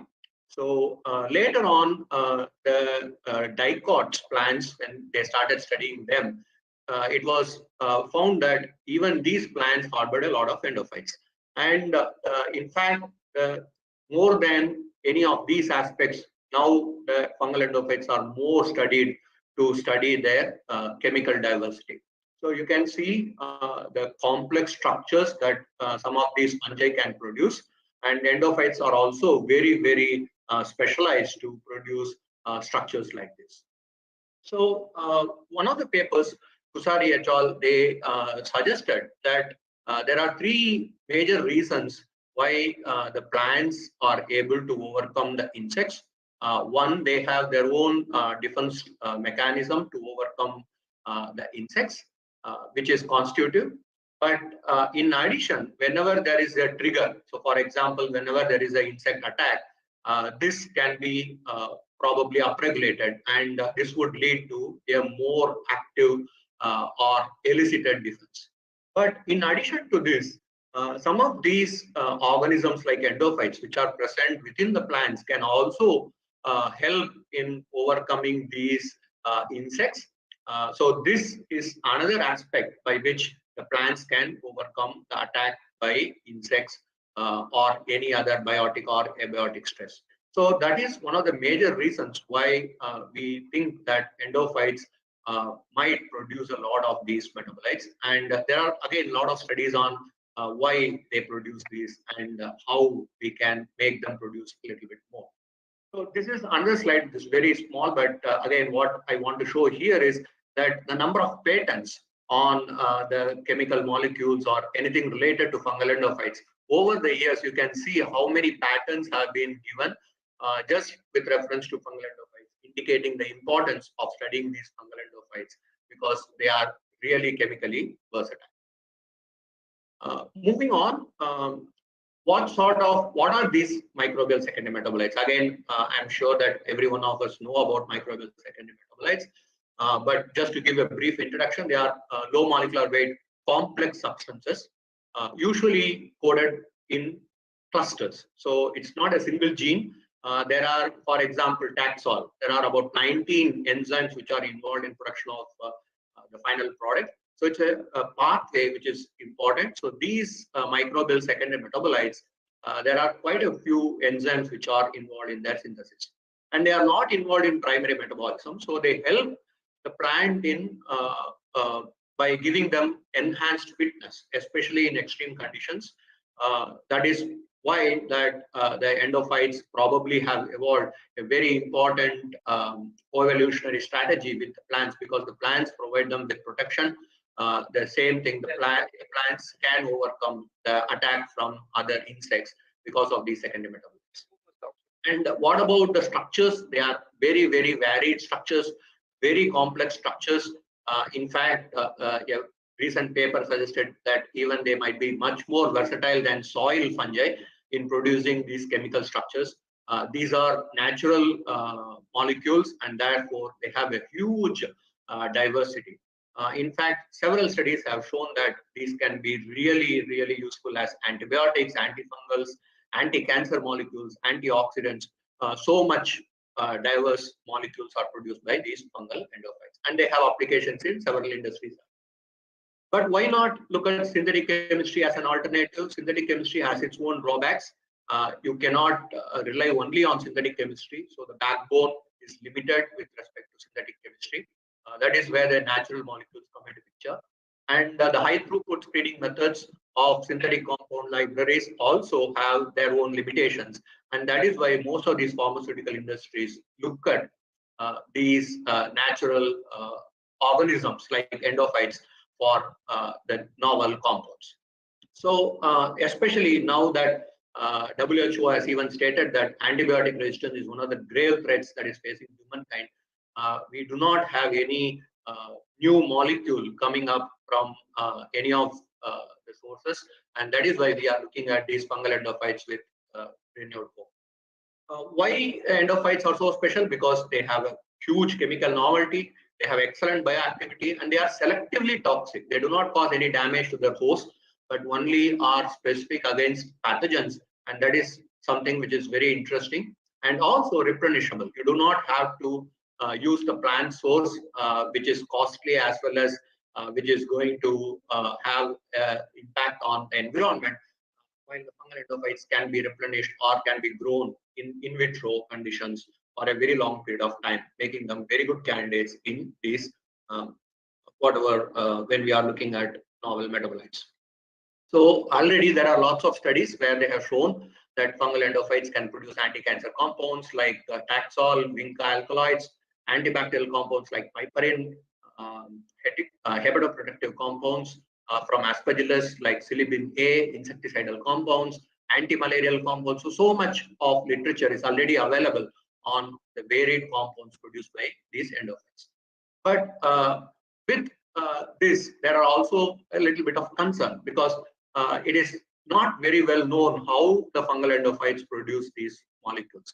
So Ludwig Müller came up with this hypothesis that fungal endophytes might, in some cases, completely synthesize the novel metabolite, but in certain cases, it can be a partial synthesis, while the plant can contribute some of the enzymes which are involved in the final production of the important molecule, the biomolecule. And in some cases, the plant might produce the metabolite and which can be modified again by the fungal endophyte. So this explains the diverse molecules which are produced and also the symbiotic interaction which is important for the fungal endophyte to produce these novel molecules. Again, you can see on the right hand side a beautiful picture showing how in vitro and in planta so many metabolites have been shown to be produced. Some of them are useful for the plant, some of them are useful for the endophyte, and this clearly indicates a symbiotic relationship which is very essential for this metabolite production. So this also highlights one of the reasons why that attenuation can happen. So what is attenuation? We'll come to that. But before that, why the endophytes should produce these metabolites? Usually it is a response to stimulus against pathogens, to overcome competition, especially when they are in an environment where there is an intense competition for nutrients. The endophytes have to overcome their competitors, and that is why they produce these novel metabolites to evade those competitors, and also for interspecies communication. We know that these molecules play a very important role in quorum sensing. So that might be one of the reasons why these endophytes produce these novel metabolites. So that is why they are classified as biolaboratories. And studies have shown that these novel metabolites are produced in biosynthetic gene clusters. They are usually silent in the sense that most of them are not produced when they are grown in normal conditions. Whenever you provide them with all the nutrients, they do not produce this. And only under certain stress conditions, these silent clusters get activated. And in a paper, it was shown that only 5% of these gene clusters are known to us. So it's a huge diversity that is still awaiting to be understood well. And again, regulatory circuits of these clusters are not very well studied. So it gives us an opportunity to study more about these endophytes. So what are these clusters? Usually they are about 100 kb in size, huge. So it's very difficult to clone them in heterologous hosts. So that was one of the suggestions given earlier, that we can clone the whole gene clusters into heterologous hosts to produce them over a period of time. But this has been a major problem, the size of these clusters. And there are lots of different types of molecules which come under these molecules, these metabolite molecules. So it can be what we call as non-ribosomal peptides, which are very important as antibiotics. There are polyketides, there are terpenoids, there are hybrid compounds, and all these compounds are produced by these fungi. And they are usually located near the telomeres in heterochromatin. So that also suggests why they are usually silent. And there are ways by which you can turn them on. Usually it is by what we call as the chromatin modification, either by DNA methylation or histone deacylation, we can turn them on. But again, not every organism you can do this. And that is what we are going to discuss in the next few slides. One of the important factors is the environment and nutrients. As I said, so these are the triggers which actually activate these BGCs or the silent clusters in natural environment. So we need to know more about this. Then we will be able to study the other 95% of these silent clusters. As I said, attenuation is very well known whenever you culture these endophytes for their metabolite production over a period of time. So in some cases, it might be one generation. In some cases, it might be some 3-4 generations. In some cases, 10 generations. They completely lose their ability to produce these metabolites.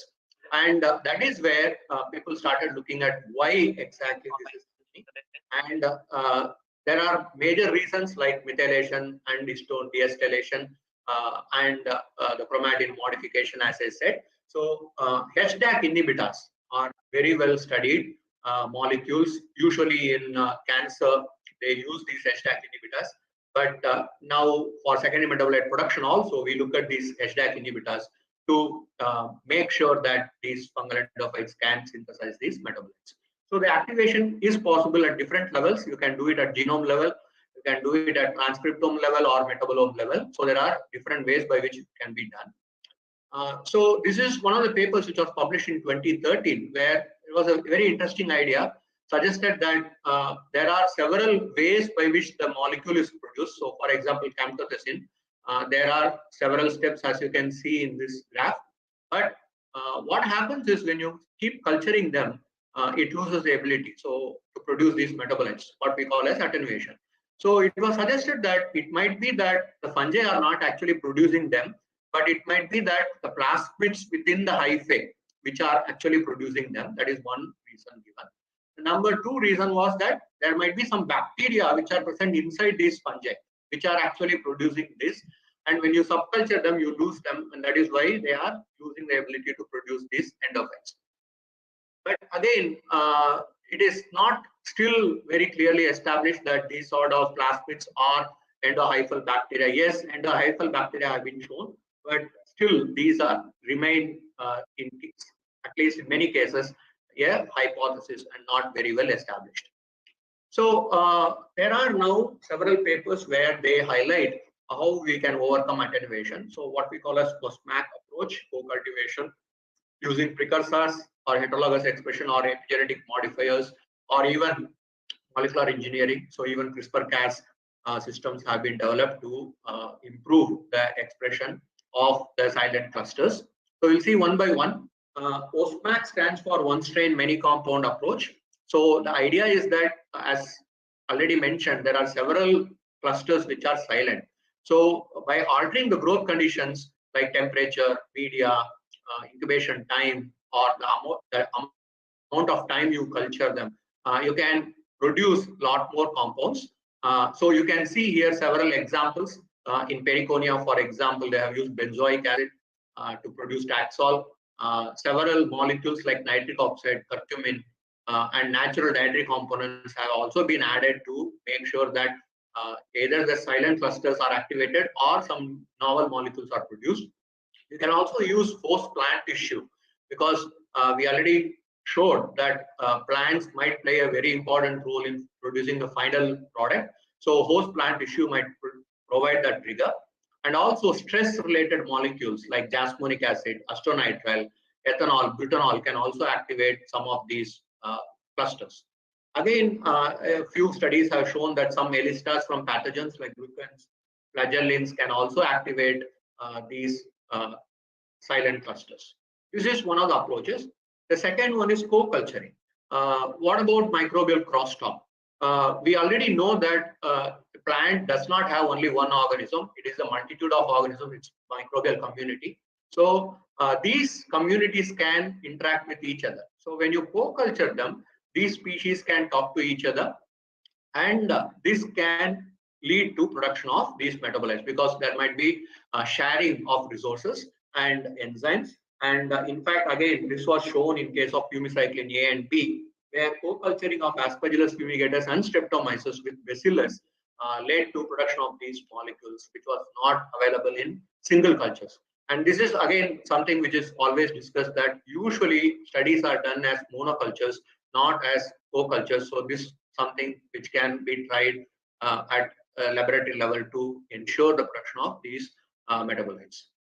Epigenetic regulation is something very interesting. So DNA methylation, chromatin modification, or RNA interference, all these are very well studied, especially in cancer biology.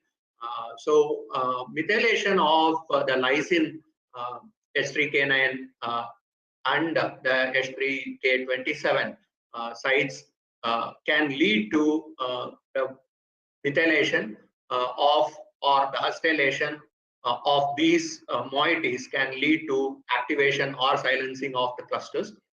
So it has been shown that when suitable activators or inactivators are added, they can lead to synthesis of alkaloids. So this has been shown in case of Epiclo.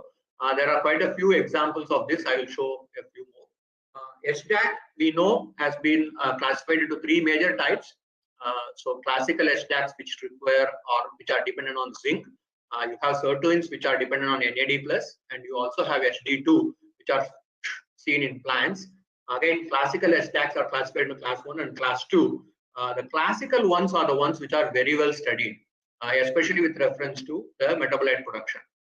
So for example, the HDAC inhibitors, valproic acid, SAHA, trichostatin A, these are all known to play an important role in the class 1 and class 2 HDAC. So when these are used, they can open up the chromatin and lead to the expression of these molecules. This is again shown in case of Aspergillus niger, Aspergillus idovi, several sesquiterpenoids, Nigeron A, some of the molecules which have been produced by adding HDAC inhibitors.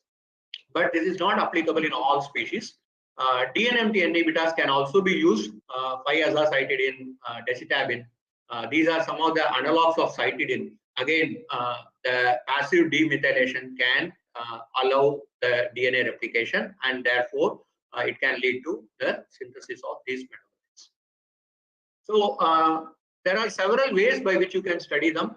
Again, just to give you some of the examples, fumiquinosolin C, other cryptic genes in muscodar, chitomium, aspergillus, they have all been activated by this DNA methylation inhibitors. SAHA is another chemical which is commonly used. Resveratrol, colchicine, some of the examples.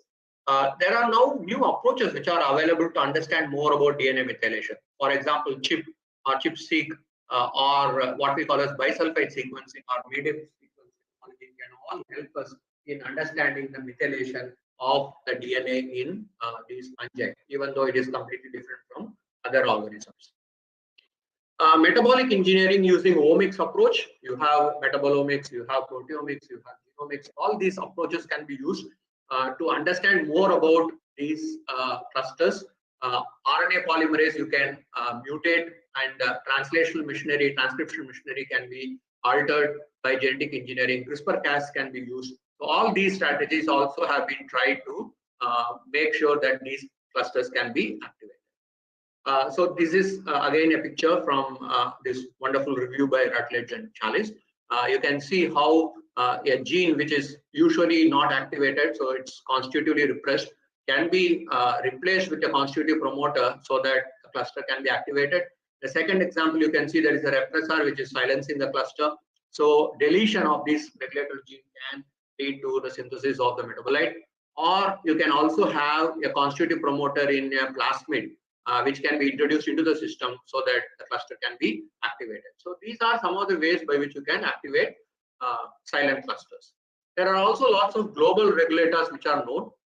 If you know specific pathways, you can activate the specific pathways, or you can use some of these global regulators like LAEA, which is very well studied in Aspergillus, HDAA, again a methyltransferase, which is very well studied. So these have been known to be involved as global regulators, transcriptional factors.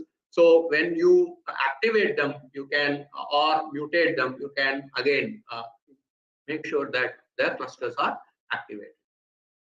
Again, as I said, pathway-specific approaches can also be used, but unfortunately, they have not been very successful because still we don't know a lot about these biosynthetic gene clusters. Only a few of the clusters are very well studied. So these are some of the approaches which are coming up recently so that we can express these important molecules in fungi. Again, you can use heterologous hosts, but if the clusters can be put into those hosts. So this brings me to some of the studies that we have done, which we published in 2020. So colchicine, which is from Gloriosa superba, we were able to see the production of this colchicine in one of the fungal endophyte Diapote or Phomopsis. So the Diapote is a very active fungus. Xylariaceae and the Diapote are very well known to be important fungi with reference to secondary metabolite production. And we saw one of the Diapote strain producing this colchicine. But again, we had the same issue that when we studied them, it had the activity. Sometimes what happens is it produces a molecule, but it does not show the functional activity. We showed that it has the same activity as colchicine, and we showed that it can be produced in vitro. But again, we had the same issue. When you grow them in culture over a period of time, the amount of the colchicine came down drastically. So we looked at what exactly is the reason. So when we studied this, we found that it is a global methylation. By using some restriction enzymes which specifically target the methylated DNA, we showed that the global methylation is indeed the reason. And when we treat it with 5-azacitidine, which is a DNMT inhibitor, we can bring back the expression of this But again, for how many generations, that is something that we need to look at further. So we went ahead and sequenced the whole genome of this particular strain, and we compared it with some endophytes and pathogens which are closely related. We saw that it was very interesting that endophyte and another endophyte, D. persei, what we isolated, and Ampelina shared more genes or biosynthetic clusters as well when compared to a pathogen, and as well as with reference to the host, which is Gloriosa superba in this case. So we went on and did a genome annotation, and we could find that the KEGG pathway could identify most of them, but unfortunately, again, because a lot of information is not available, some of these clusters we still do not have information on them. So we are still working on them. So we could identify the pathway which is responsible for production of colchicine. Some of the steps which are found in Gloriosa was not seen in our fungus. So that is something very interesting. Probably it has a different pathway, or it can overcome these steps by taking some of the enzymes from the host. So this is something that we need to look at further. And we also did some predictions, and we saw that the structures of some of the enzymes from the fungus and from the plant host are very similar. And we can see that there is a lot of similarity between the enzymes which are involved in the colchicine pathway. So we have highlighted some of the enzymes which are involved in this pathway. And so we could arrive at what exactly might be the steps involved in this. And interestingly, we could find most of the enzymes which are involved and also the products in our mass spectrometry data, indicating that the fungus could produce these metabolites in vitro. So this is the mass spectrometry data as I showed, and the Metasig database, what are the molecules which are involved, indicating that the fungus produces some of them, but not all of them. And this brings me to the end. What are the challenges and opportunities that we face when we are working with these fungal endophytes? You can do a lot of these changes. So for example, you can change the culture conditions, you can do metabolic engineering, you can use some global regulators like LAEA, you can do epigenetic modification, pathway specific regulators can be used, heterologous expression can be done, but all of them have their own advantages, but the limitations seem to be more now. So we need to look at these limitations, target each one of them, and probably look at ways by which we can overcome them. That brings me to the last slide, which is what exactly is the problem in an Indian scenario. So because endophytes, we have a huge diversity of fungal endophytes. There are so many people who are working on fungal endophytes in India, but still there are very few studies on these secondary metabolites, only reports of this endophyte producing this metabolite like that. So what exactly is the problem? The problem is whether we have chemists who can work with mycologists to do structural elucidation, because it is a very important aspect and we do not have the expertise. So working with these chemists can help us in doing this. So that is very important, collaborations, and also funding, because it's a hit or miss approach. You cannot say that you will get a compound sure enough with these endophytes. Yes, if you work on them for a long period of time, you will definitely get, but to get funding for something like this, especially now, is very, very difficult. And we need a lot of bioinformatics tools and people who can understand these tools and use them effectively. So that is again some of the problems that we face whenever we work with as mycologists, to explain these things to a bioinformatician or a bioinformatician to explain those things to us. That has always been a problem. And costly, yes.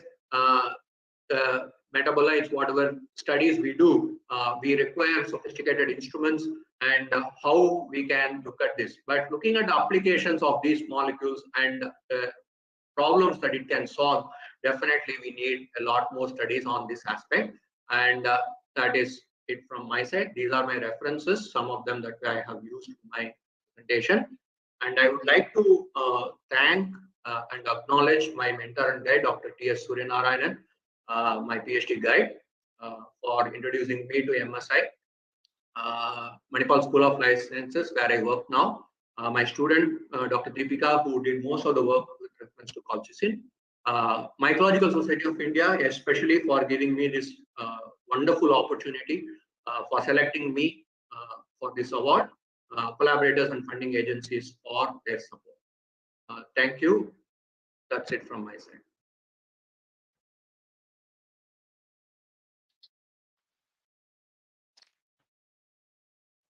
So, thank you, Dr. Murali, for a wonderful and insightful lecture, I would say, wherein you have opened up many vistas related to this hidden treasure of endophytes, and the way you have, progressed through your slides to sum up with some of the challenges and opportunities associated with this group of, organisms is really wonderful. And today, I just wish to remind you, uh, around 6-7 years ago, I think we were together at BHU, wherein you were a little bit worried about certain things. But I'm very happy that seeing a good cheer at your face today, you seem to be quite satisfied. And I think this is what we all aspire for, getting some kind of accolades and recognition from your mentors and from support from your students. So I'm very happy that you have been appropriately awarded this Professor KG Mukherjee Memorial Award. So congratulations to you for the wonderful presentation, and best of luck for your future endeavors. This is a very interesting area of research. Professor Rupam, if you have to say a few words, please. Sir, I think we should proceed on. Wonderful lecture. Thoroughly enjoyed it, Dr. Murli. And congratulations to a truly deserving person getting this. Yes, award. ma'am. Thank you. Yes, thank you, Professor Kapoor, and thank you, Dr. Murli, and best of luck for your future as well. Now, we would move on to another award lecture, that is Professor P.C. Jain Memorial Award Lecture.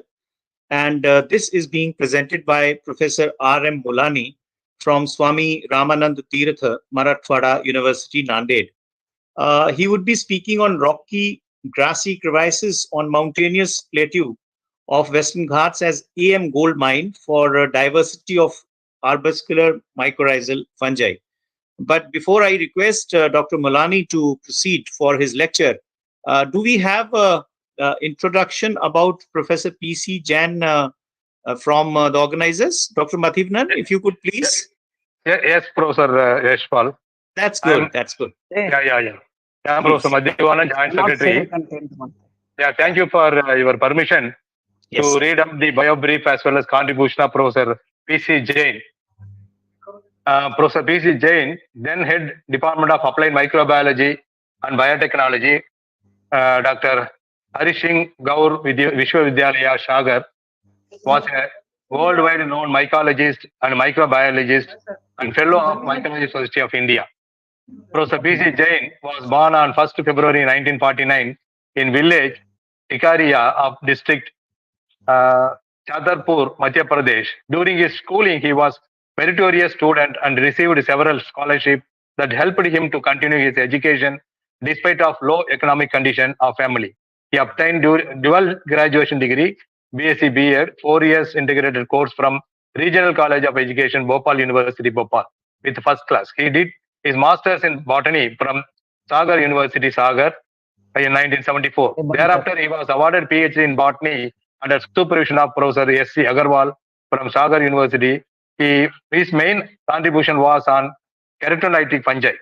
In 1978, he joined as lecturer in Department of Botany, Sagar University, Sagar. Thereafter, he was promoted as a reader in 1991 in the same department. In the year 1999, he was further promoted as a professor in Department of Applied Microbiology and Biotechnology of Dr. H.S. Gaur Vishwavidyalaya. He became head Department of Applied Microbiology and Biotechnology in 2003 and 4 and contributed immensely in the department. Under his leadership, the department was graded as one of the best university department, both in teaching and research. He has guided 18 PhD students along with several short-term and long-term projects. He successfully completed several research projects funded by UGC DBT, MP Cost, MP Biodiversity Board. He was a recipient of Commonwealth Academy Staff Fellowship and pursued postdoctoral work on the development of enzymic tests for early detection of contaminating fungi in several grains and Northampton Experimentation, England, and visited various universities and Commonwealth Mycological Institute, Kew, England, during his visit in UK. He has contributed immensely and published more than 140 research papers and also authored a few books. And he was an active member of several scientific and professional bodies. He believed that knowledge and experience possessed by individuals should be unconditionally disseminated to young brains for betterment of the society. His keen interest in mycology led to seminal contribution in the field of thermophilic, keratinophilic, and storage fungi. With this, I'm extremely happy on behalf of the MSI to award Professor Ramjan Mulani to receive the Professor P.G. Jain Award, Memorial Award. And now I request Professor Yashpal Sharma to invite Professor Mulani to deliver the lecture. Over to Professor Sharma. Thank you once again, Professor Mathivanan, for doing this honor. Now, without taking much time, I invite Professor R.M. Mulani to present his Professor P.C. Jain Memorial Award lecture. Mulani sir, please. Whether I am audible, sir? Yes, sir. Yes, sir. You are audible. Sir, can I share my slides? Sure. Please go ahead.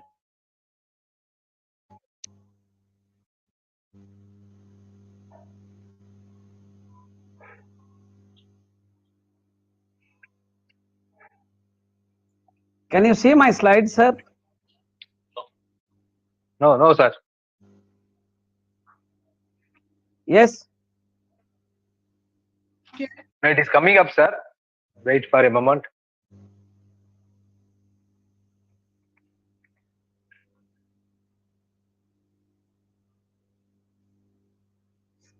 Have you opened the? Yeah, it has come up, sir. Yes. Can you see the slide? Yes, sir. Yes, sir. You go full screen, sir, now. Yes. Full screen. At the base, right side. Sir, actually, this is a Full PDF, screen. so you have to go to view and full screen. On the top, there is view. Yes. Oh, this is the PDF. Yes. Yeah. It is visible, sir. You can go ahead. Go ahead, sir, please. Yes. So, good evening, all.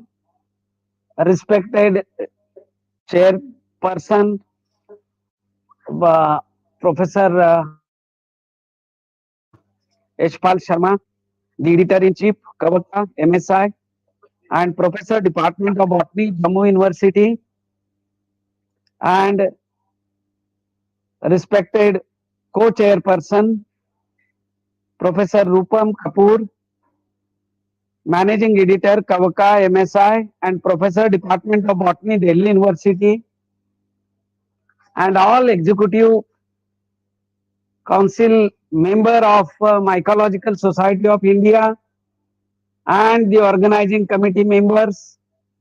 I am thankful to all of you for conferring me this Professor P.C. Jain Memorial Award Lecture 2022, the great eminent mycologist who has served and added the immense literature on the applied microbiology and biotechnology, field of biotechnology. He was working with Dr. Hari Singh Gaur University, head Department of Microbiology there. And at the outset, I am very much thankful to my mentor, Professor A.R. Kulkarni, who taught me this subject, and Professor Raman, the Secretary, Mycological Society of India, Professor C. Manorachari, Professor DJ Bhagyaraj, who taught me and guided me in arbuscular mycorrhiza, Professor N.S. Atri, the mycologist, Professor DJ Bhatt, Professor T.N. Lakhanpal sir, and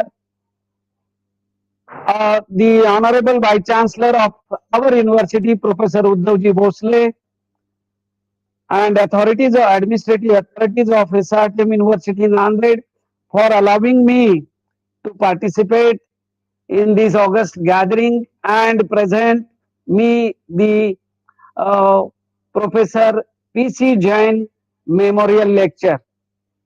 So, thank you very much.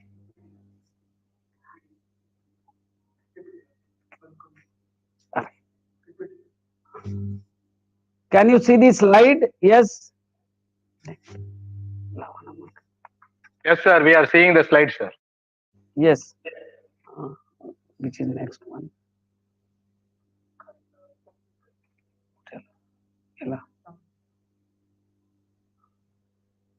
Is there?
Yes.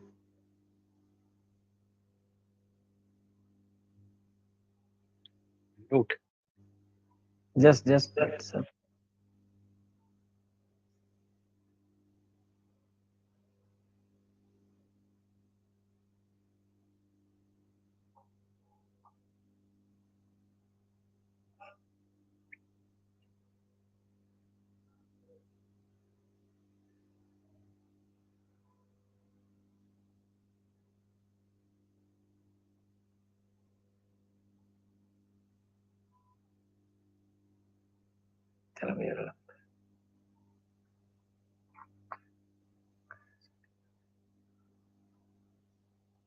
What is the issue, sir?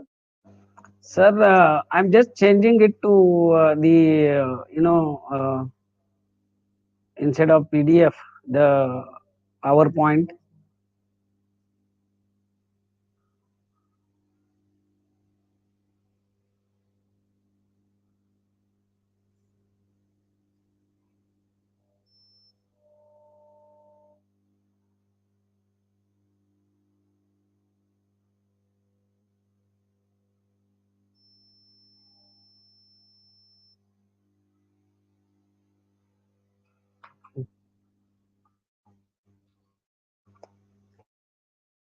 Yes, sir. Can you see that slide, sir? Arun, आवाज के ला रहा। Yes, sir, I can still see the same picture of yeah. Yes, Professor P.C. Jain. Now Yes, next. sir, next. Yes. Now this is the It's okay title now. It's of. okay. Yes, sir. So sorry, sir. This is the title. Now, rocky grassy crevasses on the mountainous plateaus of Western Ghats as AM gold mine, arbuscular mycorrhizal gold mine for diversity of arbuscular mycorrhizal fungi. So this is a topic which it is based on the work which is being carried out by my student, two students as with Dr. Vijay Sathe and the Dr. Rajendra Prabhu. Okay, sir. So actually now the mountainous plateaus of Western Ghats. You can see the sites selected. I don't hold this at my. अरे लहान करना मग लहान करना सगळं कुठं दिसतंय का मला काय दिसत नाही. Mulani sir. हाँ sir. Actually, I am not getting the. I am not getting the. Now, if you can just click the view button, view. View button, view. Just nearby the edit button. Okay, sir. I will show you one by one. Now, this is the second side. Now, there are 13, the sites selected from the Western Ghats of Maharashtra region. These 13 sites are being distributed in 7 different districts along the Western Ghat of Maharashtra. And these sites, one can see over here, each site is having a open plateau area. Okay, open plateau area. The smaller part you can see over here. Now these are the rocky crevices.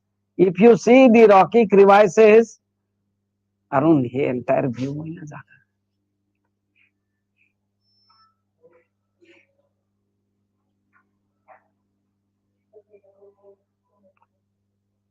Sir, now these rocky crevices are being dominated in the Western Ghat region, and you can see these rocky crevices are plate-like grassy vegetation, having grassy vegetation. This grassy vegetation has the mycorrhizal, we have analyzed these mycorrhizal sites in which the spores has been analyzed by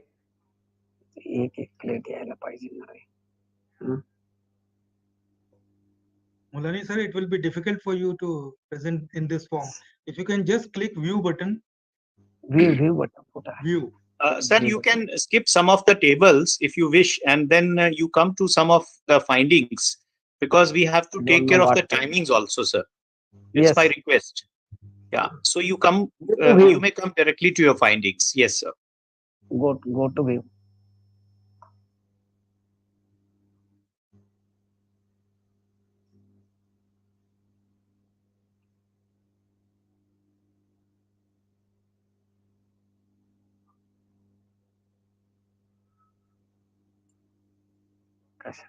You keep on scrolling the same slides, sir, in PDF. No problem.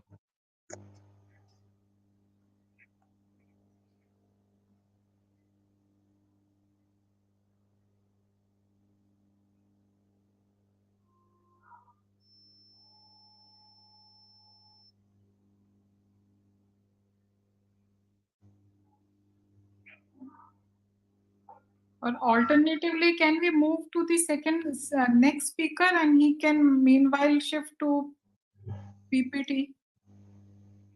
I think that would be a fair idea. In the meantime, Professor Mulani can fix. Yeah. Yes. Yeah. Is it okay for you, Professor Mulani? If we Yes, switch sir. to the Yes, next, sir. Yes, sir. That's great. Yes, That's sir. great. I can show you in next after this. Yes, sir. Right. Thank you so much, Professor Yes, Rupam. If you can just go ahead with the proceedings about the next lecture, ma'am. Yes. Do that. बंद करा था sharing बंद करा.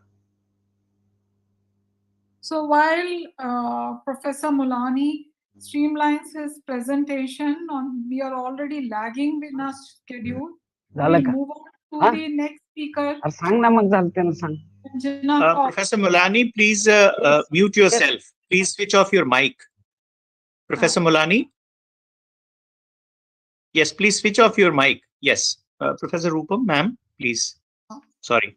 So the next speaker, the last speaker of the day, certainly the dishes are always served at the last. So Professor Sanjana Kaul, who is awardee of Professor Geeta Sumbali Award.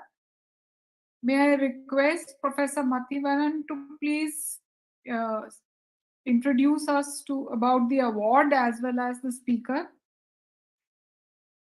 Thank you, Professor Rupam Kapoor, for giving me the opportunity to read out the biography as well as the contribution of Dr. Geeta Sumbali. Dr. Geeta Sumbali is a renowned mycologist of India with national and international recognition. She has worked extensively in the specialized areas of post-harvest pathology, mycotoxicology, onychomycosis, keratonophilic fungi, cultivation of summer mushroom, diversity of microfungi and their bioactive molecules, etc. Geeta Sumbali was born in Srinagar, Jammu and Kashmir on 25th January 1957. She passed higher secondary from Model Institute of Education and Research, BC Road, Jammu, graduated from Government College for Women, Parade, Jammu, did Masters in Botany from University of Jammu and PhD in Botany from Kurukshetra University under the guidance of Professor R.S. Mehrotra, a renowned mycologist and plant pathologist of the country. After PhD, Dr. Sumbali joined as postdoctoral fellow in the Division of Microbiology, IIIM, Jammu, and then as research associate, Division of Microbiology. Dr. Geeta Sumbali served as lecturer in the Department of Botany, University of Jammu from 1987 to 1992. Subsequently, she became senior lecturer, then reader and professor of botany in the same department. During her academic journey, she became Dean, Life Sciences, University of Jammu, Head Botany, Department of Botany, University of Jammu, Convener, Board of Studies in Botany, Coordinator of SAP Botany Program, Chairperson, Research Advisory Committee, University of Jammu, Member Syndicate in the same university, and also University of Kashmir, Member Academic Council, and also Member Board of Research Studies in the University of Jammu. She also served as Adjunct Professor of Botany in Central University of Jammu. After her superannuation, she served as de-employed Professor of Botany in her parent department. She has a lot of credential in credit academically as research contribution, and she also a member in several academic society. And she has actually had a very long service of 49 years of research and teaching experience, and handled more than 7 major research projects funded by major research funding agencies of our country. And she has guided more than 32 PhD students and a lot of MPhil students, and published 153 research papers and also authored 2 textbooks. And Professor Geeta Sumbali was conferred with Professor C.V. Subramanian Memorial Award by Mycological Society of India in the year 2020. She remained Councillor North Zone, Indian Society of Mycology and Plant Pathology, Fellow of Indian Phytopathology Society, and Fellow Applied and Natural Science Foundation. So with this brief introduction about the award winner, Dr. Geeta Sumbali, and her contribution, now I request Professor Rupam Kapoor to invite the speaker. And on behalf of Mycological Society of India, I congratulate and compliment the today speaker and award winner, Dr. Sanjana Kaul. Over to Professor Rupam Kapoor. Thank you, sir. Madam, kindly restrict the talk by 20 minutes, please, madam. Okay, sir. Now, may I request Professor Sanjana Kaul to deliver her lecture, which she richly deserves. Congratulations to you, Professor Sanjana. And as requested by Professor Raman, you are asked to complete your talk within 20 minutes. Thank you, Professor Rupam, but I'm not able to share my presentation. It's probably due to weak signal. If you switch off your video, and then probably you'll be able to do it.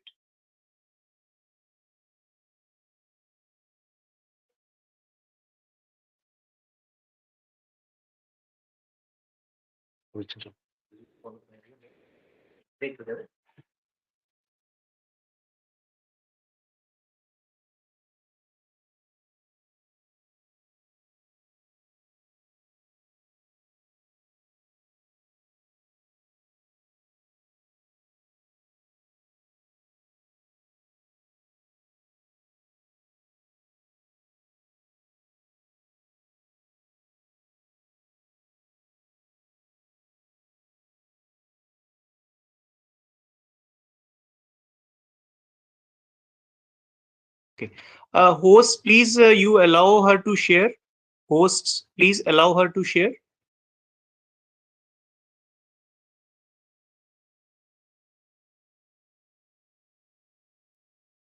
Sir, Yashpal sir, already she has been allowed. Okay. Ask So, her to share it. Please ask Dr. Sanjana to share her slides, sir. yeah, Professor Sanjana, if you can just open the share button and then click the share.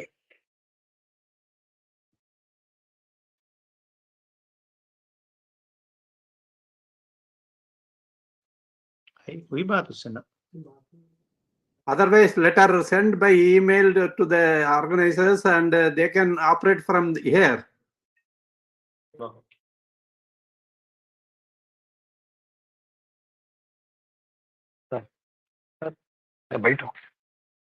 Come, sir.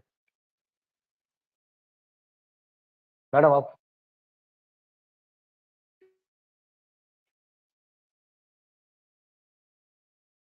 She's trying, sir. She's trying. Just 30 seconds. Yeah. He's hiding it.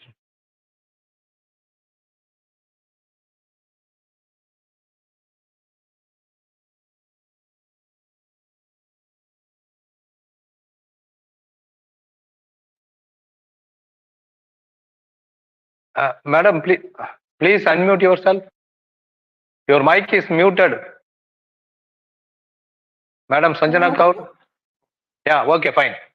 Go ahead, ma'am. Cisco WebEx meetings पे करो तो आते हैं एक आ रहा later Cisco WebEx meetings will not be able to record the content. Quit now करूँ इसमें. I think that she can speak external. Leave meeting कह रही है. Hello, madam. Professor Sanjana, madam. Share वाला बटन दबाओ. Rejoin करो नहीं तो. Professor Sanjana, madam, if it is problematic, we can postpone your lecture tomorrow. If it is possible for you, tomorrow 9 o'clock.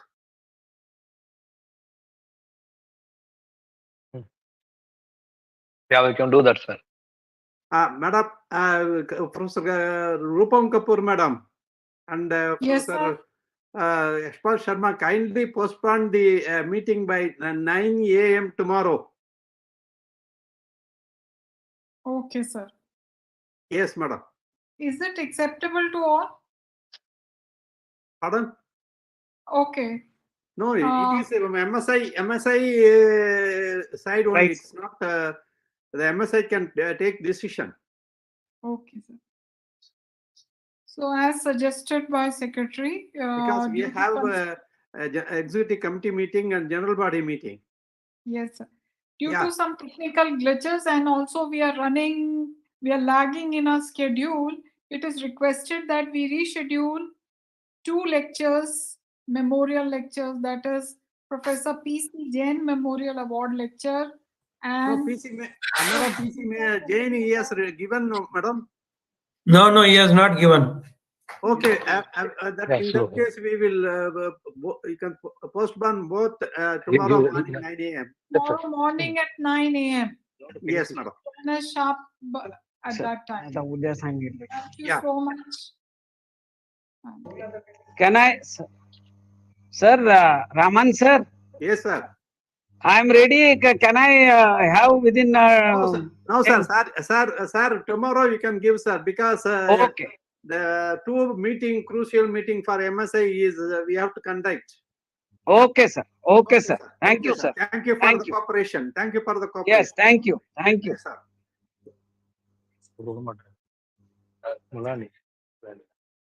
So you can come to the executive committee. Those who are in the executive committee, kindly come to the executive committee hall. That is Botany Department Conference Hall, and the link is different for that.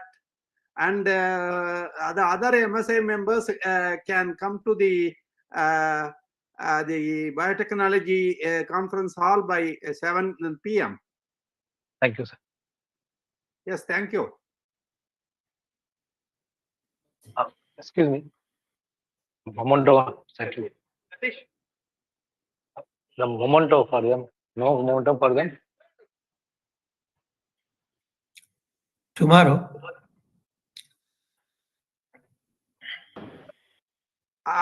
On behalf of the organizing committee, I thank the chairperson, Professor Yashpal Sharma, as well as Professor co-chairperson, Professor Rupam Kapoor, to chair the session. Thank you very much. I thank you all the participants for their patient hearing for the past sessions. Thank you very much.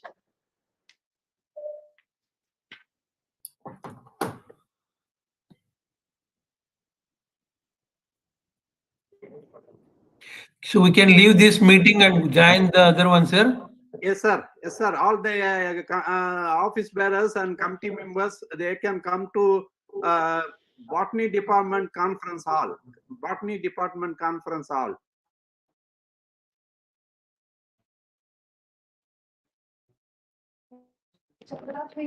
इन 3 लोगों की train late थी।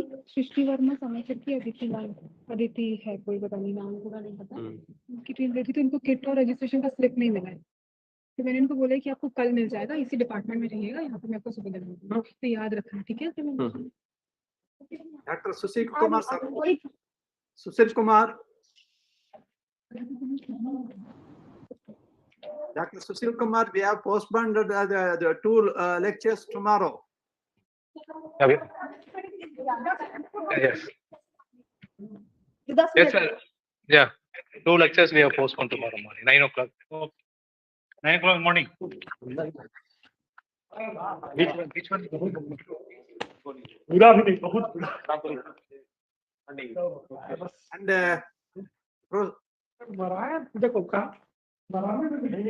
and all the office bearers and executive committee members, please come to the Botany Department Conference Hall for executive council meeting, please.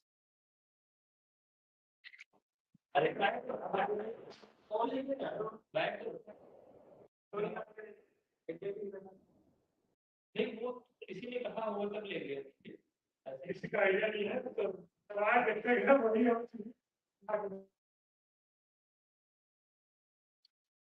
Hello. Hello. Hello. Yes. Sir, Professor Raman, sir. Yes, sir. Sir, can you provide the list of executive committee member? Because Professor Anija is asking how many members. Anija cannot join that. He can join general body meeting by 7 o'clock. Okay. No problem. I have sent all the people the emails who are the executive committee members. Okay. Thank you. Yeah. Professor Madhivanan. Yes, take sir. all the people, all the office bearers, Professor Afsar Ahmad. Yeah, he is there, sir. Come back. Please come. Sir, Sushil Kumar, sir, we are conducting in this hall or Botany Department hall? Botany Department hall.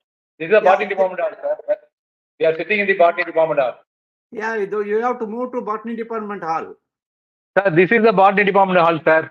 Oh, okay. Thank you. Thank you very much. And Yes, sir. then Yes, sir. Those who are not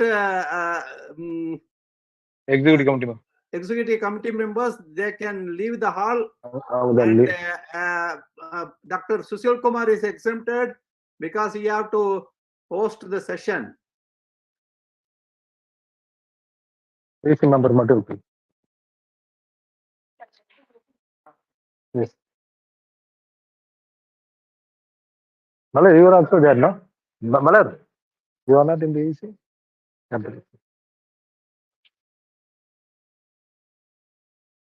Still. Good, sir.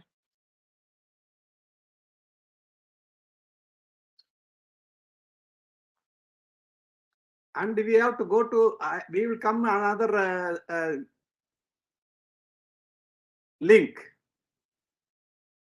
So you, Separate link is there. yeah, we have to go to separately. You please.